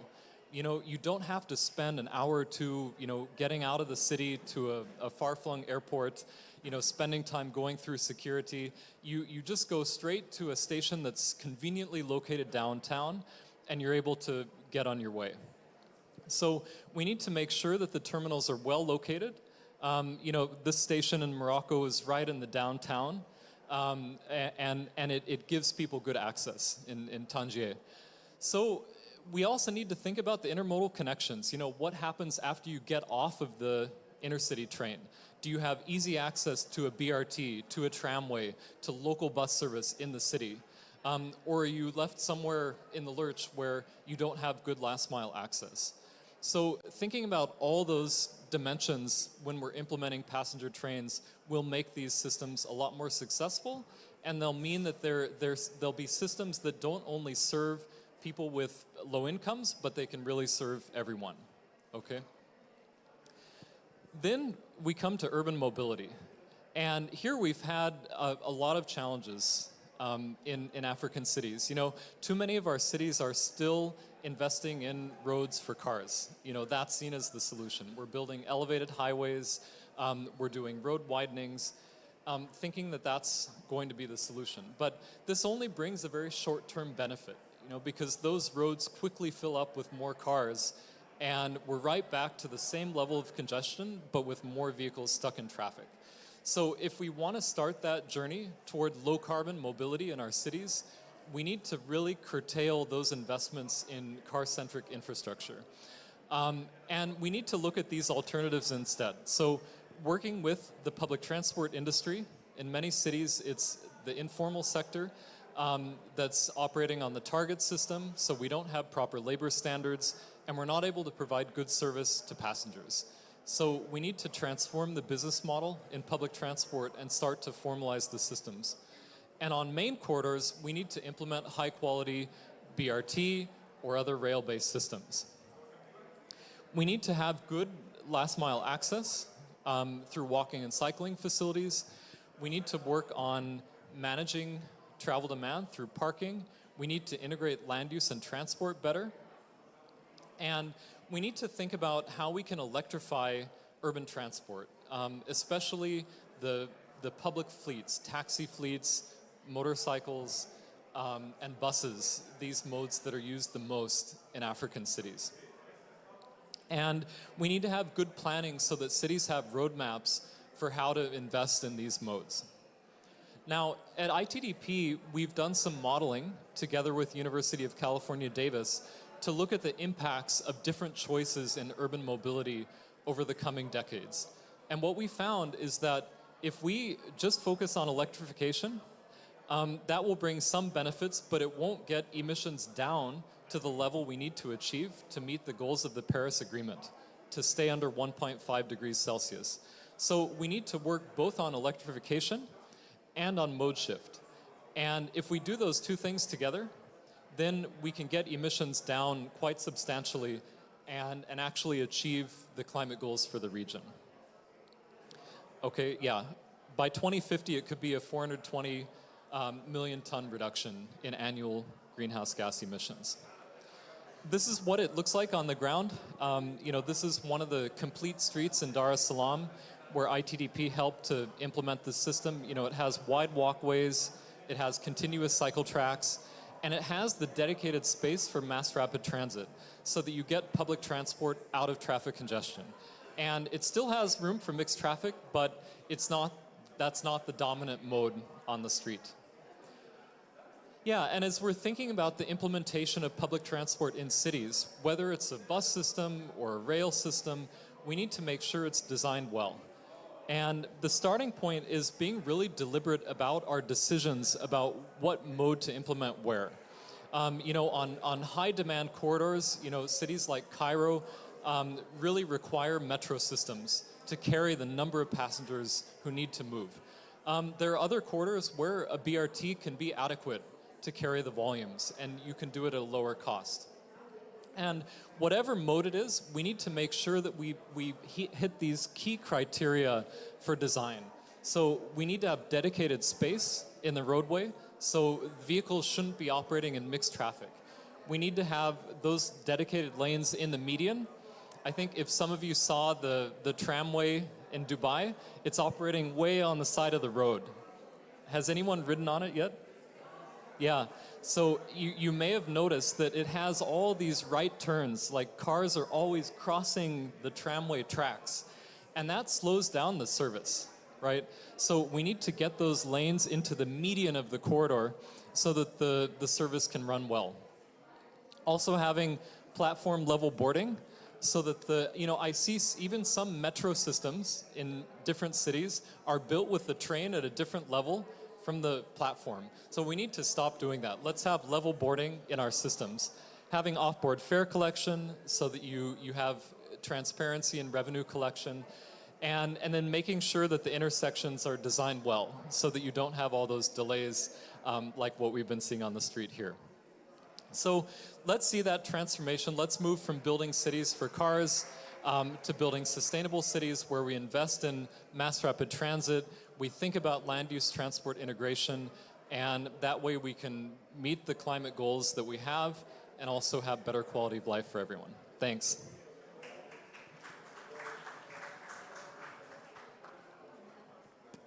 Thank you so much. Chris, if you want to take a seat to join our panel. Hopefully we'll go back to... So if our panelists could like to start making their way to the stage, and there should be some headsets for you all so that you can have a mic. So if you want to join the stage. Some of the panelists will be speaking in French and some in English. So if you are not bilingual, then you might need a headset for translation. If you want to get a translation, it's at the back of the room. So I welcome to the stage my wonderful panel. We have Honorable Jean-Pierre Elon Mbassi, the Secretary General of the United Cities and Local Government of Africa. Please.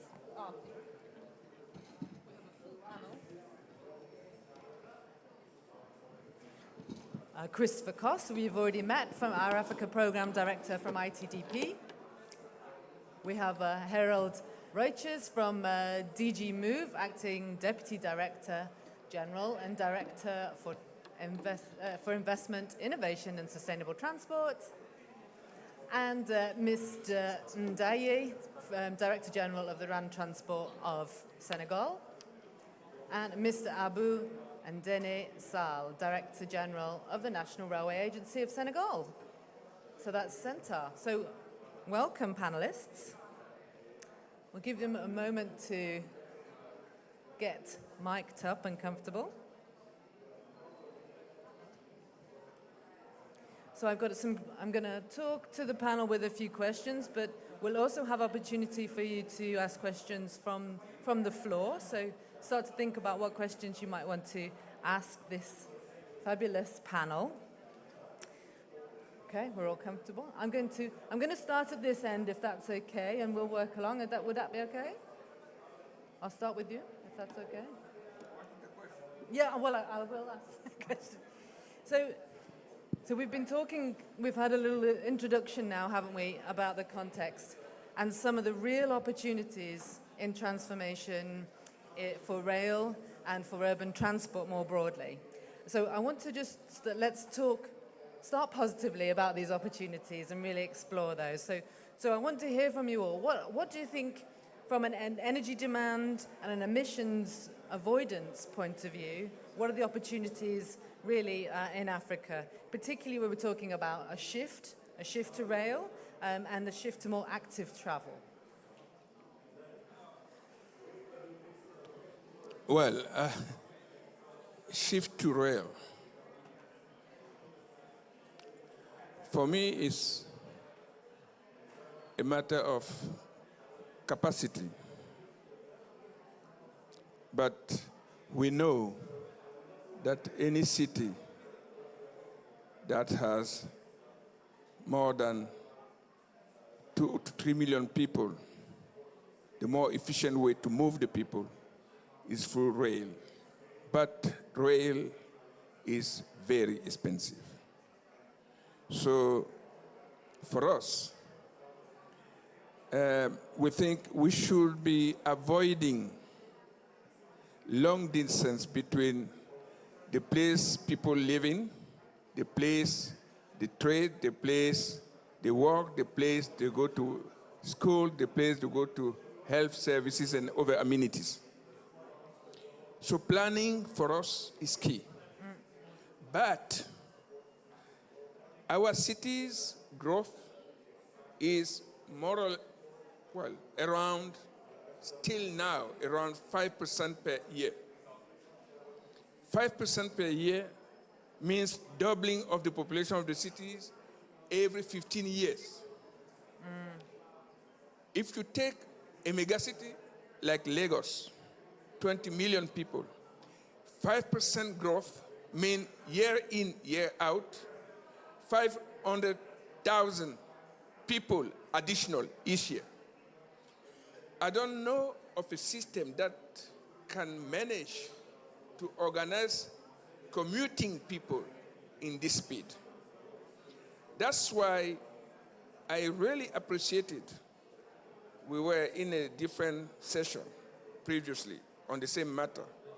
I appreciated the advice of the Director of Urban Planning of Kenya, saying we might be too late for our main cities, but we are to start with our medium-sized cities, because there we can still master the way people approach mobility. But you will start with major cities, and we'll see that we are not gaining much. There is a problem.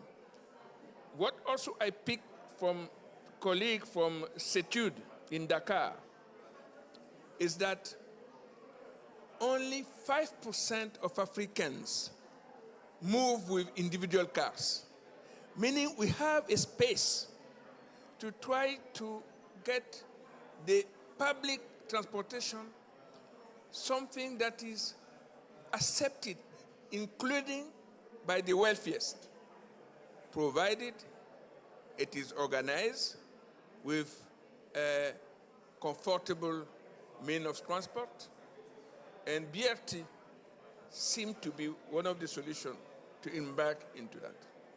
Thank you. Chris. Yeah, thanks. So I want to highlight two things. One is on public transport. So there's a tremendous need in the Africa region to see how to move from the existing informal public transport systems that we have to better structured systems that deliver good service quality. And I want to highlight a couple of the key elements of that transition. So one is that we need to see how to move from having individual owner-operators to having collectives that can manage the public transport better, right? So that's the transition that Kigali has undergone. Other cities are in that process at various stages of the journey. we need to see how to collectivize our public transport so that we can employ the workforce on staff contracts. We can have centralized fleet management with high quality depots. And we can then have a better relationship between the government and the operators, where the government takes some responsibility for investing in the system and then also monitoring service quality. Because right now, when government doesn't have any skin in the game, where we're just expecting the private sector to take up all of the burden of running public transport, we end up with this race to the bottom where we have poor quality vehicles, we have driver behavior that leaves a lot to be desired, where there are safety challenges. If we change that business model, then we can get better results at the end of the day. And that can also set the stage for interventions like the BRT systems, right? And having dedicated road space for public transport. So that's really key. We need to make that transition, and we need to put money behind that transition, okay? The second part that I want to highlight is transforming the way we design our streets, right? For too long, in many cities, we've been transforming what used to be arterial streets into limited access highways, or at least we try to do that. But those streets also have to carry pedestrians, they have to carry cyclists, they have public transport users, and we're failing to accommodate all those users in a safe way. So I think moving forward, we need to transform that approach, and instead of only thinking about cars when we're designing our urban streets, we need to think about all modes.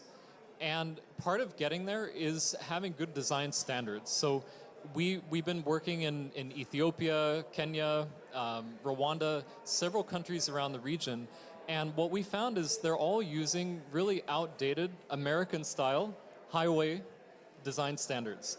And that's what they're using to design even urban streets. So we need to scrap those highway design manuals and adopt urban street design standards that are customized to the local context in African cities. And if we do that, then we'll be able to hit better quality standards, we'll be able to incorporate universal access so that people with disabilities also feel respected on our streets. So those are two of the elements that I think are really key. And we need to invest much more in both moving forward. Thanks. Thank you, Chris. Bonjour à tous. C'est Dr. Waldio Dengaï, donc directeur général des transports terrestres du Sénégal. Je vais juste parler de la partie automobile. Donc, les transports ferroviaires vont être développés par le collègue DG des rails du Sénégal, des SENTER. Alors, sur le côté transport urbain, je pense qu'au Sénégal, les réformes qui ont débuté depuis des années, depuis des dizaines d'années, ont porté des fruits quand même dans le domaine de l'urbain. On peut citer deux grands projets au Sénégal. Le TR, le train express régional, qui a commencé à fonctionner depuis 2-3 ans, avec des impacts, n'est-ce pas, sur la mobilité urbaine, mais aussi un projet qui est en phase finale, donc le BRT, qui est logé au niveau de cette étude dont le DG est là présent. Alors moi, je vais parler surtout du côté des financements. Je pense que dans nos pays, effectivement, les financements, les ressources budgétaires de l'État posent problème. Il est indéniable que tous les efforts qui ont été effectués dans le cas du Sénégal sur le BRT et sur le TR ont porté leurs fruits. Mais quand on y voit plus clair, beaucoup reste encore à faire. Parce que tout simplement, il y a un volet très important dans la chaîne de déplacement. Avant d'arriver au niveau du ferroviaire, il faut prendre des autobus. Qu'est-ce qui se passe? Actuellement, nos autobus sont en train de subir des réformes qui ne vont pas dans le sens d'améliorer l'impact écologique. Je m'explique parce que tout simplement, jusqu'à présent, nos bus circulent sur le carburant Euro 2 ou Euro 3. Imaginez-vous qu'en Belgique, depuis 2020, on a interdit le carburant Euro 3 de circuler. Or, tous nos bus circulent avec Euro 2 et Euro 3. Donc, avant d'arriver au rail, qui va porter des impacts sur l'empreinte écologique, en amont, les personnes qui sont déplacées vers le rail utilisent des véhicules très polluants. Or, il faut beaucoup de ressources budgétaires pour les États, beaucoup de financement pour atténuer en amont ces impacts. Je prends un exemple chiffré.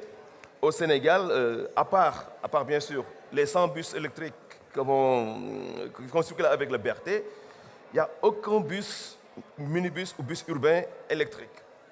Aucun.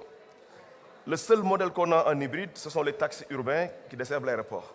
Bien sûr, au niveau de la Direction générale des transports et dans la direction de la mobilité, on est en train de faire des efforts pour trouver des partenaires, pour voir comment faire des projets, effectivement, pour essayer de réformer dans le sens d'introduire soit carrément des bus électriques dans l'urbain, mais un autre point sur lequel il est important de réfléchir, pourquoi pas penser un tout petit peu au déplacement périurbain. Le périurbain qui va extrêmement servir de tampon entre le rural et l'urbain. Donc c'est le transport rural.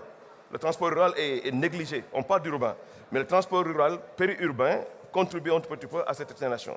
Donc je vais passer la parole au DG de Center, mais il voulait juste dire que pour le renouvellement du parc, pour les réformes dans le transport urbain, les États ont besoin d'assistance, les États ont besoin de beaucoup d'investissements pour pouvoir jouer leur partition dans la diminution des émissions. Je vous remercie.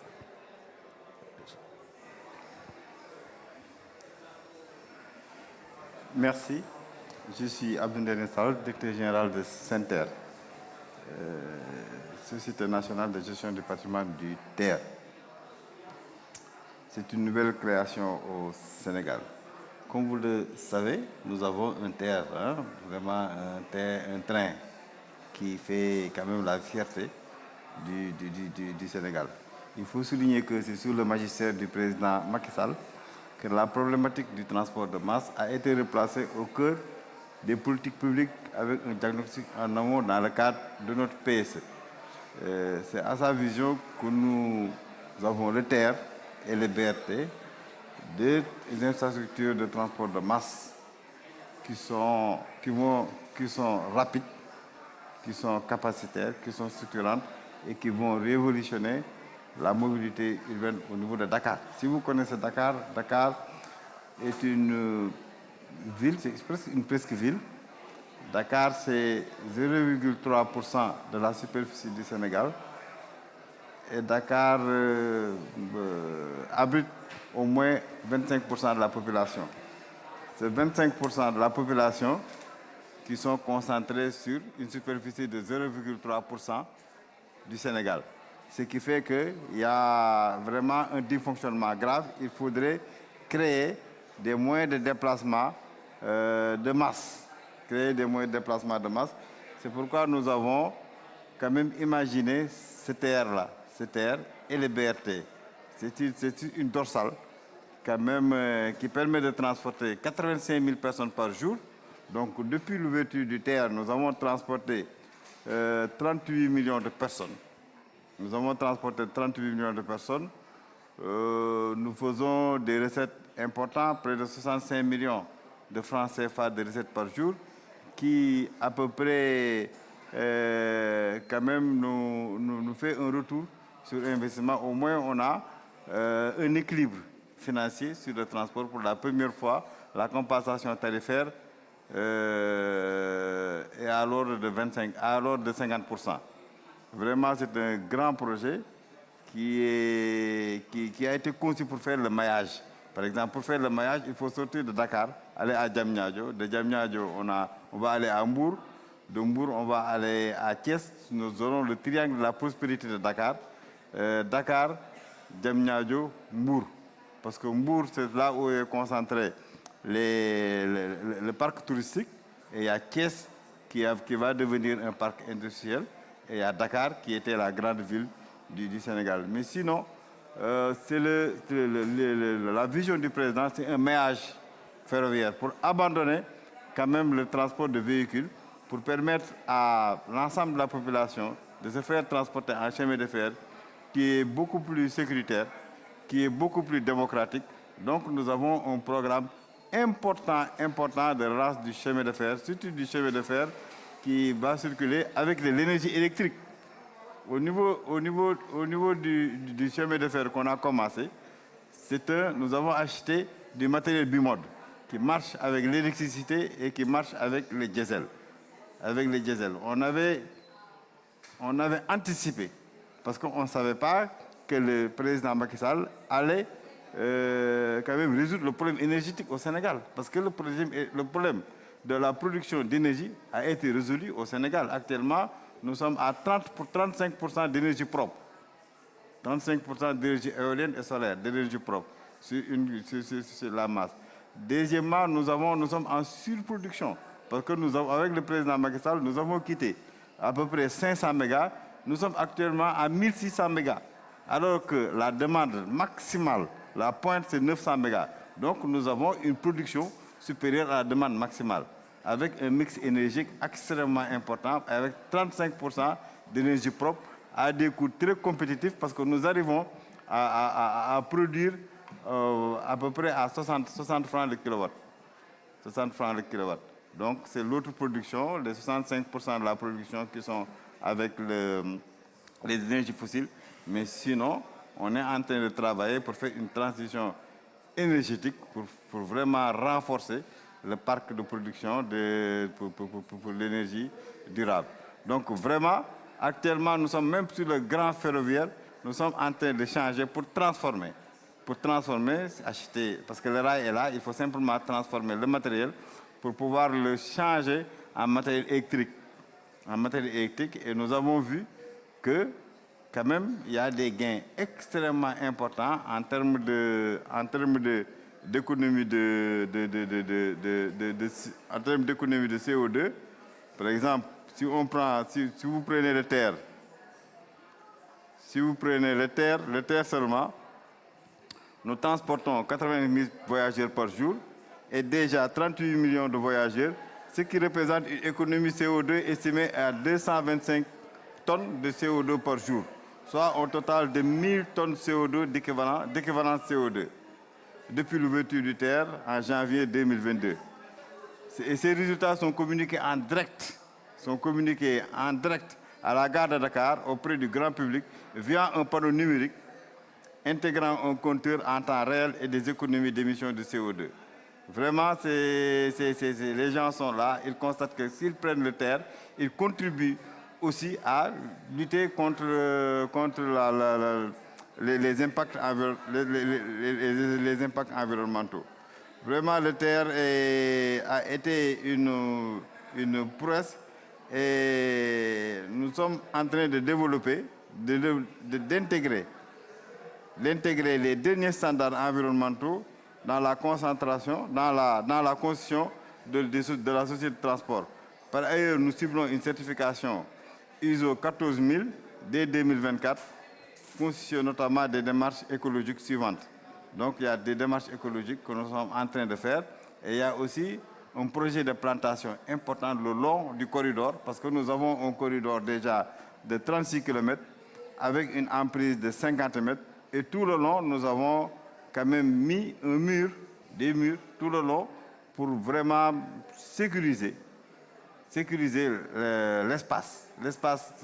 Et tout le long, c'est une plantation de cocotiers. Vraiment, c'est un espace vert important qui est entretenu par des jeunes que nous avons pris, des jeunes du quartier.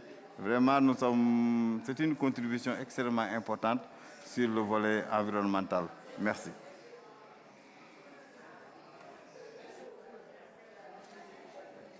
Good afternoon, ladies and gentlemen, and thank you very much for this invitation here to this discussion. I would like to thank the African Union for this initiative to discuss here rail and urban, two important subjects. And rail across the African continent with 11 corridors, as I saw in the plan, and possibly another one is the Lobito corridor, is of course an initiative that is absolutely supported by the European Union. There has been an agreement when the African Union and the European Union met last year with a support through the Global Gateway of about 150 billion in support that will be channeled through these projects. I can tell you from experience that setting up trans-European networks in Europe has started in 1992 and we are still full in construction. And it will take us possibly for the most important corridors, which are 9, only 9, until 2040 to complete them. And we are trying to connect the most important European cities, conurbations, through all this enormous work. And I can tell you what is most critical is to focus the money, which is always insufficient, in the most cost-effective way on projects that have always a dimensioning beyond what in the end is feasible. And so we need also in the cooperation between the African Union and the European Union to focus on what projects are economically feasible and look at what is already existing to rehabilitate, look how we can increase the capacities on the existing, also revive sometimes the metric rail systems that are available, not to forgo them, and to see where we do new greenfield initiatives very carefully. When I saw the map with the 11 corridors, I see the ambition that the African Union has, and I think it's very good. I would applaud that ambition, but it needs to be looked upon very carefully, what can be done and by what time. And I know from European Union experience that the cross-border cooperation is the most difficult. It is taking us ages and endless efforts to bring the European countries together in order to create such projects. I would certainly wholeheartedly support and tell you about the philosophy that we have behind, the methodology that we have set up, and the selection that we are still in every year again. When you do that, you will then also combine automatically your rail corridors with the urban nodes, because they go from the most important urban nodes across your continent. And in the urban nodes, of course, the other dimension of the discussion here today is how to decarbonize that on base of public transport. And here I think the African Union is already underway. I'm aware of projects in many of your cities where you are decarbonizing your transport in cities through public transport, which can be, for instance, by going in bus transport in ways that you can more easily reach the targets also of this COP28 conference to decarbonize transport in Africa. I have seen projects that were supported also by the European Union, but also projects that you are carrying out yourself. I think the two go very well together because you combine then your rail corridors through your urban nodes into a more sustainable transport in Africa. In the end, final word from my side, this cannot be done without direct cooperation also with the IFIs. So we need a very close cooperation between the World Bank and other banks, together with the public funding available, also from the European Union, and make sure that there is sufficient blending to get these projects up and running. This is crucial, this is very difficult, but I've seen also an experience in Europe that it is possible. It needs sufficient focus. If there are too many projects on the list, none of them will realize. So we really need to go, in Europe we go for 9 corridors. It's already very difficult. So these are the things that I would like to transmit in this round. Thank you, Lucy. Thank you, Harold. Thank you. Some of you might have noticed that we've thankfully been joined by the Commissioner for Energy and Infrastructure from AOC here. So I'm going to ask my panelists for just a 2-minute response to my next question, just so we can provide plenty of time for her to talk to us all as well. So I'm going to come to you with our next question, and if you could, around 2 minutes, that would be really great. And you've all started already talking about finance, and you've already started talking about how it can be very capital intensive to make these large infrastructure projects and modernization. So let's just delve into this for a couple of minutes each then, please. So thinking about the financing measures, mechanisms, how we can unlock the finance for Africa to make this investment. So I want for you to think a little bit about the unlocking what we see as some of the real big challenges on really getting the climate finance to flow to Africa and really support this transformation. So I might have to ask them.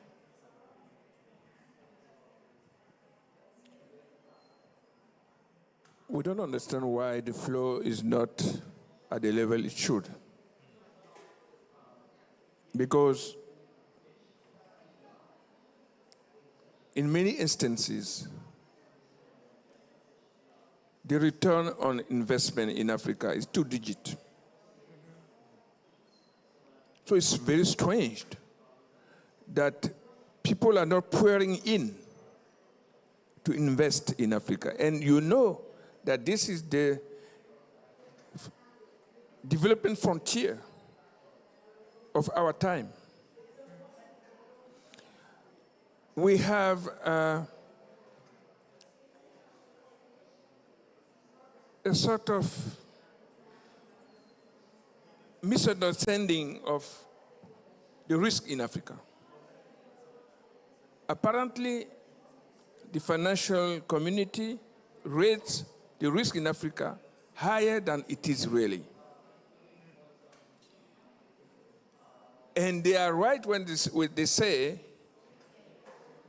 we need to de-risk.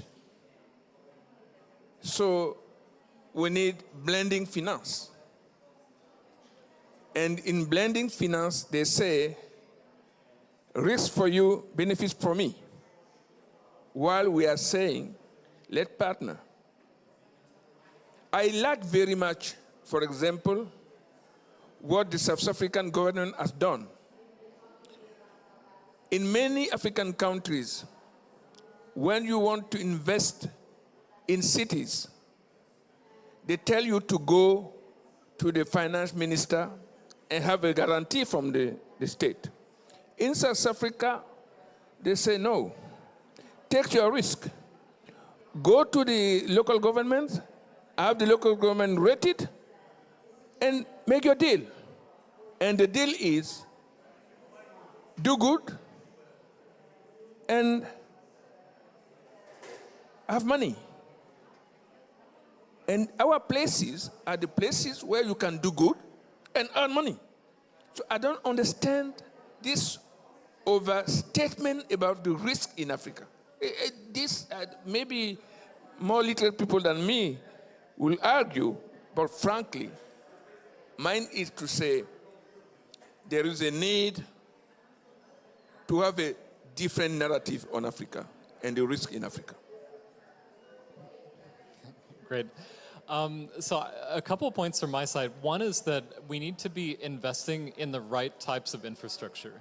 You know, when we invest in elevated highways or wider roads, if those roads are filled with cars, you only carry about just over 1,000 people per hour in a car lane. But if we invest in dedicated lanes for buses, we can carry 13,000 people with a simple BRT system. And if we have passing lanes at stations, like Senegal is building in Dakar, then you can carry up to 45,000 passengers per hour per direction. So we need to make sure that we're making investments that where we use our resources efficiently to carry more people and not just vehicles. The other thing that I think is really important is we need much better coordination among the donors. And what we've been seeing is, in many cases, there's duplication of efforts among development banks. So, in cities like Nairobi, Kampala, we have development partners investing in mass rapid transit corridors, serving the same alignment, the same residents, with two different modes of mass rapid transit. And when we could be spreading those investments across the entire city. So we need to have much smarter decisions and prioritization about which corridors we're building so that we're not duplicating efforts. And then I think finally, there's a need for governments to do much better project planning so that we can actually mobilize finance. You know, it's harder to finance public transport projects in a lot of cases because development partners are afraid to get into those projects. They think there's too much risk dealing with the informal public transport sector instead of just doing a road project. So we have to see how to de-risk those investments by starting that process of working with the informal public transport sector so that they're able to, the government's able to take those projects forward. So let's see how we can address those issues.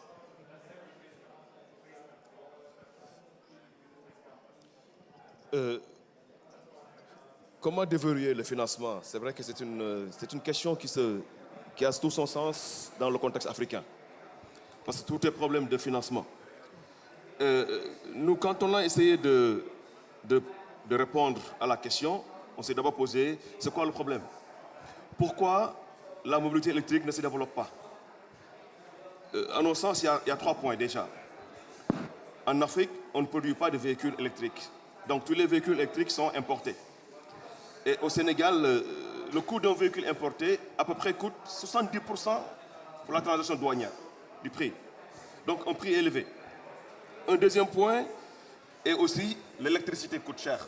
Il y a une flambée d'électricité partout dans le monde, encore moins dans nos pays. Et un troisième point très important pour encourager la mobilité électrique, c'est l'installation des infrastructures, les bornes de recharge. Un exemple très clair, au Sénégal, il n'y a pas de borne de recharge électrique. Il n'y en a pas une seule publique. On est à peu près à une centaine de véhicules électriques, à part les bus de BRT. Le public, l'immatriculation des véhicules particulières, 100 véhicules électriques. Et tous ces véhicules sont chargés à la maison. Donc ces 3 points font que la question de déverrouiller le financement revient toujours. Mais nous, quand on reçoit des partenaires, la première chose qu'on nous demande, il l'a précisé, c'est la garantie de l'État. Mais si l'État pouvait donner des garanties sur la mobilité électrique, ce n'est pas la peine d'aller chercher des partenaires. Alors, il y a une expérience très concluante qui est en train de se faire au Sénégal.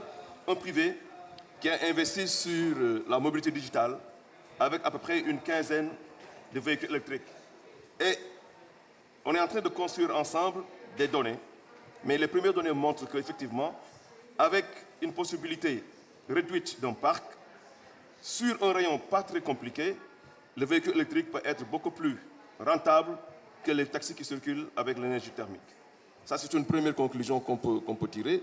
Et une deuxième conclusion pour comment déverrouiller un tout petit peu les financements dans nos pays, c'est qu'on met beaucoup d'argent sur les infrastructures. Souvent, on le dit, on oublie souvent les services de transport.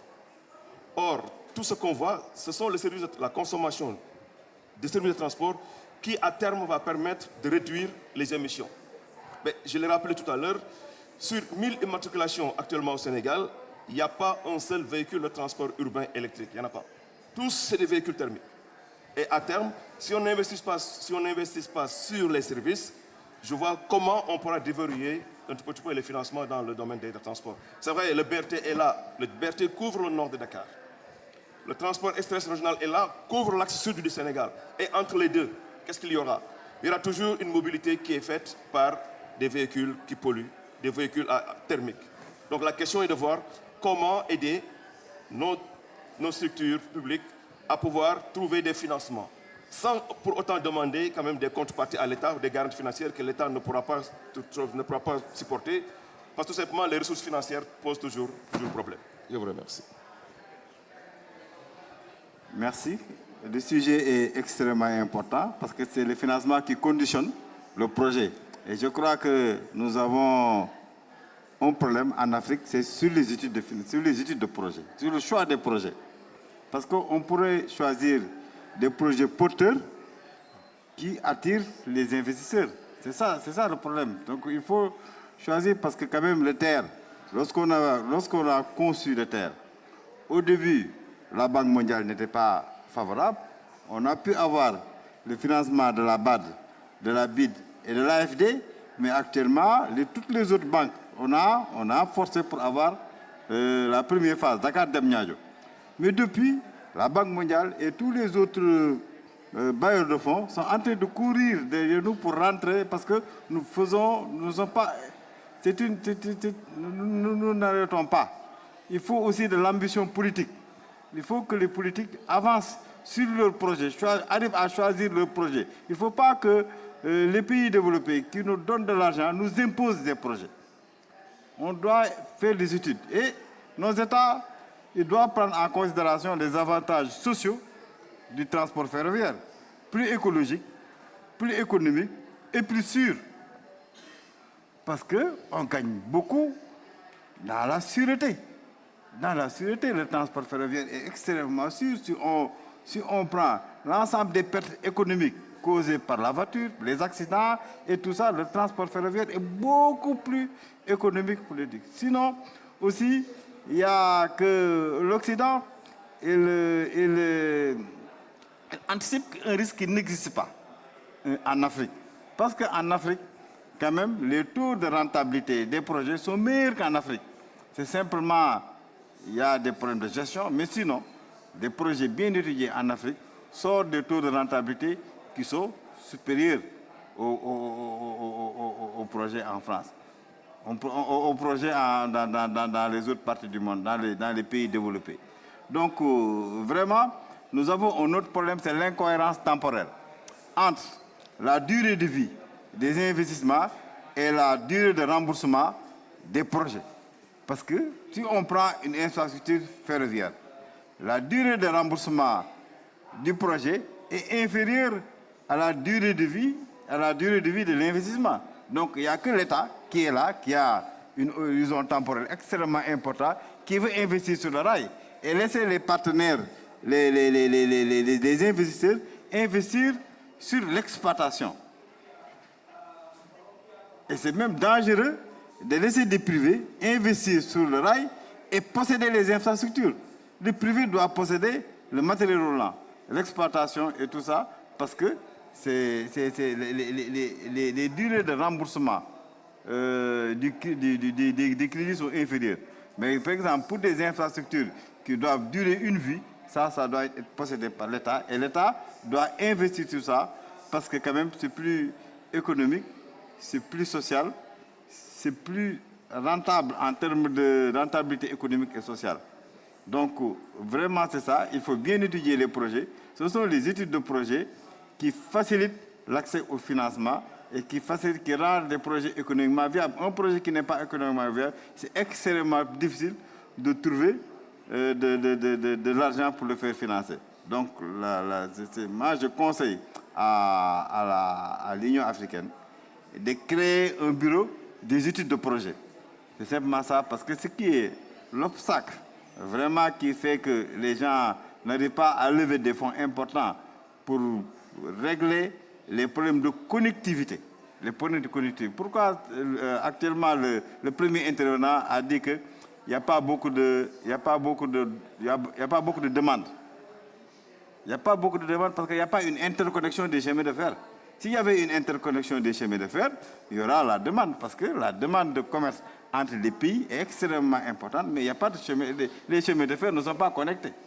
La BAD a déjà fait une étude d'interconnexion des chemins de fer qui devait être financée par les taxes sur les mines, mais jusqu'à présent, il y a l'engagement politique des États qui tarde pour pouvoir lever ce financement important qui devait quand même développer les 14 corridors ferroviaires qui vont régler le problème d'interconnexion et de commerce entre les pays.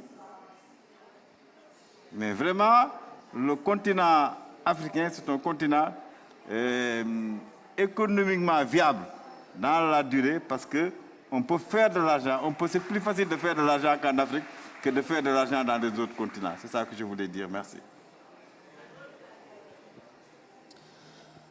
Merci beaucoup, M. Sall, d'exprimer cette ambition pour l'Afrique. Merci aussi pour ceux qui ont déjà parlé, M. Ndaye et M. Mabassi, sur la dimension urbaine. I will be very brief, just 2 points. I would hope to see for the African Union that there would be a trans-African network and that it would be focused on a delivery on perhaps 1 or 2 of these corridors already, with a very clear focus on what is economically feasible. And I would, for the financing, try to develop the full, let's say, spectrum of elements that you need, which is grant components, to which the European Union is also contributing, which can also come from the international financial institutions, which have to come also in grants from the African states. I would also develop a guarantee component, for instance, with the African Development Bank, like we have been doing with the EIB, because somebody, I fully agree with you, needs to take out the first lost piece. So you need to mutualize this lost piece by such an instrument, like we do InvestEU in the Union. And with these different things together, I hope that by focusing, you can realize 1 or 2 or 3 of these corridors. I can tell you, in Europe, we are still struggling, and we will take 50 years in total.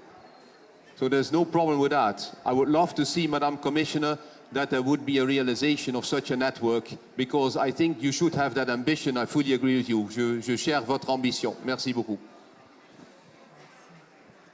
Well, thank you very much, panel. I mean, you've been very efficient and made some really, really clear points. And what I can hear is that we've got agreement that there is very clear social, economic, and environmental opportunities here for really transforming mobility in Africa and with rail and connecting to walking, cycling, and other forms of public transport, and with that, the sort of urban form planning that we've talked about today. And really with that we can see the opportunities from a shift to rail and public transport and active travel. And I really like the point you're talking about social profitability, and I think that's really key to really think about that piece. So I think we talked about to make this happen, we need to de-risk the kind of investment and make the climate finance flow. And there needs to be, what I hear is talk of blended finance, of support from IFIs and guarantees to help de-risk those investments. And that really needs the political vision, and we've heard from Senegal the benefit of having that political vision to really push that forward and make it happen. And it's a great example, really, of Senegal, of how it's now a profitable and well-connected network that is a shining example now for Africa. So congratulations, and thank you for your great interventions. If we could thank the panel, please. So if we could welcome Her Excellency to the stage to make her closing remarks. Thank you.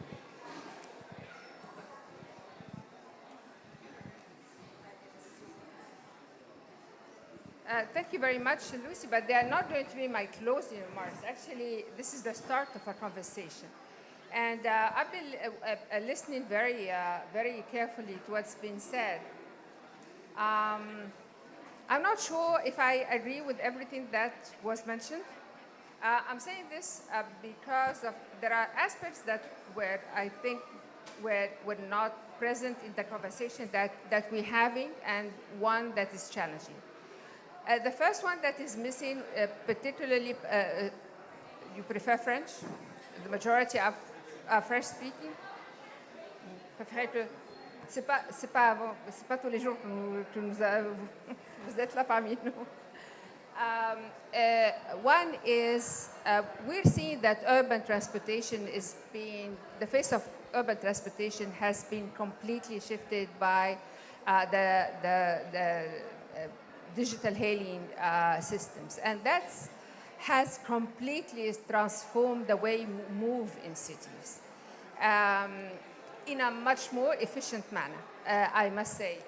I'm sure all of us, myself included, that has been one that is to some extent cheaper and more efficient. However, not necessarily safer or more inclusive. But we have to acknowledge that we do have in our cities, all of them without exception, a different way of moving than just public transportation. And that this mobility has been happening thanks to a technology, but also all of them are private sector and private owners, individuals. So the business model, thanks to this technology, has completely shifted, say, from the hands of the public sector to somewhere in the cloud.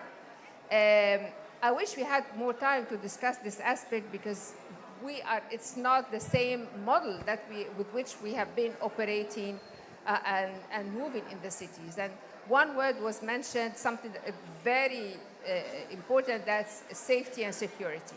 And safety and security, I'm not sure, again, that safety and security in the hands of the sometimes even unregulated sector, private sector, is there. Especially for women, especially for emissions, and more other things. And we all have, the examples of things like Boda Boda or Tuk Tuk, that are, yes, they're efficient, but they're not necessarily safe or secure.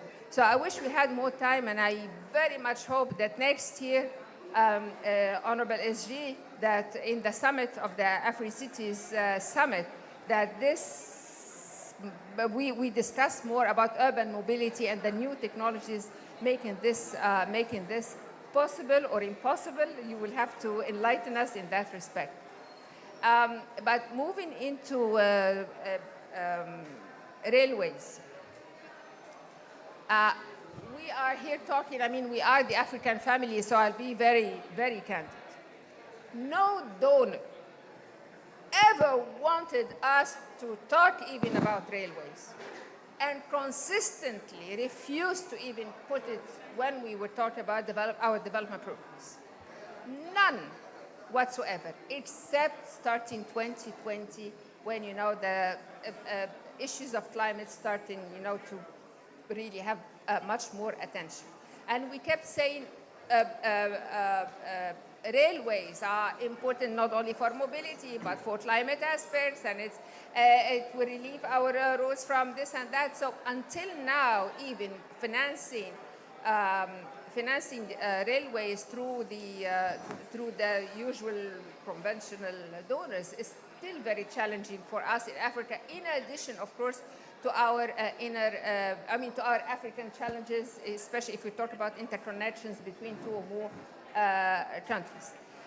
So we need also two things together. I mean, we're having an authority in the audience when we talk about railways. Non, mais vous êtes l'autorité, n'est-ce pas? Mais je suis là, je fais très attention. We really have to have this candid discussion.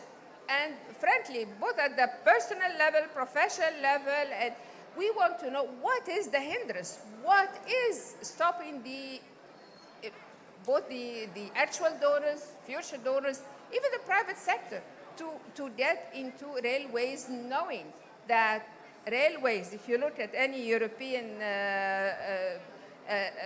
railway site, you will see this green leaf saying, well, this is the greener way to move. And that's what we have been saying as well. So this is not to give closing remarks, it's to ask you and all of us the question. We have to find the answer. What is stopping really investments or not giving appetite to investments into railways, knowing their importance? So I'm sorry, I'm not closing this session because I'm opening it again, and I want to keep it alive. Our cities are getting bigger, they're getting busier, more polluting, and more of them are happening. Inner cities are suffering. Women are suffering because they do not find necessarily convenient modes of transportation or the right routes. And we need our young people. Yes, they got into that sector through digital, that's fine, but I think that the sector needs to be improved in so many ways. I mean, because still most of it is now informal. And railways are a great way to move. So it's that these are not closing. I'm reopening the subject for another session. I hope very soon, and then the soonest would be with you, Honorable Mbassi, and so we want you to keep this discussion alive, and we want to have it with you. And with this, I very much thank you for having joined this panel and attended in the audience. I'm sorry to have been a few minutes late, but I knew that this panel was in very good hands, thanks to all of you, and I thank you.